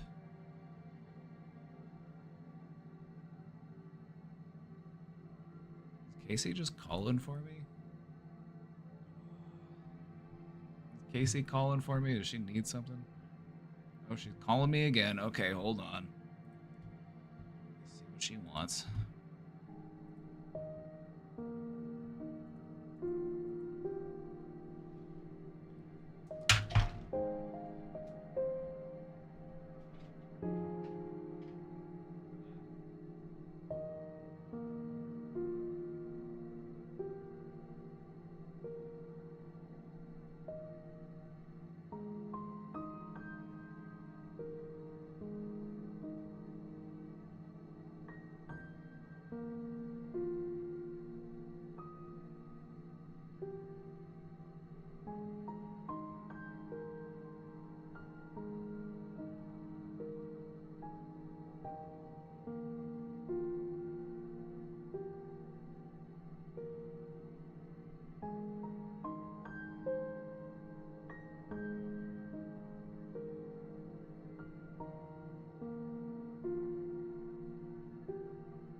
Okay, I'm back. Casey made food and she wanted me to try the food she made. I said, oh, well, I'm streaming. She's like, oh, I didn't know. She didn't realize I was still streaming. I was like, why is she just yelling my name? Doesn't she know I'm streaming? She didn't know I was streaming.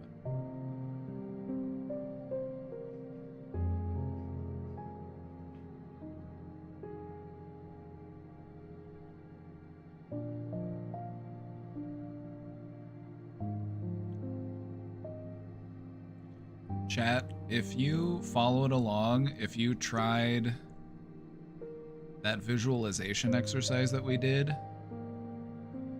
how are you feeling? How are you feeling if you tried it. And I hope you did try it. If it's something that feels different or it feels silly or it doesn't make sense, that's okay. Because here's the thing. If all you did was the stuff that made sense to you, you would have had it figured out already. And so sometimes in getting better, you have to do stuff that is silly or weird or unusual. Because if it was so obvious, if it was so easy to figure out, wouldn't you have figured it out already?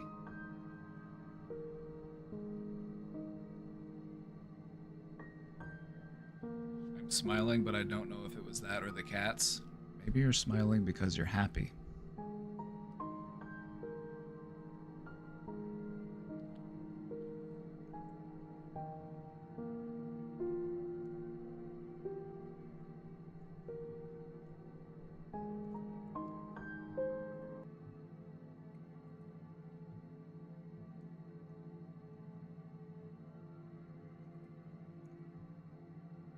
Subscribing to this YouTube channel. I'm subscribing to the Sleepy Cats YouTube channel that plays 12 hours of musics for cat stress relief.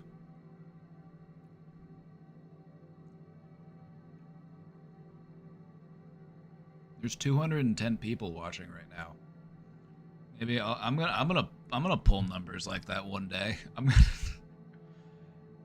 What this is telling me is I could just put on sleeping cats with soft music and I could make numbers.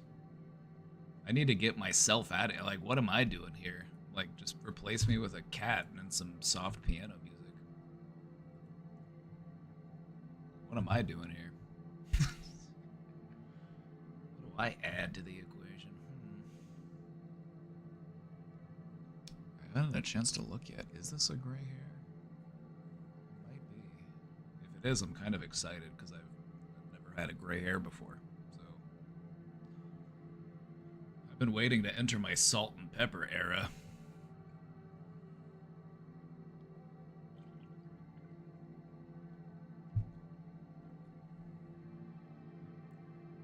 So the question was, is this whole manifesting thing real? And it is. In order to understand that, all you have to do is oop, not me. Oop, wrong thing. Myself disappear instead of the box. Everything that exists within your life right now, all of your ideas, your beliefs, your thoughts, it all has been, you've been manifesting it up until this point. So the question is manifesting real? Yes. But what matters more is, what am I manifesting? Am I manifesting a life of joy and connection and love, or am I manifesting a life of misery and loneliness? Now, one of the pitfalls, you want to make sure that you're not manifesting a life of misery and loneliness, but you're not justifying it and rationalizing it or making it feel like this is what I need to do, because you don't. It's okay to be happy. Even though the world sucks sometimes, there's a lot of beauty and joy in it, and it's okay to be happy. If you're gonna wait for every single person in the world to be happy in order to give yourself permission to be happy, you are going to be miserable for the rest of your life.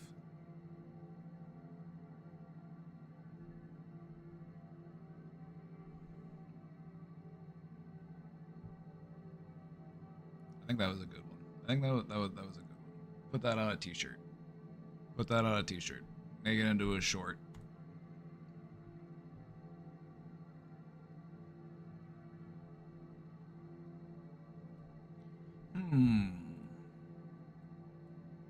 Oh, I got a follow-up question to the idea question. All right, here we go.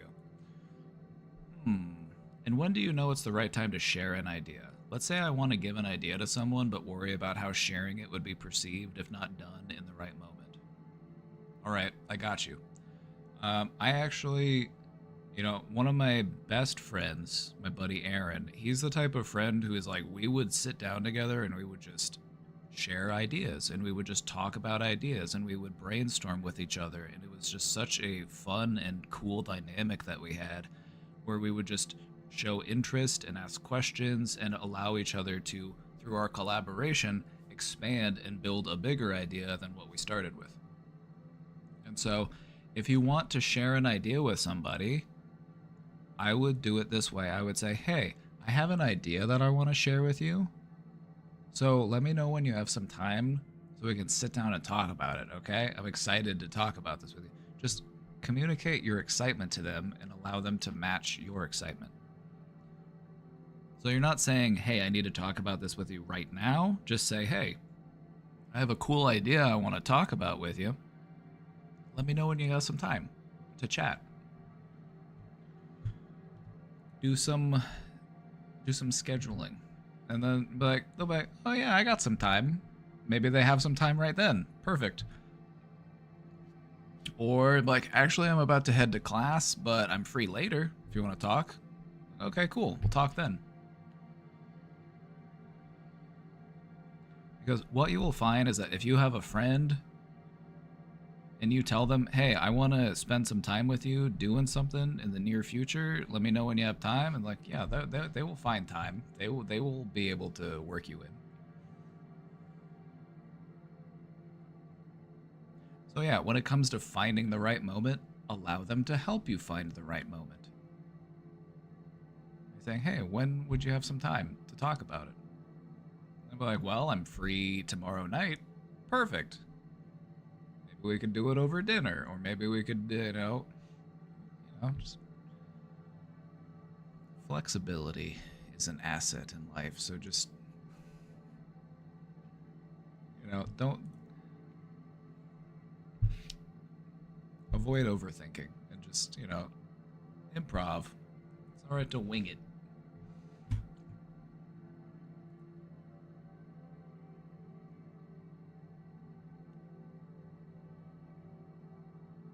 When it comes to problem solving, I like to work backwards. Now, how do I stop doing that too much in other areas of my life? Ah, okay. All right. It's a good... Okay, so... This is a skill that we can practice. Because problem solving and coming up with a plan and goal setting, it's like these are all skills and these are all things that we could all work on and things that we can all improve.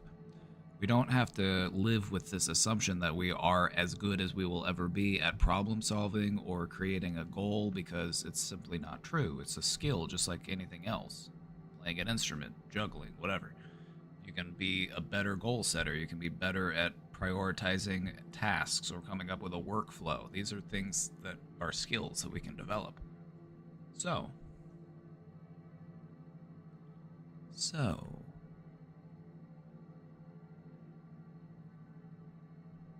all that I would say to try to do is reel it in a little bit. Whenever you have a goal, focus only on the next step of that goal. Because the important thing to remember is that things change while things are in progress. So you might start working on a goal, and then in the course of working on that goal, you might change your trajectory a little bit. And so this is why working backwards isn't really helpful to us, because we might miss the mark. This is why we only have to focus on that next step so that we don't end up going off course. So whenever it comes to any problem that you're working on, what is the next step? And for the sake of making goals easier to follow and easier to build momentum, I would say make it as small of a step as you need to. Let me give you an example.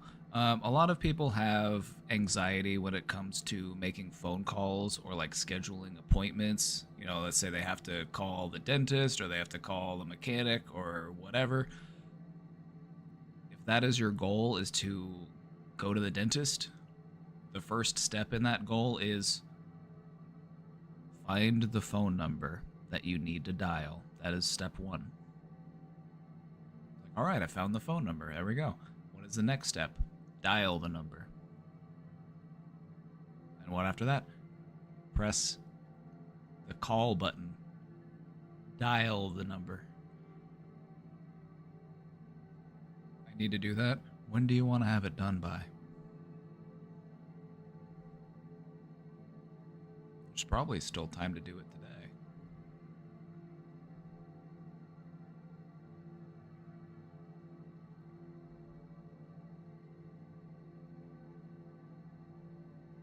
Also, in regards to that goal specifically, try to let go of some of that anxiety about calling people to schedule things. That's literally part of their job. They do it all day. They talk to 100 people every day, setting up appointments, answering questions. They won't think twice about their interaction with you. They will forget that they even talked to you on the phone within 2 minutes of the phone call. They'll be back doing something else, some other duty or some other job description. Like, they're not going to be like, wow, that person on the phone, they, like, no, it doesn't happen that way. Maybe I should try by the end of September.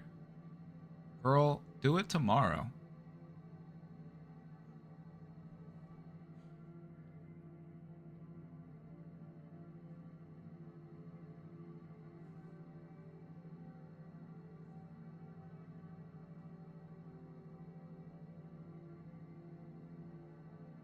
Otherwise, I'm going to do it for you. I'm going to call your dentist and I'll be like, hi, I need to make an appointment. I'm like, yes, what's the name? And I don't know your real name, so I'm just going to say it's for Cutie Cheeks.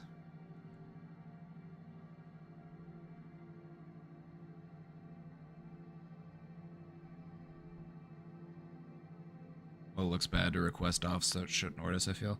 What do you have to request off for? You're calling to schedule the appointment, but the appointment isn't going to be until later. So you don't have to request off yet. You're just making the appointment tomorrow. You can do that in 2 minutes. You've taken... Oh, you don't have a dentist? Well, that's fine. You know what? You could even, if you have dental insurance through your job, just try to find one that takes your insurance. If you don't have dental insurance, that's also okay, because just basic like checkup stuff doesn't really cost that much. You need to call the insurance. You might not even need to call the insurance. You can just go on Google and say dentists near me that accept this insurance, and it'll probably bring something up. And then when you call them, you'll be like, hey, yeah, I'm a new patient, and I just wanted to ask, do you accept this form of insurance?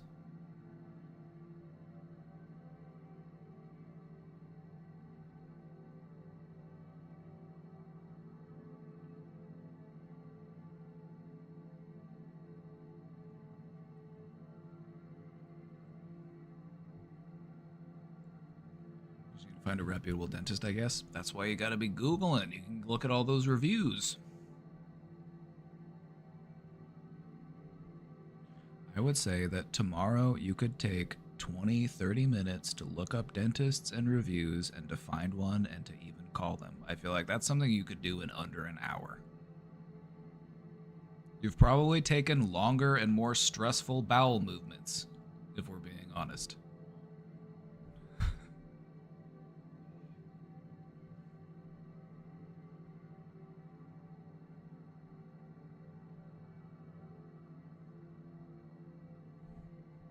Have you ever had one of those bowel movements where you're like, if I can make it through this, I can make it through anything? There was a time in my life I was probably like 13, 14 years old, and I had never been constipated before, but I was at that point in time, and it was... I really had to find out what I was made of.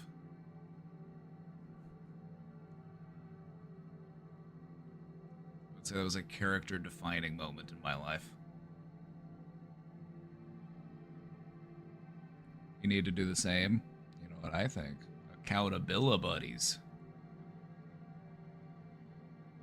Accountability buddies. Like, hey, did you do that thing?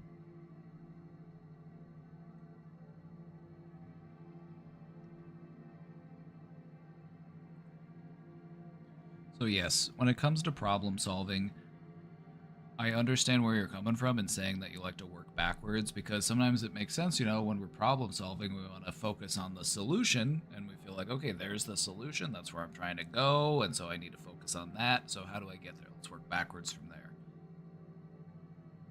That might end up taking you down the wrong path, because more often than not, what happens when we're engaging in problem solving is the trajectory changes. We realize that, oh, I actually need to do this instead of this. I need to make this little tweak, this little change. And it's much easier to do that, and it works into the natural flow of things if you focus on the next step rather than focusing on all the steps or focusing on the last step. So whenever it comes to any problem or any goal or anything you're trying to work on, just focus on that next step. That is the one that matters most. Okay?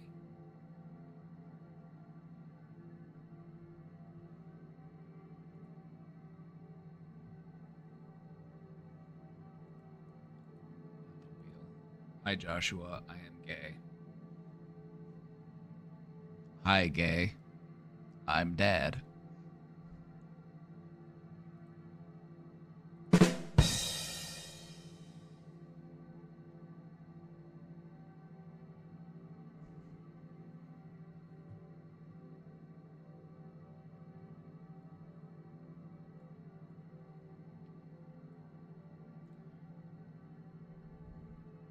If I have any regret in life, it's that I don't have a gay son who could come to me one day and say, "Hey, Dad, I'm gay." And then I could be like, "Hi, gay. I'm Dad." I feel like I'm really missing out. I feel like I'm really missing out in that way. I feel like that would just...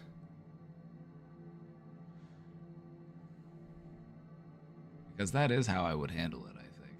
I feel like I would handle it in that way. Or I'd be one of those dads who's be like, well, I mean, we've known for a while. We were waiting on you to tell us.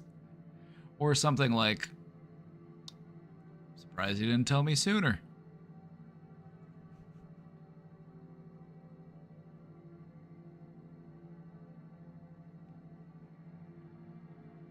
Beaver can come out to you still, you know?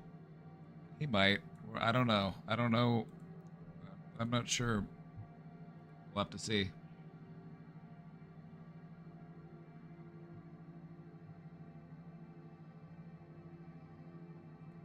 What if the ideas for you thinkage?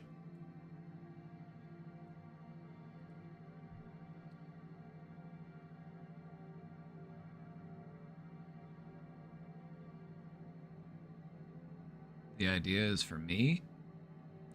Alright, well, hold on, I need to add the thinkage emote. I don't have that one. We're gonna have to... I mean, I do have a thinking emote, but it's my emote.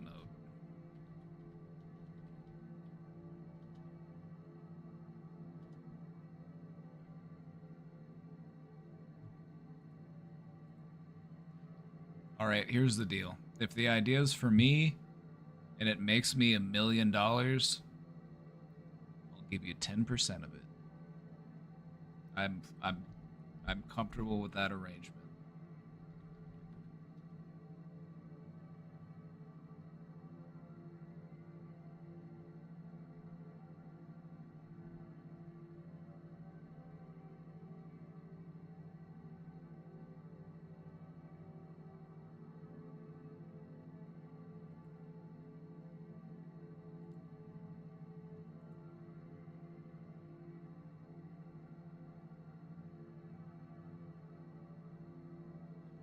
My son came out as trans, I was all, I wondered if you are. It makes a lot of sense to me.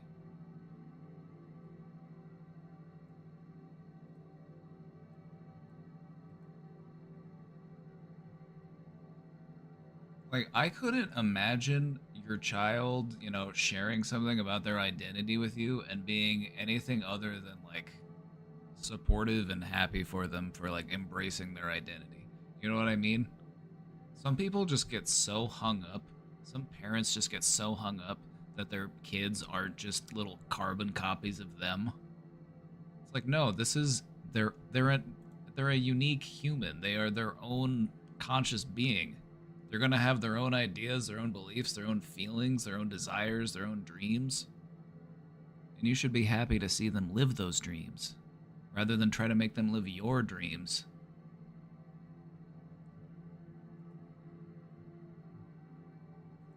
It's buffoonery. It's buffoonery.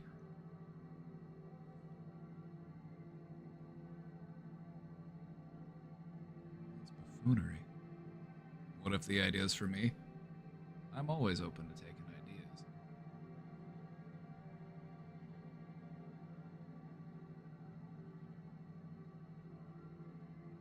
If you got an idea for me, I'd like to hear it. I can promise I won't steal it. And if I do steal it, I'll at least give you some of the money. I feel like that's fair.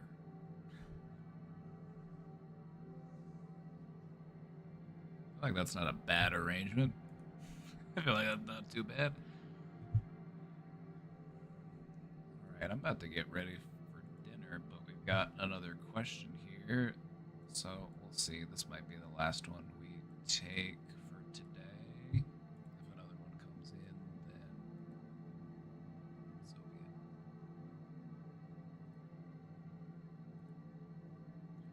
it. So, the question is, I need to get a job. I specifically want a work from home job. Any advice on getting a work from home job?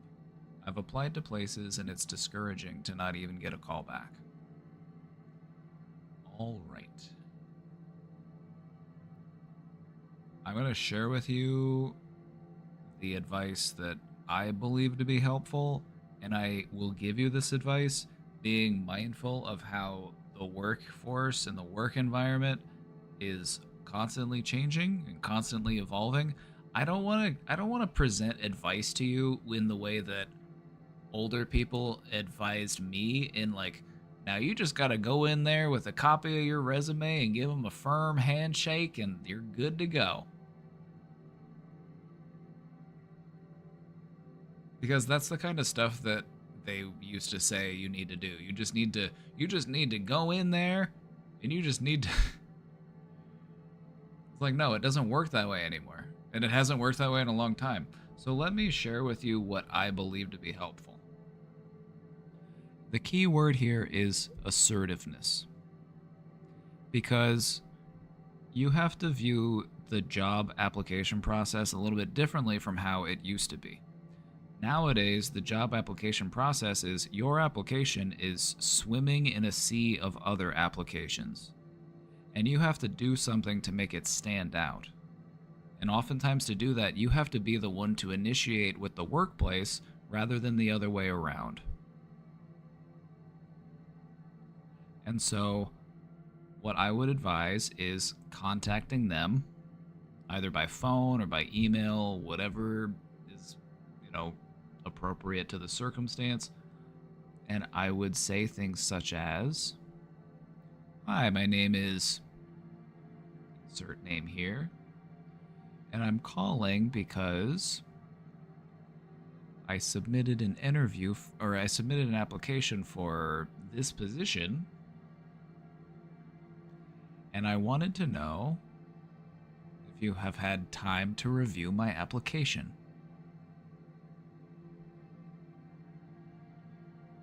Now, sometimes, because the way that job applications work nowadays is they'll probably just be like, they'll probably just give you some canned answer, but sometimes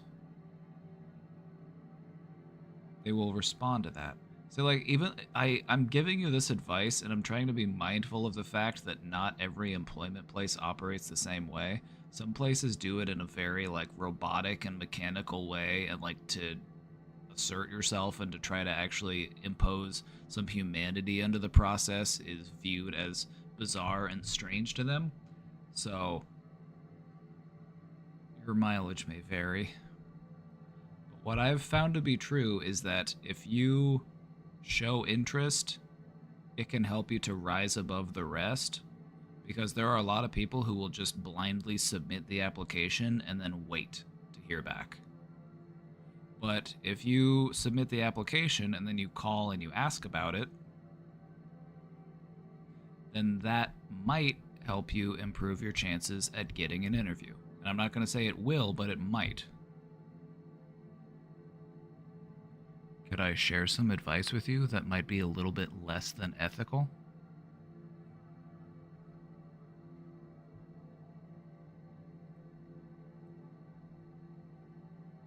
Can I share some less than ethical advice?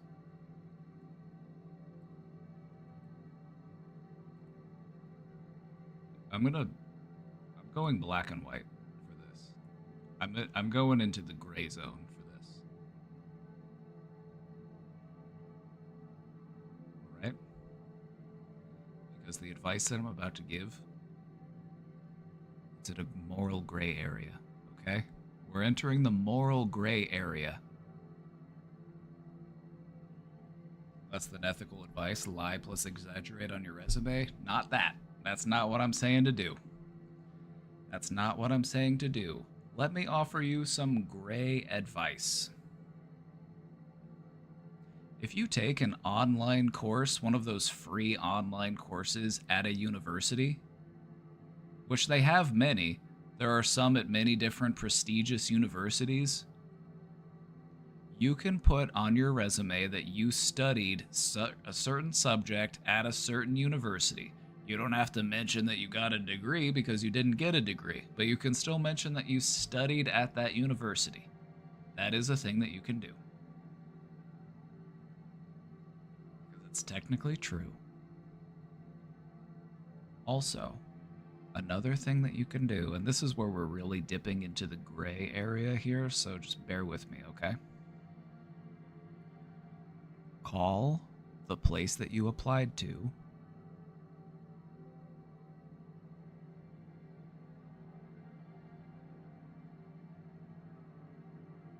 and say, "Hi, my name is, and I'm returning a phone call because I was called to set up an interview for this position." Now, if it's a big enough company, they might not only have one person that does all of the calls and all of the interviews, and so you might be able to get yourself an interview just by saying that they called you, saying that they wanted to set up an interview. That might work. Like, yeah, I got a call, and they said that they wanted me to call back to set up an interview, so I'm just returning that call. They probably aren't going to ask you, well, you know, if they ask you who called, just be like, it was hard to say. It wasn't really clear on the message. It sounded like, I don't know, it was like Jan, or I'm not sure. It was kind of garbly. Just make up a fucking name. just make up a vague HR sounding name. Jen, Jan, Linda. You know, just make something up. Jan or Jen, I'm not sure. We're like, oh, Janice, oh yeah, okay. Yeah, we've actually got some time this week. You could come in. What's Friday looking like for you?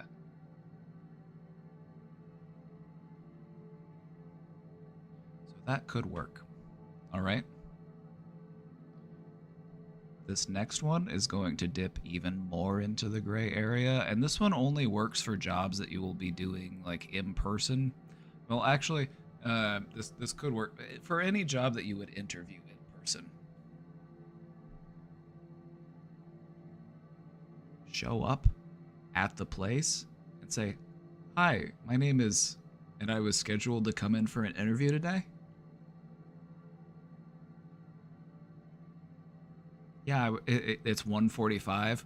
Yeah, I was scheduled here for an interview at 2.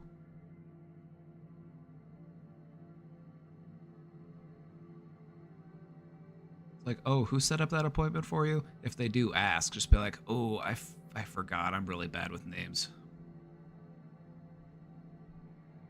Sometimes that could actually get you in for an interview that day. They might be able to, or they might be like, oh, actually, the person who interviews is busy right now. They must have double scheduled or something. So could you come back tomorrow maybe? Like, all right, that's fine. You know, just be pleasant and agreeable about it. So that could also work. One of the ways that you can secure a job, and this is why I'm gray right now, is because this is morally gray advice. Use this at your own risk.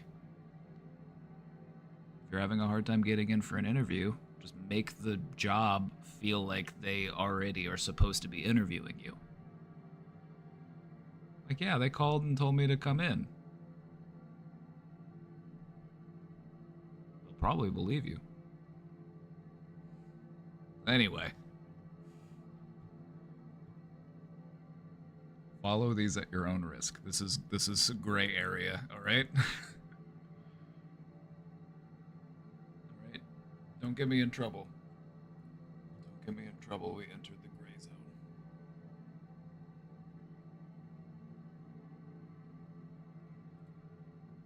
Beyond that, I don't know. I haven't worked a work from home job before. So maybe people who have worked from home jobs, they might be able to help a little bit in helping you find one.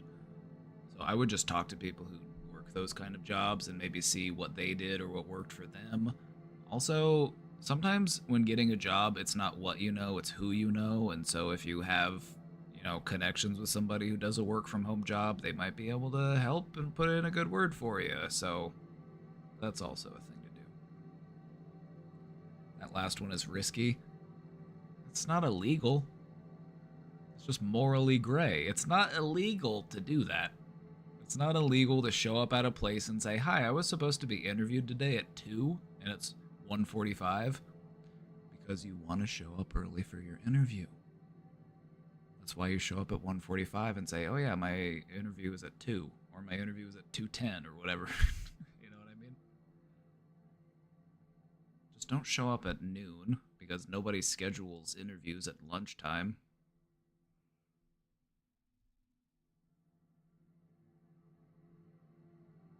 I would say showing up at around 2 is probably that sweet spot, because people are starting to, you know, be tired from the workday. They're getting ready to, you know, pack up and head home. Their brains are kind of shutting off, and so they're probably not going to think too long and hard about the fact that they might have forgotten to write your name down in the schedule.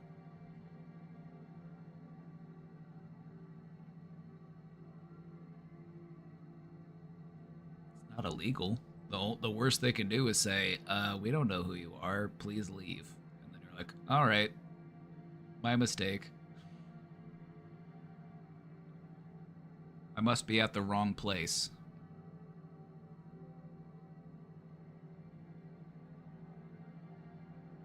Just play dumb. Just act like you showed up at the wrong place. Be like, "Oh, you know what? I think I'm at the wrong address. I'm sorry. My apologies." Simple. That's simple.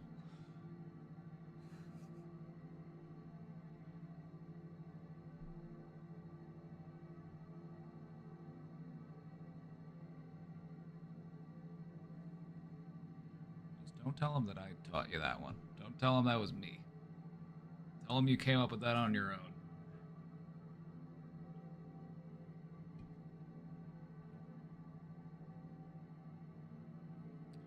So yeah, I would say, questioner, just keep those applications going, but also keep a list of all of the places you apply to and then follow up with them. Send them emails, give them phone calls, and say, "Hi, I put in this application. I just wanted to know if you had time to set up an interview." You know, just assert yourself. It's going to help you stand above the rest. Because since jobs are primarily online application and online, you know, everything's just done over the internet these days, a lot of people really do just blindly submit their applications and their resumes without any follow-up, without any contact, and they just wait. They just wait to hear from the company. And so asserting yourself and initiating contact with them instead of waiting for them to contact you really does set you apart. Now, not some places will be weird about it. I have had some jobs, you know, they'll be weird about it. They'll be like, if you applied online, then someone will call you within X number of days. And if you don't hear from them, then we have decided to move forward with other applicants. It's like, Some places are very like robotic in that way. And honestly, that's probably a good sign that you might not want to work there. It sounds like it's probably a soul-crushing, boring kind of job anyway. But best of luck. Best of luck in the job search. Keep your head up. Don't give up. Just keep working at it. You'll find something that's a good fit for you. Ooh-wee. Ooh-wee. Well.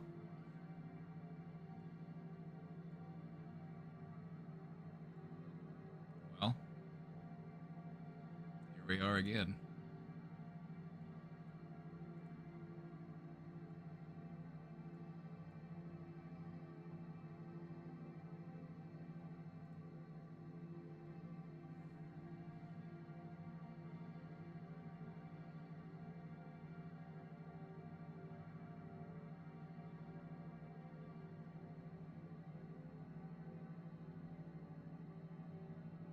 Hi, chat. Oh, I never come down to your size. How's it going down here? Hey, everybody.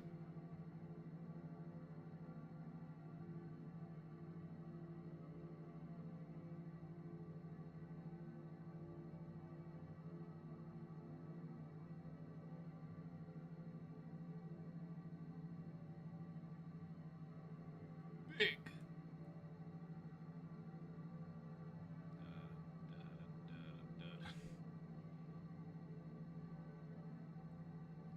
Alright, I'm gonna go get dinner.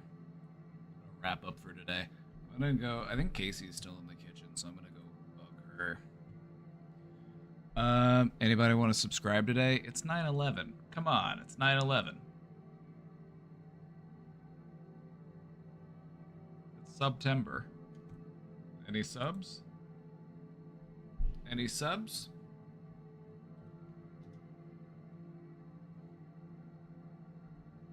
Come on, be a patriot.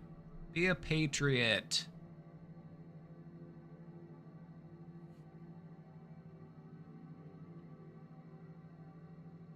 Everyone's waiting for payday. You know what? I'll wait. I'll wait. But on Friday... On Friday...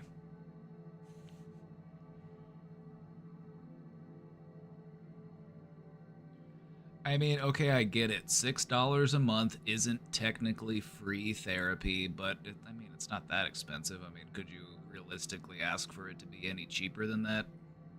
I feel like going any lower than $6 a month for therapy is kind of being a little bit demanding.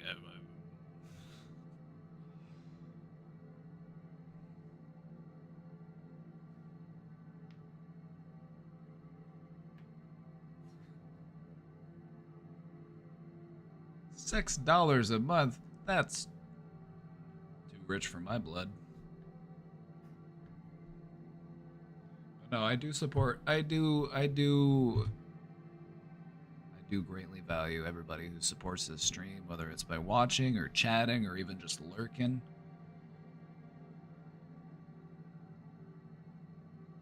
The people who subscribe, the people who gift subs, you know, we've built a pretty cool space here on the internet, and I'm really proud of all the work we've done, so thank you all for being a part of it. Everybody say hi, lurkers.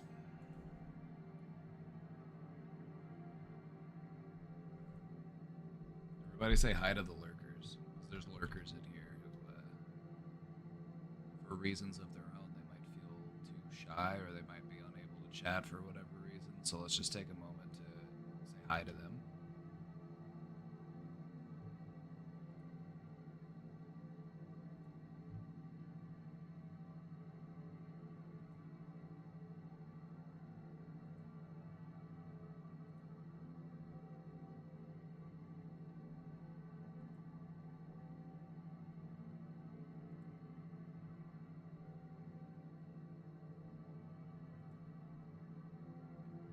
We appreciate the lurkers.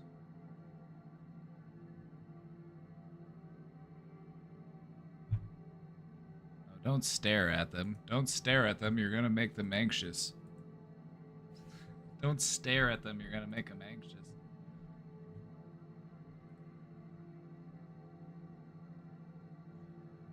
Let me just say that one of my favorite things about being a streamer is when somebody says, I used to be a lurker, but they have become an active member of the community. It's one of my favorite things. One of my favorite things about practicing psychology and working in mental health is helping people to come out of their shell. It's that kind of, come on in, the water's fine kind of mentality.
You're shocked to find out that most people lurk? Yeah, I think the statistic is like somewhere around like 80% of all Twitch users are lurkers. That number could be wrong. It may have changed, but I think it's, last I heard it was somewhere around that amount. It could even be higher for all I know.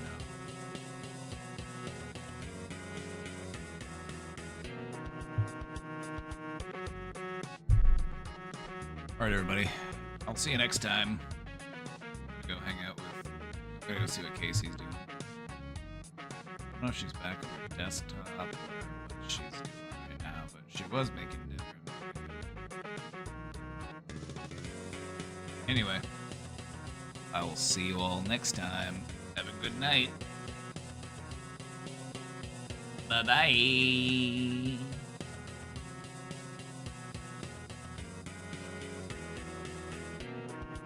Sorry I was late. Just because it's late doesn't mean I'm not gonna...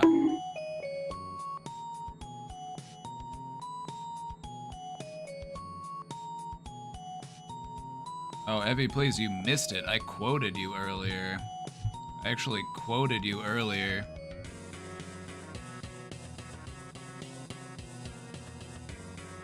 So we were talking about dealing with making mistakes. I quoted you, when you said mistakes means you're actually doing something and not giving up.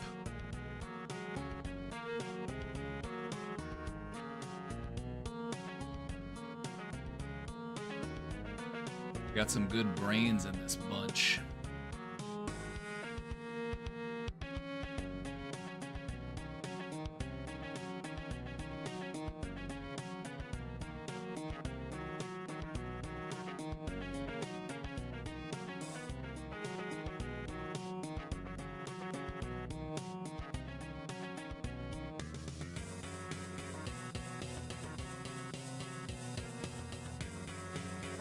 Alright, everybody. I will see you next time.